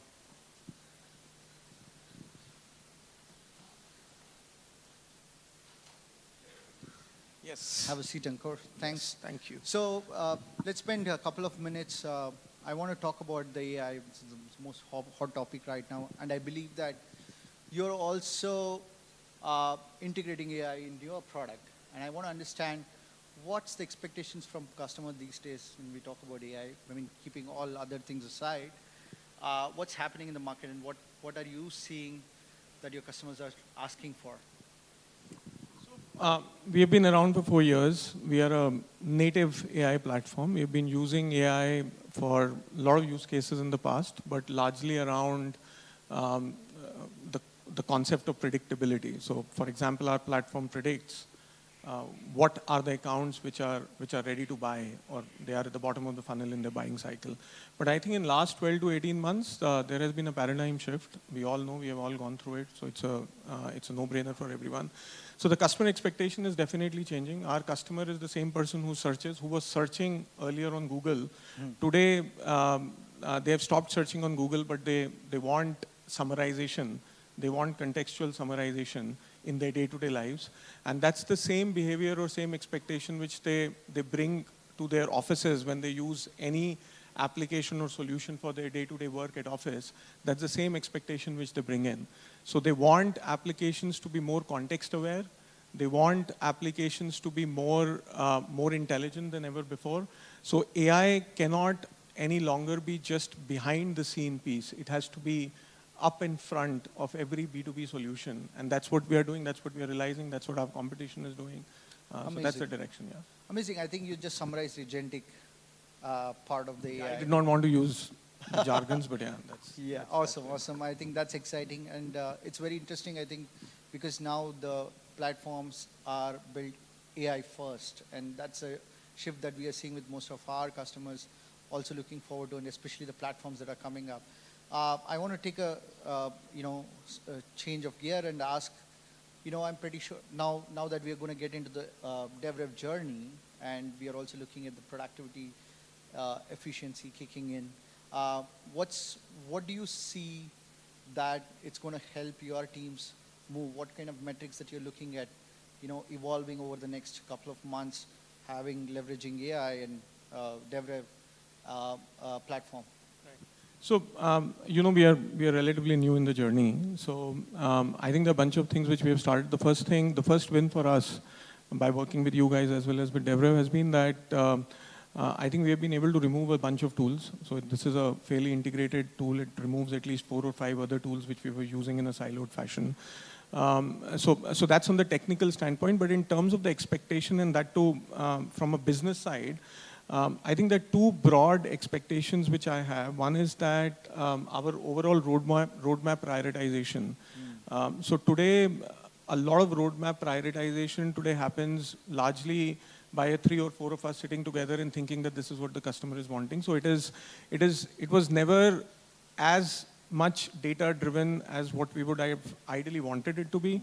I think with some of the functionalities which we would be leveraging for DevRev, and the entire integrated data pipes which we have right from our product till our backend development teams, I think that process becomes very streamlined. And I'm expecting with that, one of the outcomes which we will drive is a better customer experience, a better NPS score. So that's the primary thing on my agenda. The second, which is my CTO's agenda, is essentially to streamline the release cycles, reduce the number of bugs which we are pumping every time we release. So those are all technical stuff from my CTO standpoint. But from my standpoint, I think the first one is the most important thing, which is what I'm looking forward for and expecting from this implementation. Amazing. I think we are looking at breaking the silos and consolidation on a lot of parts of the licenses and the apps that you've been using. And I've spoken to Divesh as well. I think he has a grander vision on the technology front on how do you optimize a lot of these areas. And so the last question would be for me to understand how do you see the platform, which is Bamboo Box. I want to understand how are you going to leverage data to improve the product insights that are coming in and AI kicking in.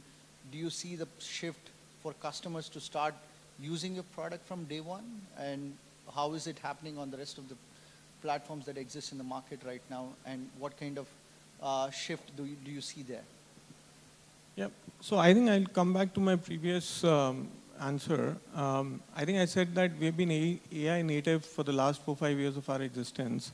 But I think the shift which is happening both from our development side as well as from the customer expectation side is that from a platform standpoint, the AI is enabling us to be slightly more outcome focused, not slightly, actually more outcome focused in whatever our platform capabilities are.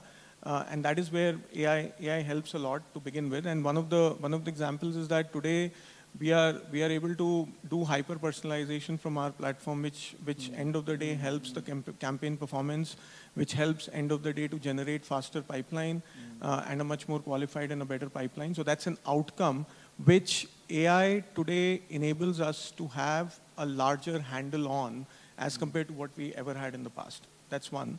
Second, I think, and this is slightly more from our platform standpoint, so our platform throws actionable insights throughout the buyer journey, right?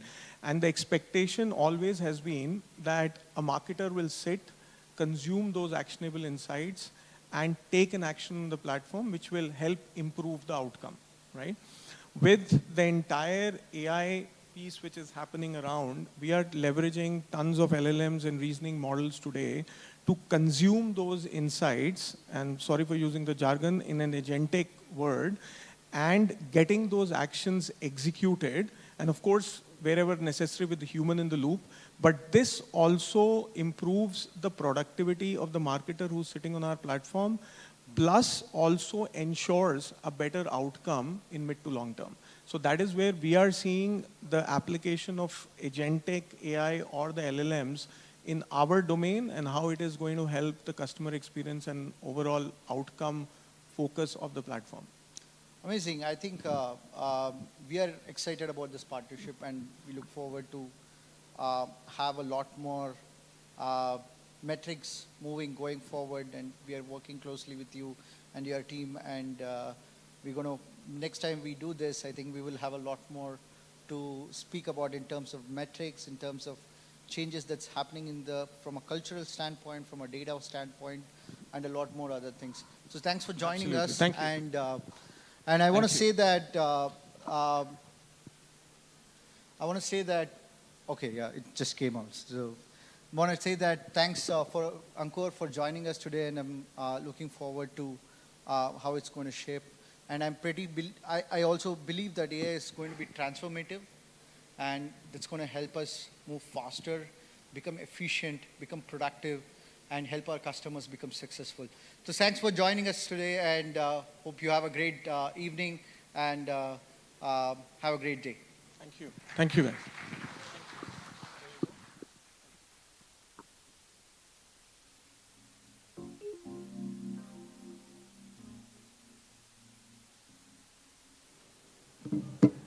Thank you, Ankur and Abhilash, for sharing those valuable insights on AI-driven productivity.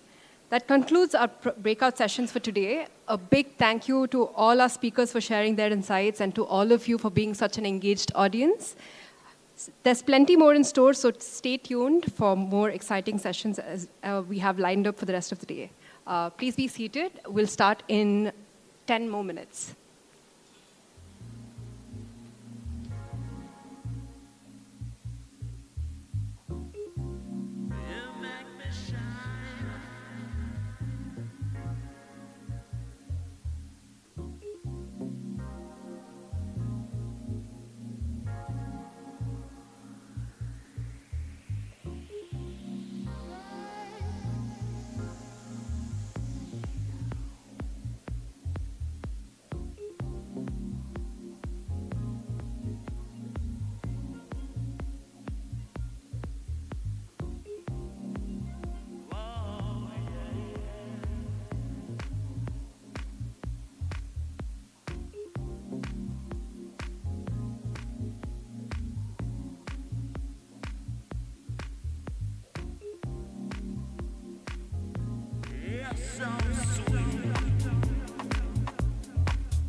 knowledge, but most important, network. And with our partners, potential partners, customers, and the way to transform together as a collaboration, this is the platform to be in. Just a quick reminder, in case you're going on socials, please make sure your hashtags is up and running. With that, let's start our first post, the high tea. I'm here to welcome on stage for the next session with the loudest round of applause, Naomi Chatterjee on stage right now, head of DevRev U, to kindly come on stage right now. The loudest round of applause, everybody. Loudest round of applause.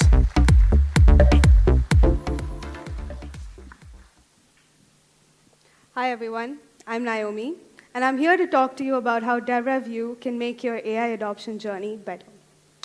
Because like we've been hearing today, AI isn't coming, it's here, which means that conversations aren't just conversations anymore. They're now workflows, they're decisions, and they're executions. And with that, we've heard Dheeraj say, AI can be hard, but DevRev U is here to make it effortless. With every change in technology, it can be a challenge. Think about when cloud computing first became mainstream. Companies that adapted were able to thrive, but others really struggled to survive. And we think AI is that shift in technology today. And that's why we built DevRev U, to help you not just learn how to use AI, but really become AI native. In a couple of minutes, you'll hear Manoj talk about how we guide you through that journey, not just using AI, but really embodying AI as a company. We'll talk more about how we guide you in that entire process, taking you from just using it to embodying it. With that, DevRev U is really built. We've brought in a lot of AI industry experts. We've brought in our own in-house thought leaders as well, through which we curate some really special experiences for you, like roundtable conferences, user workshops, as well as really hands-on experiences to help you understand how to become AI native. Now, being AI native doesn't mean that you have to be technological. I'm not, I get it. But that's why we've built out certifications that you can leverage no matter where you are in your industry, in your adoption journey. Whether you're just getting started with DevRev or you're looking to upskill as an AI engineer, we've got you covered with our certifications. Just yesterday, we ran our largest in-person session with over 80+ users joining us in person. And I see a lot of you here, so thank you for that. And something that we heard at the end of the conversation or at the end of the day was that DevRev is really changing the way that businesses operate. And that's a shift that we want to be a part of. So here's a glimpse of everything we've done so far. In just a few short months, we've really been able to educate thousands of users. We've certified hundreds of learners. And we've done extensive workshops for our top customers. Here's what our friends One of the big takeaways that I had was the workflow builder and being able to use the Ask AI, which was introduced, learning about how to use that, how to build the prompts, and be able to put that to work in how we manage our tickets in DevRev.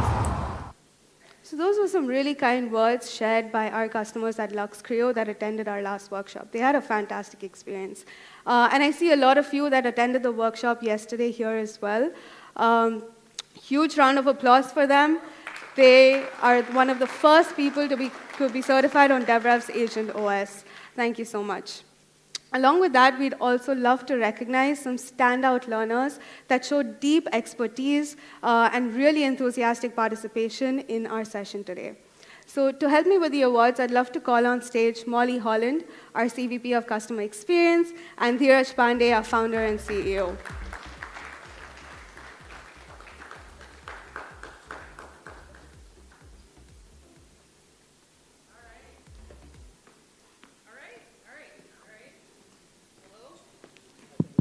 There we go. We're ready. All right. Thank you, everyone. Welcome. So excited to have you all here today. And I wanted to just take a quick moment, and as we get ready to congratulate the winners of the awards from our largest ever user workshop, like Naomi mentioned, I wanted to talk a little bit about the Grace Foundation. So under Dheeraj's leadership and some initiatives we have around women in tech, where we realized, of course, that women continue to be underrepresented in tech. We wanted to use the opportunity to leverage that thought leadership and expertise in AI as DevRev to ensure that as this era of AI continues to take hold of the next generation, we don't leave women behind. And so we founded the Grace Foundation, a 501c3 nonprofit. And with that, we are going to make an in-kind donation on behalf of all of our award winners today to the Grace Foundation to further that mission of ensuring that women continue to stay up on AI and advance in their careers. Thank you. Thank you, Molly, for saying that. Round of applause for that. And all I want to say is that I love the name Grace, and I love DevRev U, the name itself. Grace is an ode to Grace Hopper, and she spelled it as Grace, but we have Graice.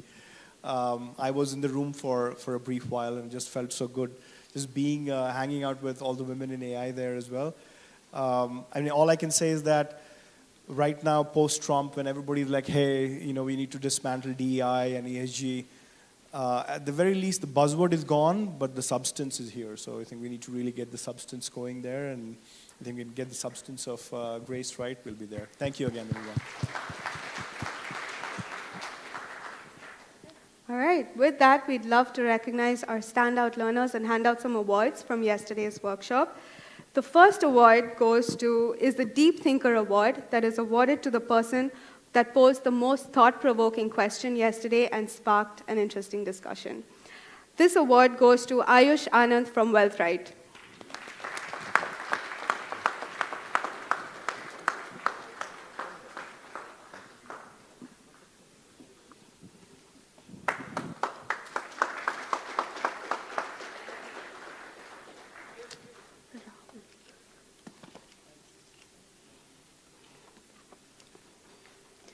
The next award is the Conversational Search Mastery Award, and this goes to the master of search who skillfully navigated through data to find answers faster than anyone, proving that there's no question too tough to crack. This award goes to Rahul Agarwal from Razorpay.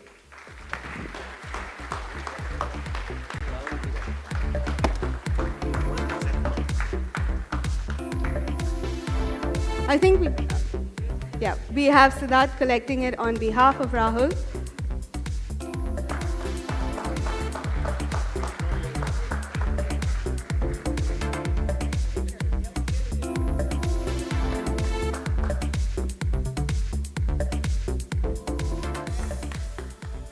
All right. The next award is the Conversational Customer Support Mastery Award to the person that mastered AI-driven conversational support that helped turn their customers into champions. This goes to Kiran from Shipsy.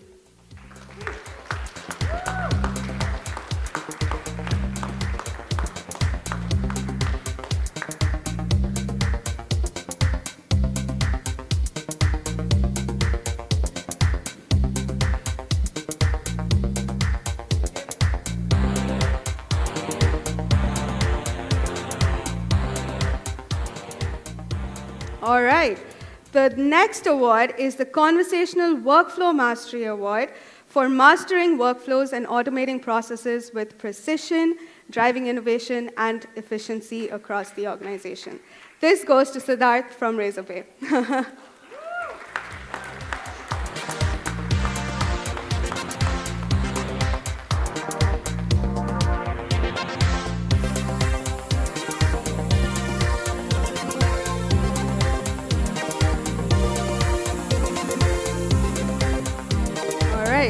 And the last award of the day is the Conversational Product Development Award. Goes to the person that excelled in using real-time customer conversations to shape and refine their product development. And this goes to Maitri from HDFC.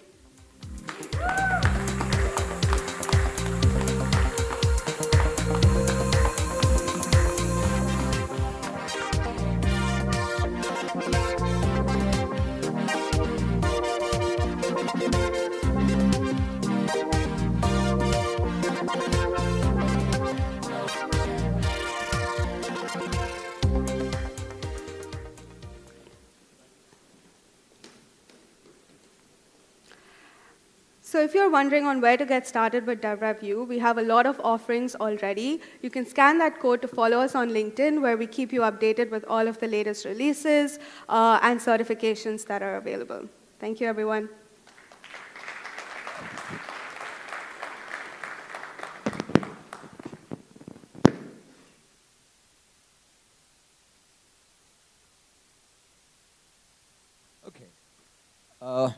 May I request the winners who just got awarded on stage, please stand up.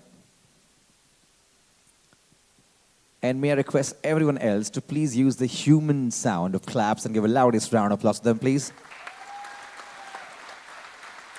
Thank you so very much. Congratulations to the four of you. A double win to my friend in the front row here. Very well done. Let's go straight up to the next one. Journey to embrace AI in enterprises. May I please invite on stage with the loudest round of applause, co-founder, president at DevRev is Manoj Agarwal on stage right now.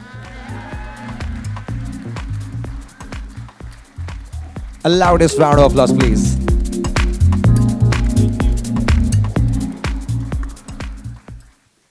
Super excited to be here, to be able to see all of you here at 4:30, still in the room. Thank you. I know that giving this time, maybe some of you arrived after lunch, maybe, 1 or 2, 3, maybe, but I really appreciate you being here. There were a lot that was covered in the first half, first morning, a lot of things that were going on outside also. I hope that you got something really out of it today. Every morning, I don't know, like if you go to newspaper now, it's very, very exciting or not. I can tell you that every morning when I wake up, go to Times of India, go to NDTV, or go to New York Times, always something exciting that is happening. Obviously, all of the news are filled with Trump's news now, but also you get to see amount of spend that is happening on AI side right now.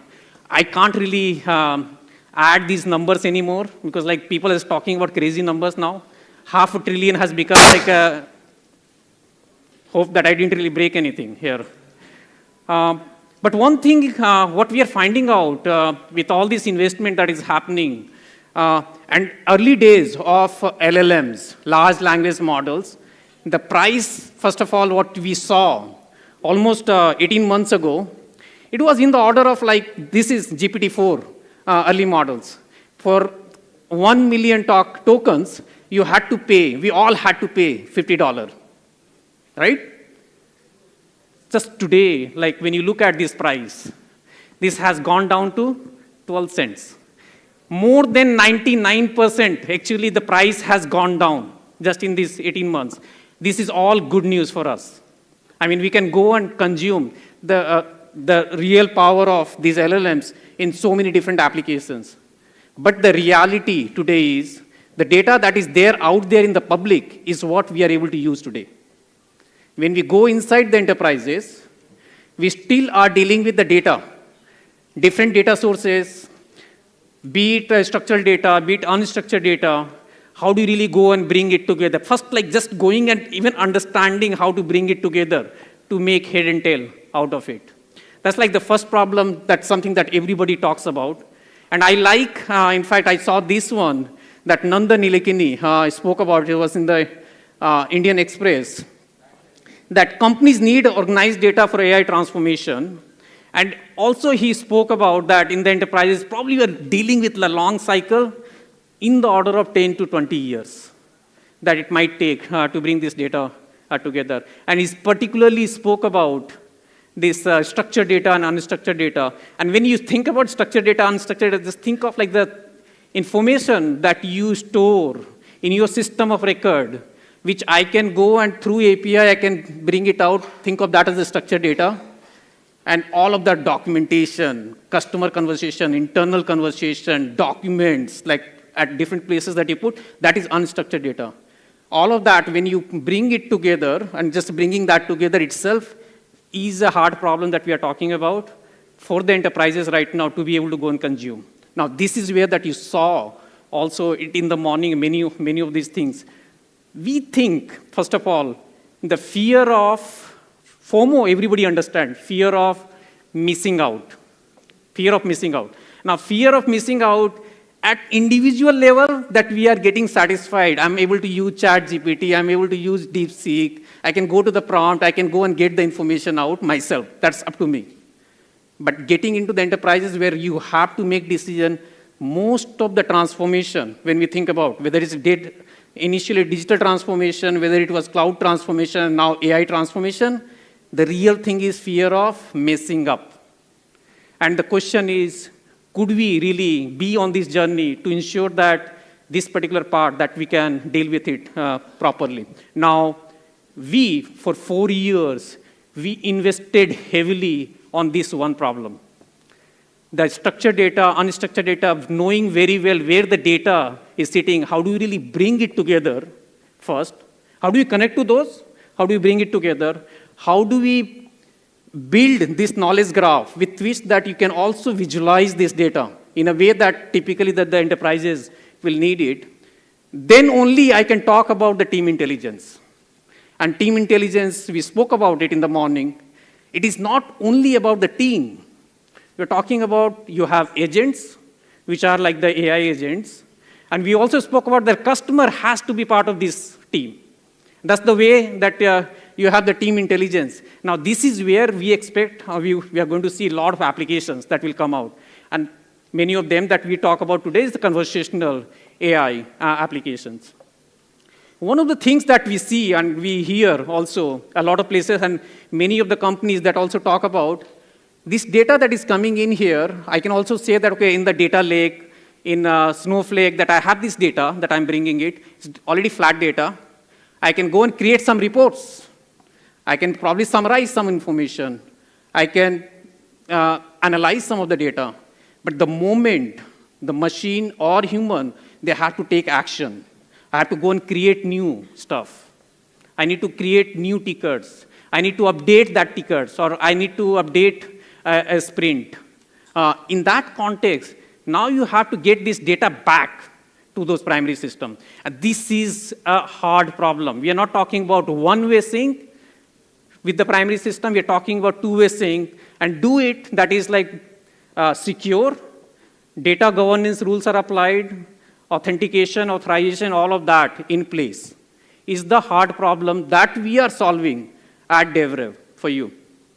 Now, when we talk about the airdrop, it's like one is we can have a lot of, let's say, consultancy services with which that we can go and do this airdrop, bringing in the data. The other was, could we really take it at least 80%, 90% of the way with a graphical user interface with which that you can connect to those sources, can map it out to how it will show up on the DevRev side in the knowledge graph. And something that we have put more than 4 years of R&D, we continue to go and spend money in this area to make it easy. Many of the large enterprises customers that they have chosen to really go and move some multiple systems to connect and bring the data into this system.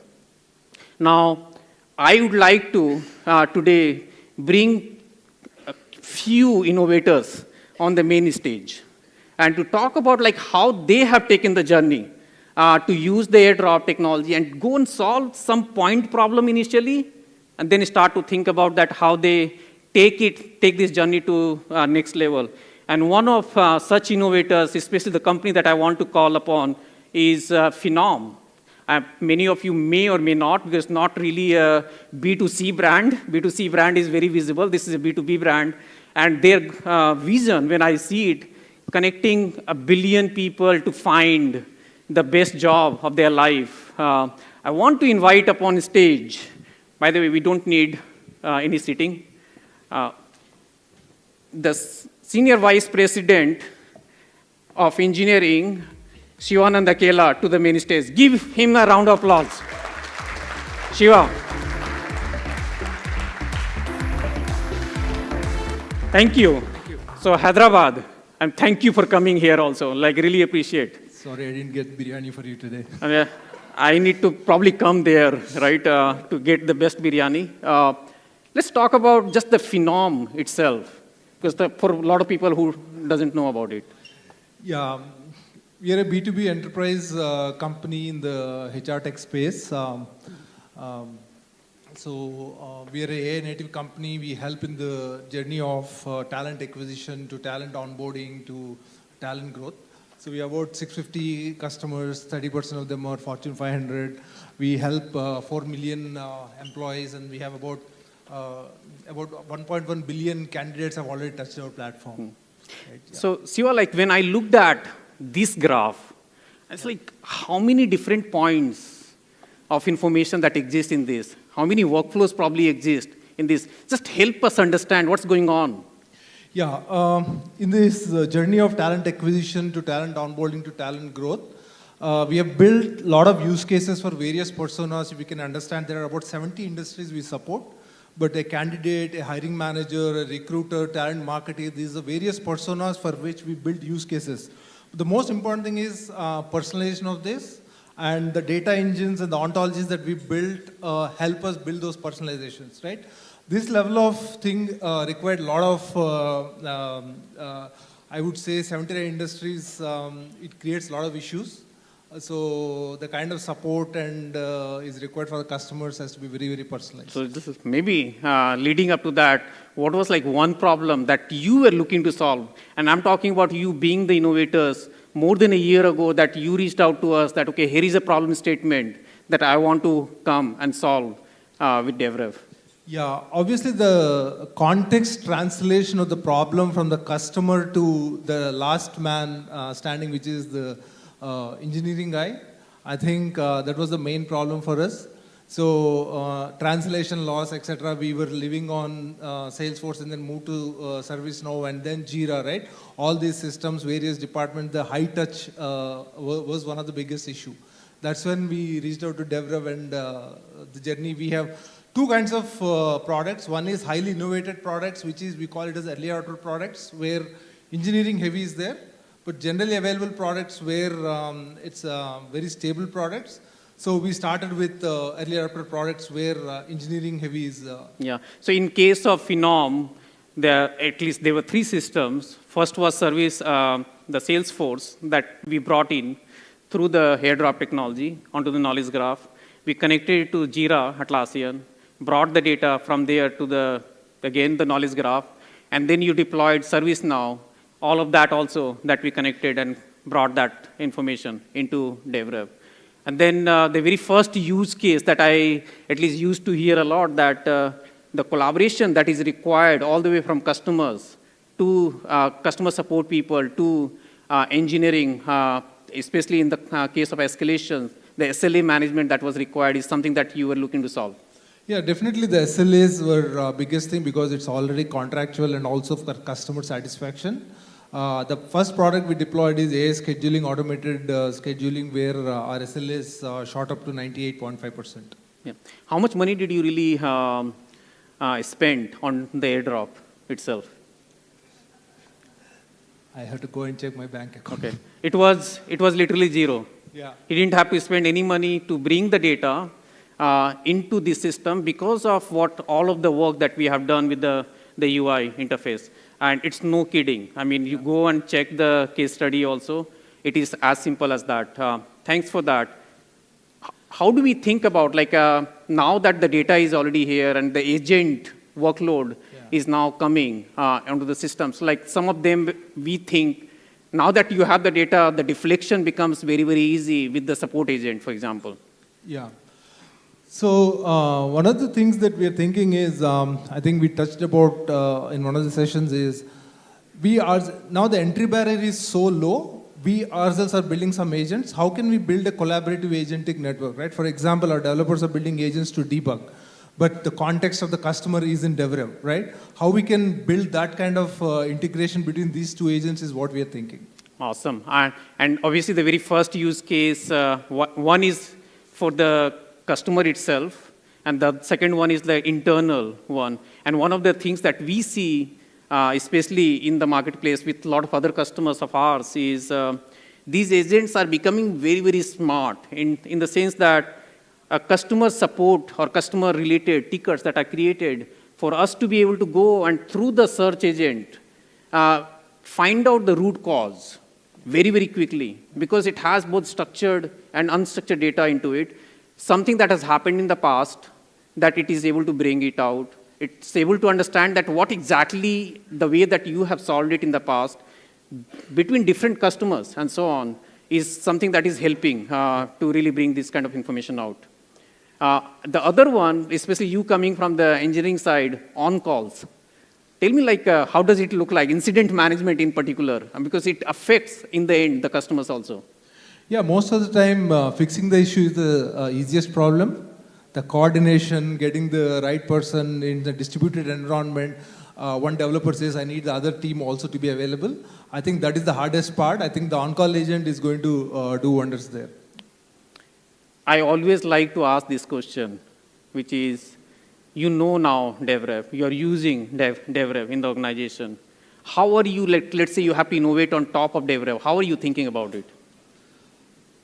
See, one very interesting thing happened with Phenom with respect to DevRev, right? So recently we acquired 3 companies. So what happened is they're all, we as an organization have to quickly integrate them into the company. And the customers from the acquired organizations are a little jittery about what is going to happen. For us, the most important thing is we do not know the customers from the ecosystem. We bought them for our scaling. So what happened here is an ecosystem like DevRev came to our use.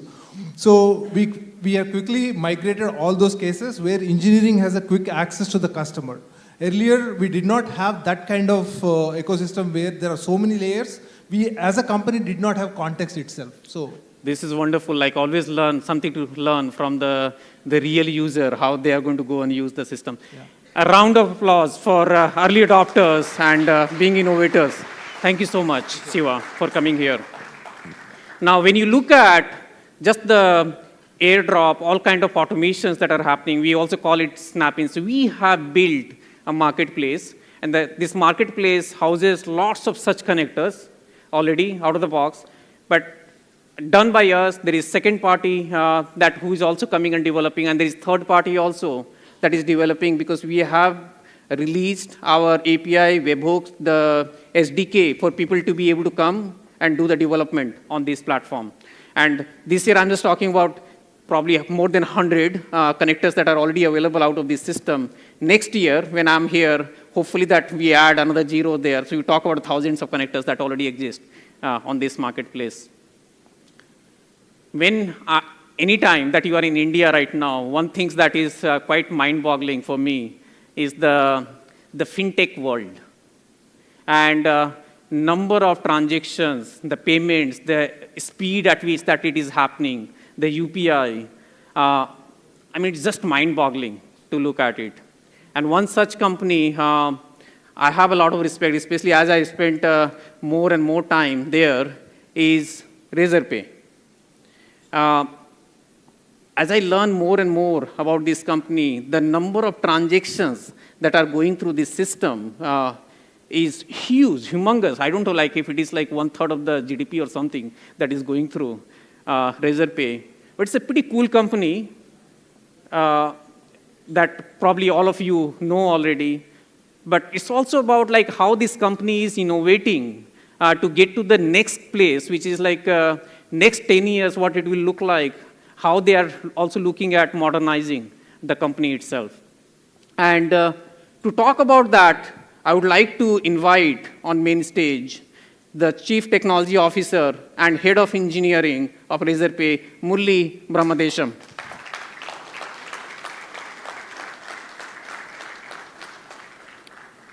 So while he's walking in, like every time you go and spend time with him, you get to learn so much. So how do you like keep up with the technology, Murli? I listen to you. You listen to me. Thank you. Thank you for being here. Tell us, like, when you thought about, first of all, just talk about Razorpay. I thought that, okay, everybody knows already Razorpay. How many of you know about Razorpay? Look at it. Okay, good. I'll just quickly summarize what we do. Our mission is to build platforms to help a business move money. That's our mission.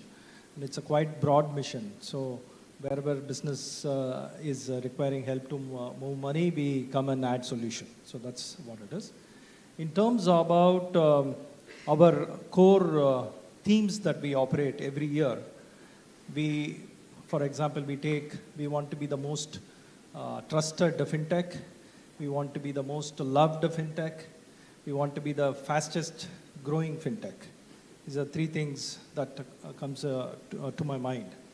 So these three things to achieve, to be more trusted, we need to make sure that security is handled, compliance is handled, and to be most innovative, we need to deliver a lot of features.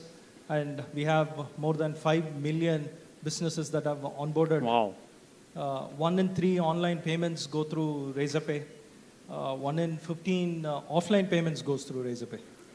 Those are like humongous statistics, especially when you look at 1.5 billion people in the country. So we processed close to 180 billion USD in total payment volume in the last 12 months. And then our goal is to get to around $1 trillion in processing by end of the decade. Yeah. So to do all of these things, what in the last 1 year we have been looking at is how do we change the way we build the system. We reached our 10th year last December. Congratulations. Thank you. So in terms of the company, we have around 3,000 employees, 1,000 employees in engineering. We are organized in terms of business units, groups, subgroups, and pods. Pod is engineering manager with a product manager with 10 devs. So around 100 pods are there in the company. So the challenge that we have is product managers would love to build a lot of features, and they're working very closely with engineering managers. So that gets a lot of resources, but then we want to be the most trusted. That means that security, compliance, these issues come in. And we have a lot of paying customers, and we are processing a lot of payment volume. That means that we want to make sure that the customer success team, the support functions are handled well.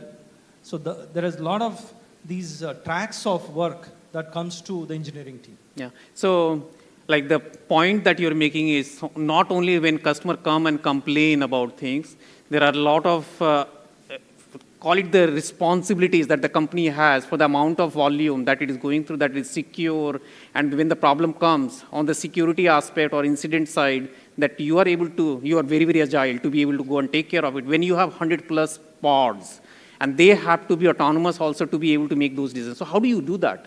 Correct. So the way we are, I talked about the three themes that we operate on. So we created OKRs at the top level for each one of these themes. And then the individual pods have the flexibility to create OKRs so that they can achieve towards the company's OKRs. So with a lot of this flexibility, we get a lot of agility, but these side issues that come in, which are BAU, do not get enough traction. So that's where we engaged with DevRev to see if we can automate this thinking process. For example, we came up with a methodology called a sacred principle, which is security, compliance, reliability, efficiency, and deliver innovation.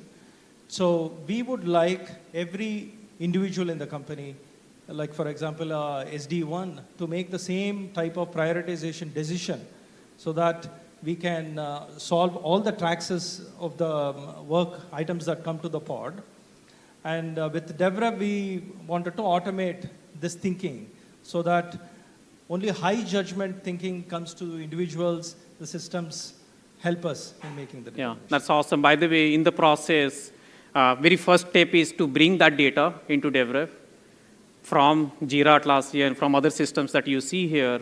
And very soon, that those systems are also going to be cut once the teams are enabled to really come and work on this side with the kind of innovations and the workflows that we are talking about from the AI perspective. Now, many of those that when you look at it, just the typical life cycle from the product and product building perspective is the input that comes from, let's say, customer area. You spoke about the sacred. which is like, I just love it, because like it kind of says also like which areas that you have to take care of first versus the next one versus the next one. So kind of prioritization already is built into these workflows, if I understand it correctly.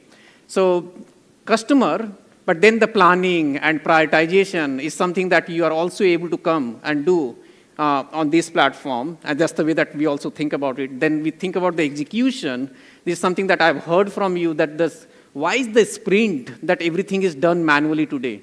Why can't 80% of those things or the payload of that can be defined by the machine itself? Tell us more about it. So the part is today, most of the coordination of the priorities among these pods are happening through program managers. And it takes quite a bit of effort in aligning the priorities between various organizations. For example, Jay is sitting here. He leads the customer success team. His team faces 250,000 customer tickets per month. And these needs to propagate to the engineering team through various systems. And then recurring issues need to be addressed quickly and so forth. And that requires a lot of human coordination. If there is a single system where things flow through, and then you talked about team intelligence, if that comes into fruition, then it makes it much easier for us to know where the pain point is, and it automatically translates to work items that can be solved. Beautiful. I mean, obviously, we'll have to also go and deliver, and there's a lot of work that is required, especially in the like release notes that we can go and generate very, very quickly, the rollout metrics that we can bring, and we can fine-tune then even the deployment like 1%, 10%, 19%, 100%, and all of that through the agent-assisted method. And then once it is there in the field, that you can also start to track how the customers are using the product, and there are session analytics, user sessions also, which helps with the, let's say, making the decisions. Even the rollout that we have done, whether the customers like it or not like it, and so on. Right. Yeah. Any parting thoughts that you have that you want to maybe talk to the people? So I think the one more thing that we are working with you is to measure the developer productivity. I think that is pretty cool. We are working to implement a space metric. I think together we are learning a lot more on how to get it done. And all right. Hopefully it works for everybody else also. Thank you so much, Murli. Thanks for your partnership. Really appreciate. Wow.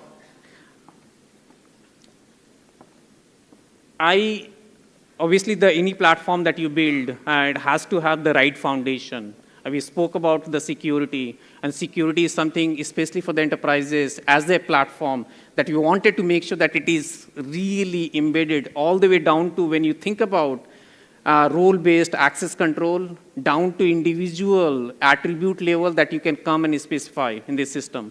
We do inherit the permissions from the base systems. On top of that, you can apply even more rules to make it much, much easier. The entire platform, from the security and compliance perspective, that you see that it has the SOC 2 Type 2, GDPR, CCPA, ISO, HIPAA, NIST, and more basically is getting added onto this system. Plus also the data residency requirement that all of you have. We do have Mumbai data center, but like let's say if you have customers that requires GDPR and data residency requirement in Europe, that you can trust with us, that we have deployment in Frankfurt also, including like now Australia that is coming very, very soon, of course, in the US, that you get also the deployment. With the 24/7 operations, with 8 different offices around the world, that you also get the support, especially as an enterprise, that what you will seek from us.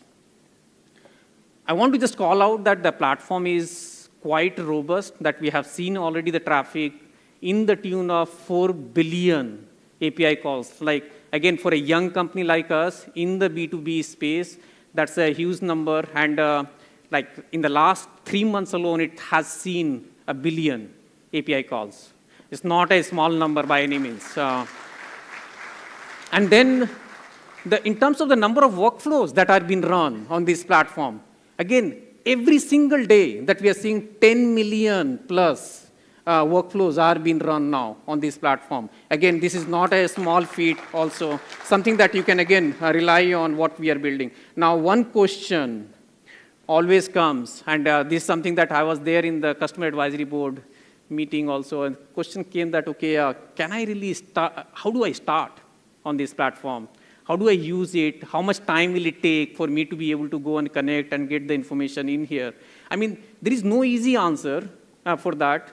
There are guidelines, there are case studies that exist, and so on. But one thing that you can come to this platform, first of all, there is a self-service that today you can go and experience it without really talking to any one of us.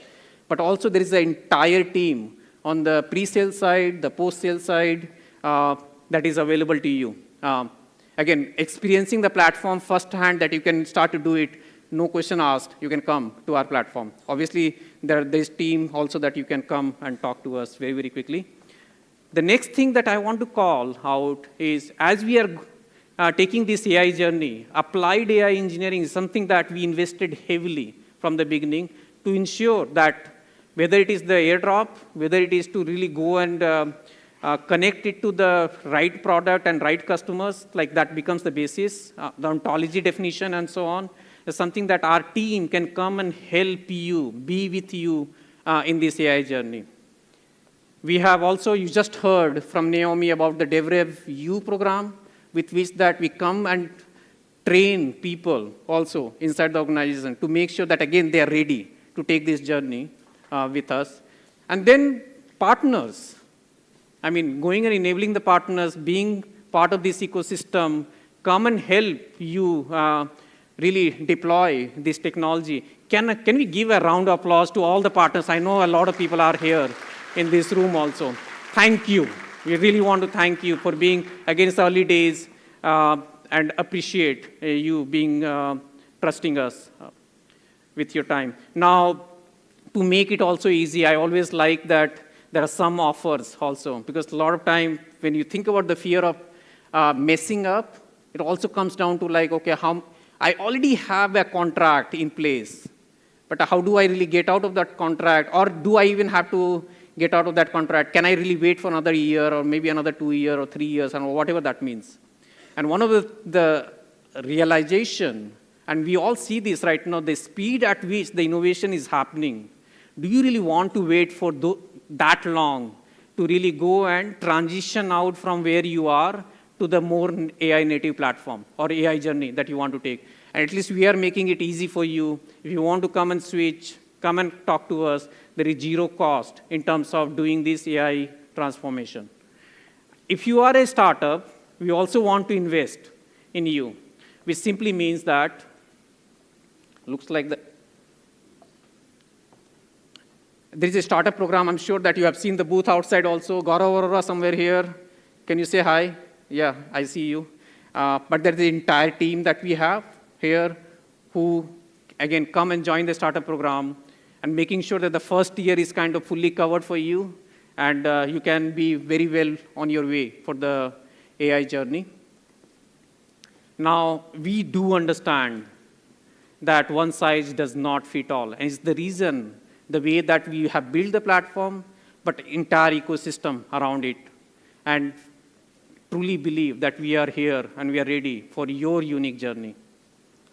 Let's embrace the team intelligence today. Thank you.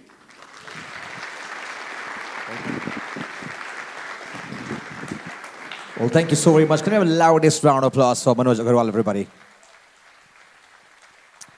Now, while he was on stage and our two speakers joined in, I'm sure you did notice the other side of the stage, right? Now, what this amazing artist Nora has done is put together the highlights of Mr. Manoj's presentation in front of you in a doodle, giving you an insight of how things work. Can we have a loudest round of applause for Nora, everybody? Thank you again. Okay, everybody here, we got something very interesting for you, and that's going to happen now. Before that, it's now time to kind of pinch you with a thought. What brings you here, right? We have customers, we have partners, potential customers, We got our team, DevRev as well. But what really brings you here? How does it all elevate any further? What is the most important aspect? The simplest of all, right? So I thought, let's not talk about it. Let's show you. And then if you agree with it at the end of it, is where I would request you all to give the loudest round of applause. When you see it, when you connect it, right? The word is actually connection and the power of connection. So we have some examples that is produced and for India. So let's just see this. If you find yourself in that spot, you know exactly what to do. So, folks, presenting to you a story of you and I, a story of every individual here as one. Simplest way, the most simplest form of it, the word, the power of connection. Can we have the video, please? And the audio of that as well. Wow, that was a nice video. Can we have a blackout here, please? And when I ask video, but meanwhile, can we have a round of applause once again for Nora, everybody? I think we're just trying to show you the light, with light, the beautiful doodle on portray. Thank you so much again. All eyes on screen. Let's just hear it. Can we have the audio and the video together, please? Audio a little more. Connections. More Ajay. What is connections? Simple. What is connections? So connections are key to life. We all know about it. But how do we really connect to this? Family is connection. Friendship is connection. Partnership is connection. Leadership is connection. Team is also connection. Organizations, of course, connections. Humanity overall is connection. Thus, everything is connection. Connections are perhaps life. The biggest question, however, what about connections? You need connections to grow, to achieve, and to win. India's greatest achievement, Chandrayaan, was also to find connection with the moon. Well, if not that, this video I'll show you right now has got more impact of connection than ever.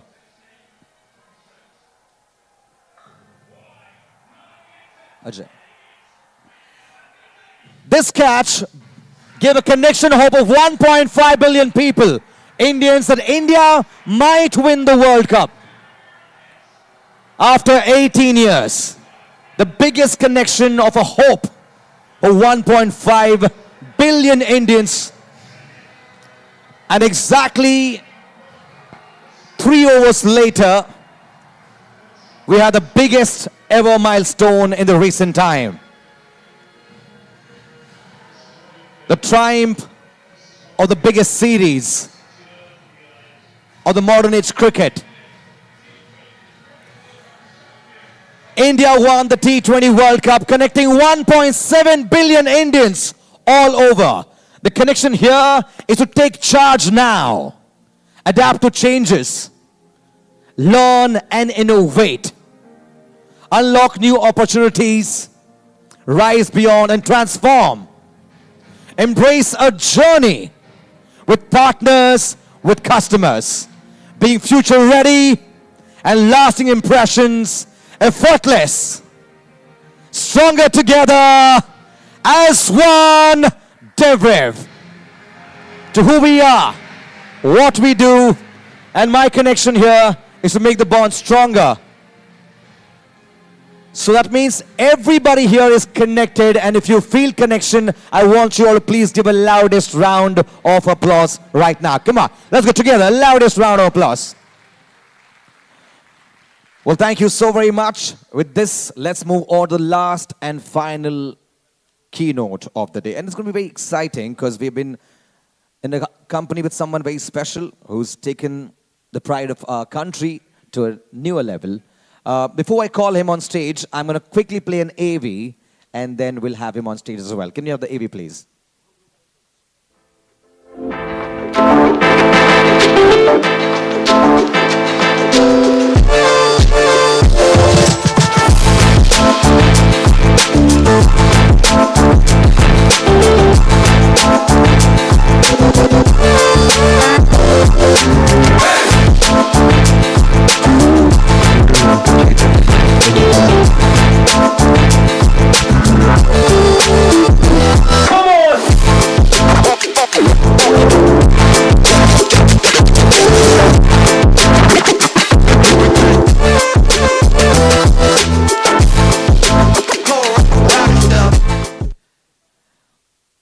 Round of applause. I think you have a glimpse of who's going to join us right now.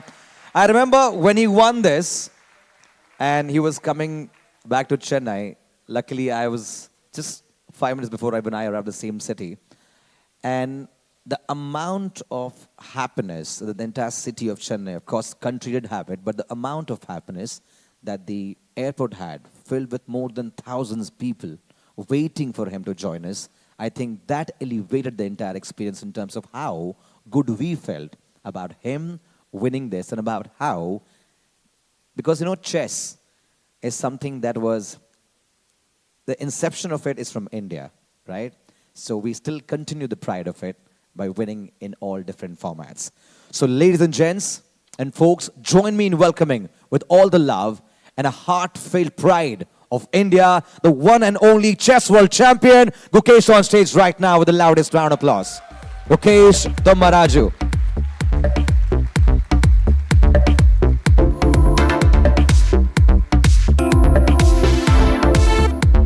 Can we have a loudest round of applause together, please? Thinking 6 moves ahead. And now to make sure that we all think 6 moves ahead, I'm here to invite our finest moderator. Join me in welcoming the loudest round of applause, Dr. Srivatsa Krishna on stage right now. IAS Stanford Fellow. A loudest round of applause.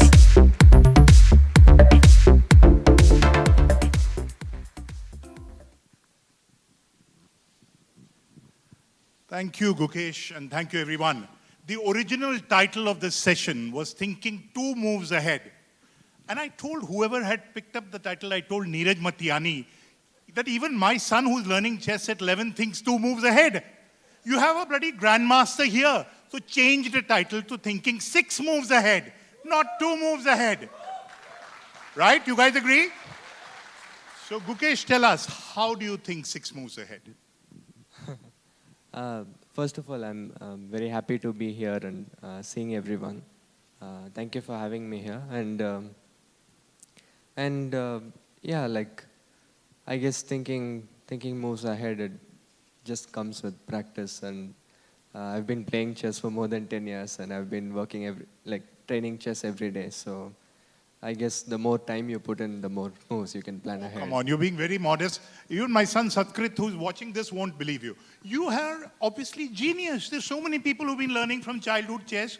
Why did you become the world chess champion and not them? There must be something about you, something which you do, something in your practice, which makes you exceptional and makes you think 6 moves ahead. For sure, I have some chess talent, and I'm grateful for that. But I think mostly it's about doing the right things over time and prioritizing what's important to you, and you stay honest to what you're doing. I think throughout my career, one thing that I've always been good at was to shut out the other things and fully focus on chess when it's needed. How do you do that? In this world full of distractions, look, this is probably the only session where people are not on their WhatsApps.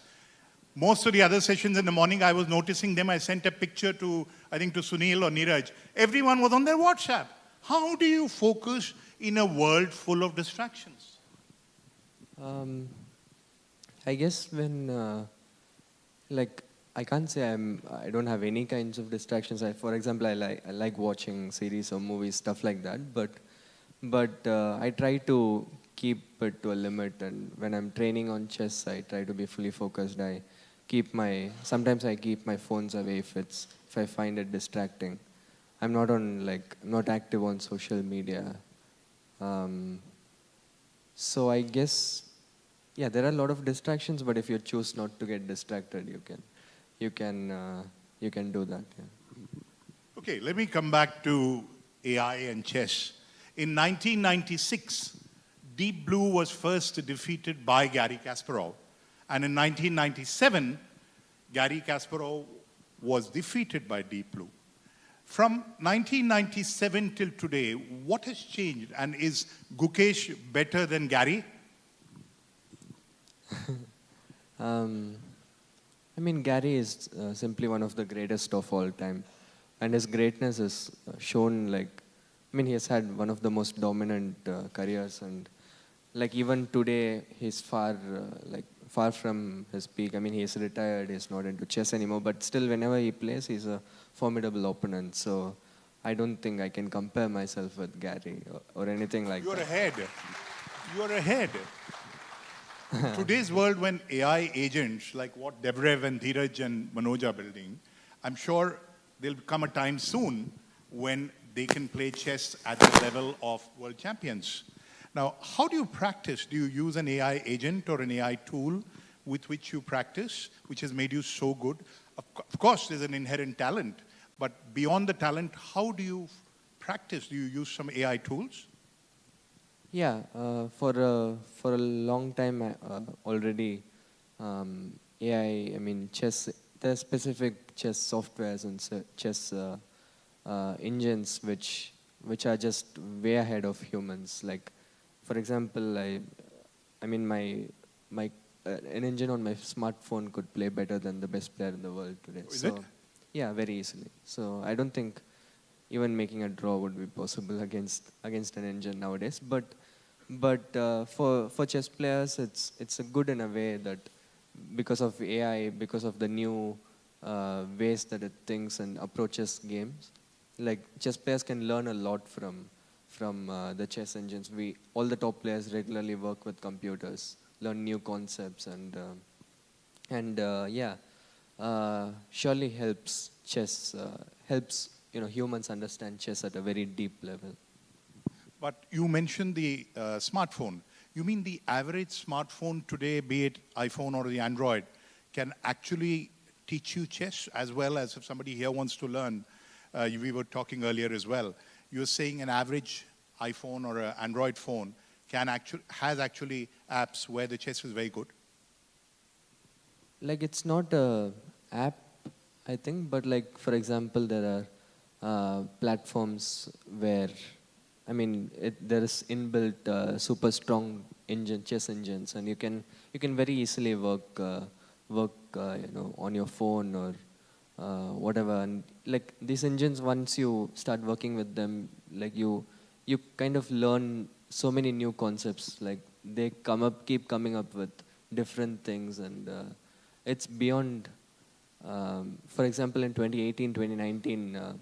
The Google DeepMind released Alpha 0, which was the continuation of AlphaGo. Yeah. And Alpha 0 was completely revolutionized the way chess players thought about certain positions. It developed new concepts that for years, or I mean for centuries, nobody even thought about. So for sure, AI has played a huge role in chess, at least in the very recent years. One of the questions which I think everyone would like to know about is, we all face setbacks in life, and you're way young. He's 18. He's the world chess champion at 18. Imagine what he will be when he reaches 30. So how do you deal with setbacks? I'm sure you've had setbacks in your life so far. How do you deal with setbacks? How do you learn from a setback? I think it's still something that I'm trying to work on, trying to improve myself. But when I was younger, I used to get really affected by setbacks. For example, if there are few games in a tournament, I lose one game and then I take the result to the next game. I don't play my best, and I struggle with keeping my mental stability after a disappointing game. But I think lot of my improvement happened just with some maturities, with handling different losses, more difficult ones, and also some good practices like yoga, meditation helped me keep the mental balance. But in a sense of using setbacks as a way to move forward, I think instead of seeing setbacks as a barrier, to see it actually as a boost for the growth, and to go into why we made certain mistakes, why did we do this at the specific moment, and also with successes you can do that, how did I play a good move, what was my mental state at that point, and just to see each lesson from a very objective, not emotional point of view. I think this I've learned a lot. And yeah, certain amount of let go is important when, like, you have to, when you play, for example, a very long game, finish at night, and then the next morning you already have a very important game to play, and then sometimes it's just most important to just let go and focus on what's in the present. You sleep well before a big game? Depends. Like, I do have habits to have good chances of getting a good night's sleep, but if the game is too big, I do have trouble. For example, in the World Championship, I was mostly like not able to get 8 hours of sleep. I was constantly, there was this. You do some meditation or? Yeah, some meditation, some relaxation activities before sleep, and it's very important for performance, but yeah, sometimes it's just hard to get before something really exciting is happening. What I'm sure what the world doesn't know is, what are the sacrifices you had to make to reach here? You became a grandmaster at 12 and a world chess champion at 18. There must have been a lot of sacrifices you made on this journey. So tell us a little bit about the journey and the sacrifices you made so that others can learn from it. Yeah, I personally don't, like, I wouldn't say I have had like a very normal way of like growing up or something like that, but I don't think I've missed out on so much, like on a personal level, because for me, so I basically started chess around 6.5, 7. And Wow. for me at that time, it was like, obviously I didn't know anything about careers or what I wanted to do with my life or anything like that. Just that I knew these toys like very cool, and I just wanted to spend all my time with it. So it started like that. Obviously, it was not easy for my parents or for family, because like I mean, we come from like very normal background, and they had to make a lot of sacrifices in financial or emotional ways. My father like quit his job. He was so that he could travel with me for tournaments, and for me it was just like I was doing what I enjoyed, and like it didn't seem like I was missing out on too much. I had friends to hang out. When I played chess, I was fully involved. So it was I think more difficult for my parents to make these sacrifices than it was for me. But you said you had a very normal upbringing and childhood. Normal kids go to movies, they bunk school, they don't always study. Do you do all that? Did you do all that? Or did you single-mindedly only play chess, and not do anything else which a normal kid while growing up does? I think up to a point, all I needed to do was only chess. Like I didn't really want anything else. So I guess, yeah, I guess I was having all the fun I needed by playing chess. And at some point, yeah, for example, when I grew older, it was not wise to spend all my time with chess, to have some kind of work-life balance, to not completely burn out, especially at the high level where the stress and all, the schedule is too intense. So I do take days off. I do hang out with friends and stuff. But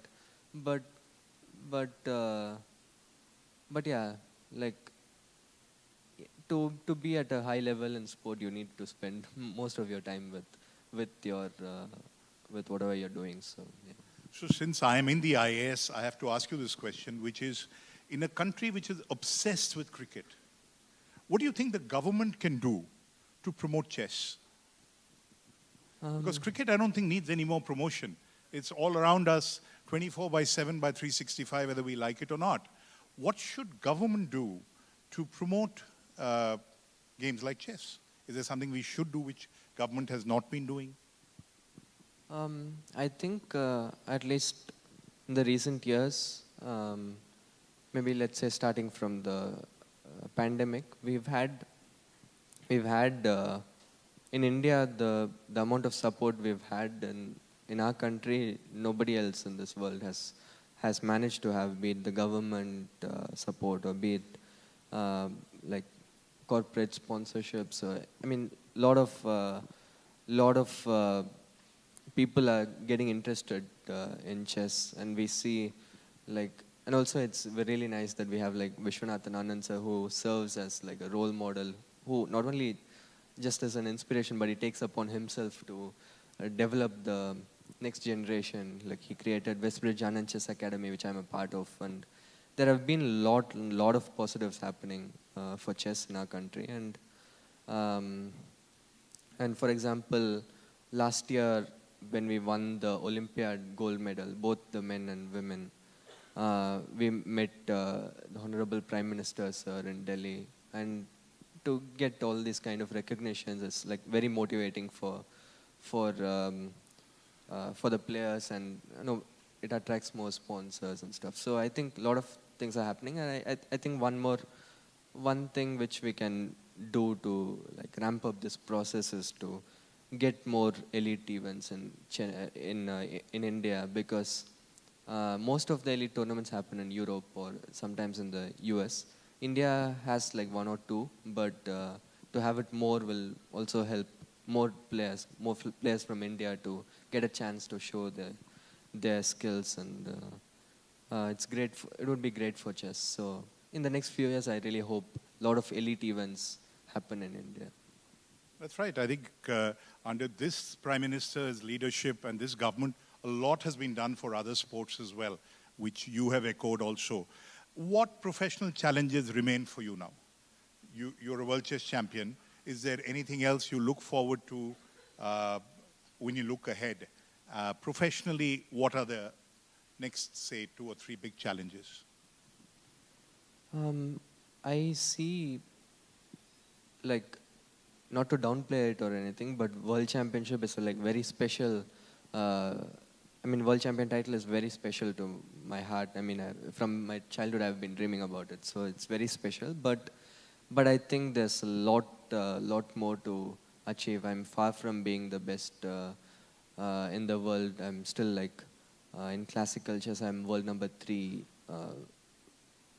So there's still quite a challenge to become world number 1, and in other formats I'm lagging behind. So to improve Rapid and Blitz, and now other formats are as well coming up as well. So a lot of things to look forward to, but it's also kind of nice that becoming the world champion, having the world champion title, but also having things to look forward to is something very nice, and gives motivation to keep working hard.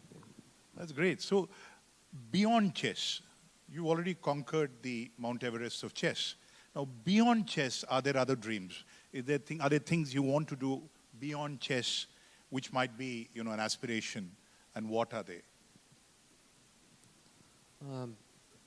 As far as career is concerned, I haven't really thought about literally anything else other than chess. So I just want to have a really, really long career in chess. Honestly, nothing else.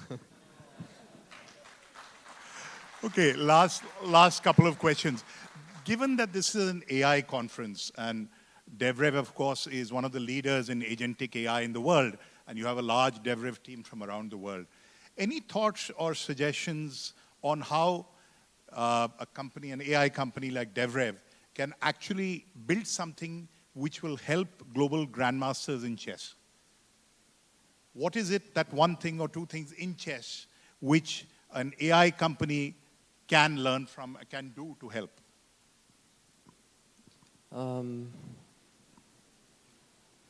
don't know much about like AI in general, but as far as chess is concerned, like for example, there are super strong chess engines that all the players work with. But as far as I know, I don't think there is like a really good program which gives like proper, for example, as there are in other sports, which gives you statistics about each player, like how good one is at, I don't know, just proper player analysis. I don't think there's one in chess yet. So for example, let's say the top 10 players, we play each other all the time throughout the year. I see. And we play in most of the tournaments, it's against each other. So these kind of like players analysis, something specific for give proper statistics. Something like that would be really helpful. Now LLMs are being replaced by large reasoning models like what DevRev is building, and I think they can now actually do reasoning on top of. LLM was just predicting the next word and trying to. And reasoning models are such, if they maybe observe your game and observe the game of the 10 people you spoke about, they would be able to find the best of all of them and put together, I don't know, maybe put together moves which no one has thought about. Do you think that is a possibility? Because if 10 people play each other all the time, I'm sure you know their strengths and their weaknesses very well, and they will know your strengths and your weaknesses very well. Yeah, obviously we played like a lot. We'll be playing a lot more in the future years. So we have a good idea about each other, but obviously the computer can do it better. Okay. So I'd like to end with one last thought. There is a similarity and there's a difference between government and chess. He thinks 6 moves ahead, and he has to get into the brain of his opponent and defeat him on one board, chess board of 64 squares. In government, you play 6-dimensional chess. You know, you have the political ecosystem, you have the bureaucracy, you have the media, you have the corporate sector, you have the common citizen, everyone, and you're playing a game in some ways on 6 dimensions. In chess, you have rules. In government, you have rules, and yet you don't have rules. So therefore, I hope, and with spending time with Gukesh, I can learn some small moves of a chess grandmaster, which can be applied in government as well. I think 15 of you have decided that you want to lose to him today.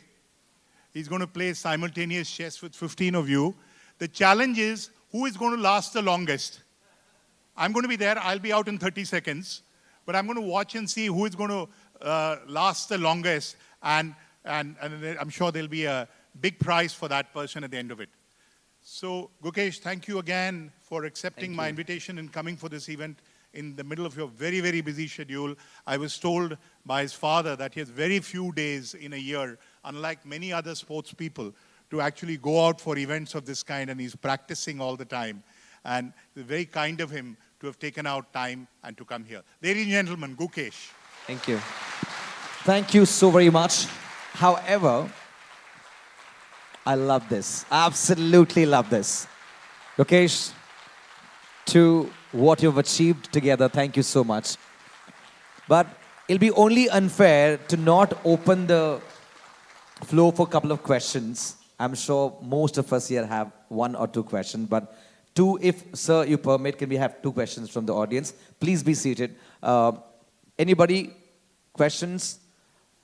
Okay, can we have the mic on to the team, please? We'll take 2 in interest of time. Gentleman here, he's the first one. Sir, no personal questions? Mike, yeah, don't worry, we'll give you mic. So first you will ask me the question, I'll filter the question, then goes there. Just kidding. Hi, my name is Sachin Deshpande. My question is that, what's your message to the young, probably Indian generation, right? Who can inspire from you and probably take it ahead? Yeah, thank you. I think what has helped me or stuck with me throughout my journey is to just to enjoy what I'm doing, be it chess or any other sport or field, anything, like just to enjoy what you're doing and keep working hard. I think if you do the right things over a long period of time, the results will start to show up. So, yeah, I think that would be my answer. Thanks, Gukesh. Thank you so much. Mr. Dheeraj has a question. Can we have a mic to Mr. Dheeraj here? First of all, honored and humbled to be sitting in front of you, Gukesh, and you, Srivatsa, as well. I heard about the word parents, your father, in the last half an hour or so. Tell us about what life would have been without such sacrificing parents, and any message that parents here in the room can take away from your contributions and your successes in life. Yeah, they have. Both my parents, dad and mom, have sacrificed a lot. Dad, once like once like they saw I have some interest in chess, that I might be talented at it, they like burnt all the bridges. My dad quit his job. My mom was working. I mean, is still working. So he had to accompany me for tournaments, for training, etc. And my mom had to stay away from me all the time. So that's a great sacrifice as well. And I think like at some point financially we were not doing that well because the travel and all these expenses without my dad working was quite tough. But even in those moments, they were like always trying to do what I wanted to do. Yeah, trying to help me do what I wanted to do. And and a lot of people, my parents' friends, they came forward to help me to continue this process. And luckily, it felt like I didn't really feel all this pressure. They never let it get to me. So I was just enjoying playing chess while they were taking care of all these things. And at some point, once the results started showing up, the burden for them decreased. And I think they did all this because both my parents were interested in sports, but they couldn't pursue it as a career because at that time it was difficult. And they just wanted to support me in whatever I wanted to do. So, can't be more grateful to them. His dad is the only one who can potentially beat him in chess because his name is Rajnikant. And I'm so glad you actually brought this thought up because if you see the video, when he won, he was playing the main hall and his dad was a pre-function. He's watching the game. And when he won, right, there's only one person in this entire space, and he wanted to express his excitement and the joy, but he kept it within him. And that spoke about that dreams may come to reality later, but it does come. And I think what Gukesh has done is made the parents' dream come true. Can you have the loudest round of applause for that true thing? Gukesh, last question in the time of interest. Last one. I have the mic, so Sir? I can ask. Wow, you already have a mic? Okay. Yeah, I do. So first of all, Gukesh, huge compliments for you to sitting there in the age of 18 and handling all the questions. And we with 18 years experience can't even imagine doing that. So huge compliments, kudos. I have one question primarily. Parents of my age and this age usually tell their kids to do engineering or MBA first and then do whatever you like. So what was the conversation between your parents and you? And we have seen recently a lot of criticism also followed. So how did you handle that, Gukesh? And about what conversation I had with my parents, like nothing really. I was just too young to have a conversation about of that sort. I hope all the children are hearing this. Well, thank you so much.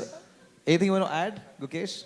I just meant when I started playing chess, it was 7 or, we quit school. I quit school, my dad quit his job around 9, 10. And at the time, I was just playing chess, yeah. So, at some point when I realized what the career is and all, I was already doing quite well. And it was never really something for me to think about. It's something that I always wanted, and I had the privilege to follow doing that. And about the criticism, I think it's most natural that it comes at this stage. Some people will, when things go well, some people say good things. When things don't go well, people will say bad things. But half of them I don't listen to. So. That's the best way out. Thank you so very much. Thank you very much, Gukesh, and thank you to your parents who must be watching. Mr. and Mrs. Domaraju, thank you so much for agreeing to my request. Thanks a lot. Thank you, ladies and gentlemen. Round of applause for Gukesh. Thank you so very much. I request you to please be here for one more big surprise, but loudest round of applause for Gukesh again. Srivatsa sir, thank you so much again. Dr. Srivatsa Krishna, thank you so much for your time here again. I just have request Gukesh to please join me here, and thank you so much again. A round of applause for Dr. Srivatsa Krishna, please. Thank you so much again. I have one very interesting question. This is very interesting, okay? This question is, checkmate with a queen or a knight? With the knight, yeah. Why? Because it's like checkmating with the queen is like a common thing, but knight, it's always a very nice. Like usually when the power of the pieces are less, when like checkmating with a pawn or a knight is always more like I don't know, it's more special. Thank you so much again. Wonderful. Thank you again. A round of applause once again for Gukesh, everybody, the world chess champion. And thank you to the gentleman here right next to him. Thank you so much again. Thank you again. I request you both to please be seated as we go towards some good news. That's the raffle that we spoke about earlier.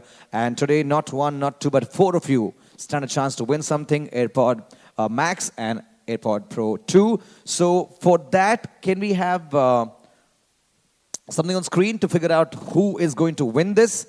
We'll have a search engine and then we're going to figure out who the winner is going to be. Remember, if the winner is here, we present to them. If they're not here, we pick the next. Only fair? But then again, we only see this for 4 to 4 more. And if no one comes, then we close it. I take everything back home. Okay? Can we have start the raffle, please? Let's the first winner for a AirPod Pro, right? 2. Rajesh Menon, congratulations. Tell me you're not here. 5, 4, 3, 2. I hope not. Okay, sorry, we missed out on this one. So AirPods Pro 2, Rajesh Menon is missed it out. Let's see the next winner. Start the raffle. And the next name is Tana Bhavya Nayak. Congratulations to you. Yes, she's right here. Congratulations. Who will present this? May I request somebody from Team DevRev to please kindly join me on stage? Who will be? Yes. Neeraj, even you can come on stage, please. Give you the loudest round of applause. First winner winning AirPods Pro 2. Thank you, Neeraj. Rika, thank you so much again. She's delighted. Look at the smiles. Are you happy? Are you happy? You look very happy. Are you crying? No. Okay, that's good. I'm very happy and I feel extremely lucky to be one among 491 participants. You were looking at all that, huh? Look at the maths she was doing. Thank you so much again. Round of applause. Please be seated. All right, the first AirPods Pro is gone. Let's figure out the next AirPods Pro 2. Raffle and Tana Rahul Gala. Wow. I thought, okay, Rahul is not here. Rahul, is that you? Are you sure? Can I trust you? Do you have a government ID card? Just come on stage. I request gentlemen here to please accompany me along with Pritika to please come on stage. Congratulations, buddy. You feel good? All right, AirPods Pro 2 to Rahul Gala. Can we have a loudest round of applause, please, everybody? Thank you, Sunil Mahale. Thank you, Ritika. Thank you so much again. So the 2 AirPods Pro 2 are sold out. The next 2 AirPods Max, bigger. So it's a good thing if your name's not flashed so far. You get the idea? Are you all happy? Rahul, I'm so sorry, buddy. You're out. Raffle it. Let's see who gets to win the first AirPods Max and ta-da! Pranav Agrawal. Wow, congratulations. He just jumped up from the chair. Wow. Neeraj, could you please accompany me and say, wow, look at him. He is thrilled about it, man. Wonderful. Neeraj to Pranav Agrawal. Can you have a loudest round of applause, please? Don't be disheartened. Come on, look at the joy on his face.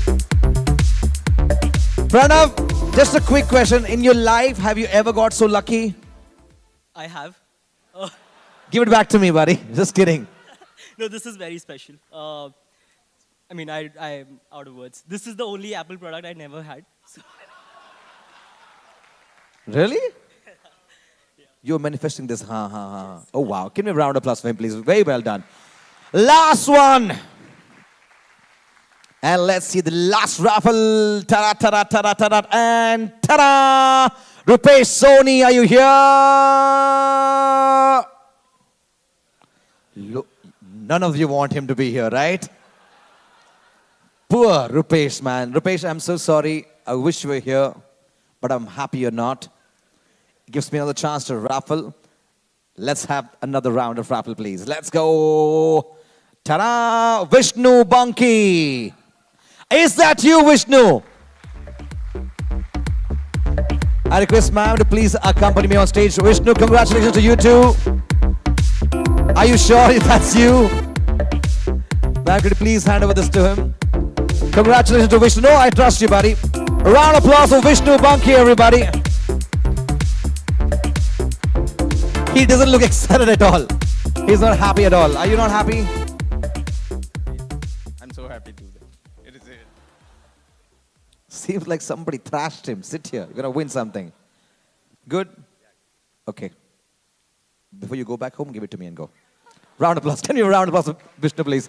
Thank you again. Congratulations to all the 4 winners. Now, quickly, I have another good news. Even if you have not won anything right now, I have a big good news. I'll tell you about that. But for now, I quickly want to invite a very dear friend on stage to please come on stage and do the closure. Word of thanks, obviously, closing note. Please welcome on stage, Head of APAC Region, Sunil Mahali on stage right now with the loudest round of applause. Loudest round of applause, please. Thank you. Thank you so much. Thank you so much. Wow. I'm actually, for the first time, I'm falling short of words. What can I say? So first of all, I want to, it really was a goosebump moment for me to hear Gukesh and his incredible story. I think above all, above his talent, above his achievement, above his, what he has achieved in pinnacle of his life, just his sheer humility, right? I mean, I was like, literally, even if we can be 2% as humble as he was today on his call, I think we would have achieved a lot more in life. So please give it up for Gukesh. I think it was an incredible, incredible session. I just absolutely loved it. So thank you so much, Gukesh. Oh, that's me, by the way, but maybe 10 years back now. What else? I think I just took some notes. I thought, first of all, I want to thank each one of you.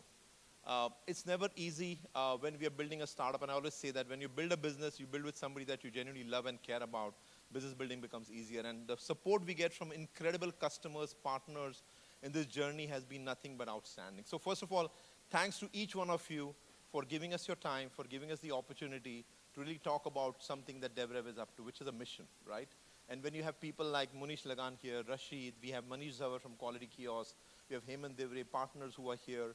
I'm sure I'm missing a lot of names. We have multiple customers, Suchi Mahajan, who was here earlier today. We heard from customers, we heard from partners. Their journey, their story with DevRev, I think is humbling. So first of all, thank you so much to our customers, our partners for being so supportive. I also want to acknowledge a couple of people who have really put this whole thing together, and this wouldn't have been possible. So I want to really call out Sanjay here. He's the man behind this whole thing. So Sanjay, please come on stage. I think, so he's one that really has put the whole thing together. So thank you, Sanjay. Love working with you. So really, it was great to have you on board. Our entire PM team, I think our product management team who really helped put all this together. Again, I'm thanking my own team, but I just wanted to actually take a couple of moments to do that. And more importantly, I think some of the key takeaways that I thought was AI is hard. I mean, Dheeraj and the PwC Sanjeev kind of spoke about it, but design makes it easy. And I think you guys firsthand saw what that really means when you're trying to transform your business, right? You heard from Murli, right? I mean, Murli spoke about the journey at Razorpay, and then Manoj kind of trying to tee it up. Again, having that kind of support and incredible kind of belief in DevRev is really something is humbling. I think that just makes us being more honest, being more authentic, and being more humble when we're building this business together. And then finally, I want to really thank all our partners who are not here in the region, but again, AWS, I think Sandeep and Karthik and the entire AWS team to really put their effort and be here together with us today was incredibly kind of humbling, at the same time learning and rewarding for us. So again, thank you AWS for being a partner to DevRev in this journey. And then yeah, I think we are here. I mean, we are learning with you. We are helping a lot of large enterprises, small and big, transform and adopt AI first. If there's one thing about DevRev you can take away, and I think Dheeraj summarized it really well, AI is going to be hard, but at the same time, it's also a data integration challenge, right? And DevRev will learn with you. We are a conversational AI-first company, starting off with customer experience, product management. So think of DevRev when you're thinking about how do I really modernize and bring AI element into customer experience. So that's kind of when you can start with AI. If you want to reach out, please send an email to us at effortless@devrev.ai, right? That'll reach to our team. We also have our entire sales team, pre-sales team now in the region. We have invested, India is one of the top markets for DevRev globally.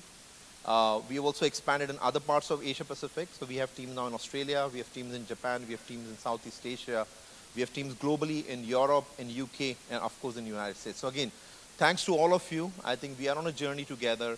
Let's make the most of this AI opportunity. And once again, really appreciate all you guys taking time to being here all day with us. Thank you so much. All right. Give me a round of applause for Sunil, everybody, please. And now, to what I say, the last page, before we open the new book, right? In order to have this beautiful experience throughout the day, the ones who've really made this possible is each one of you in every possible way. So if you could really acknowledge yourself, give a pat, a round of applause, it would be lovely to see that from this spot. Second, I'm not sure, but I told you about some good news for everybody here. More chances to win. I'll tell you how that works. But how many of you understand Hindi here? Like even a bit of Hindi? Okay. I'm going to say something because we are here. The entire team of DevRev has worked really hard to put together this masterpiece for you, for all our potential partners and customers. But in order to do so much, it's also important to create those moments, right? So I read this line and I think that it is wonderful that I could probably share this with you, which says, I'll translate in English as well, which says कि जिंदगी में तस्वीरें लेना भी जरूरी है. जिंदगी में तस्वीरें लेना भी जरूरी है क्योंकि आईना बीता हुआ कल नहीं दिखाती.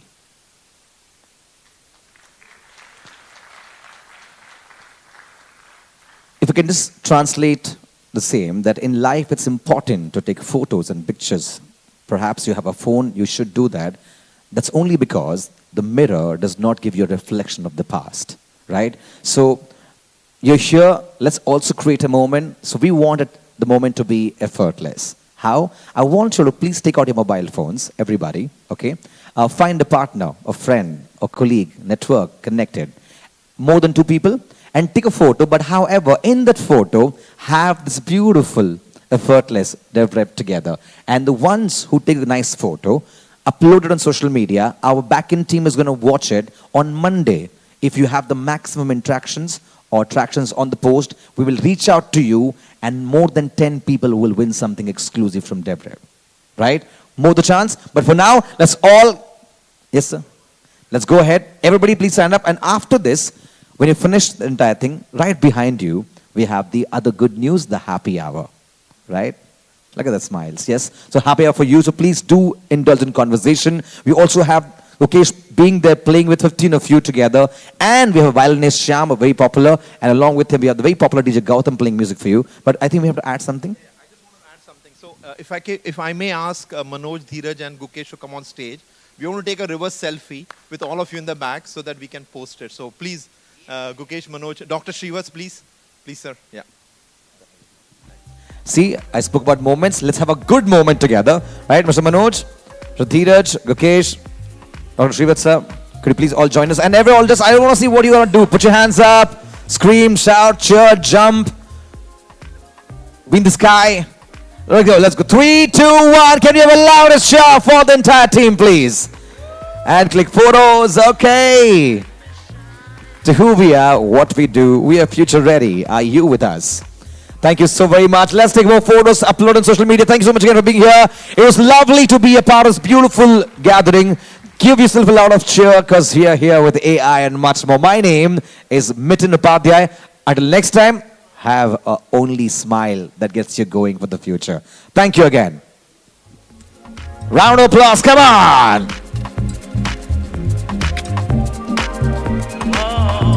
Happy hours right behind you.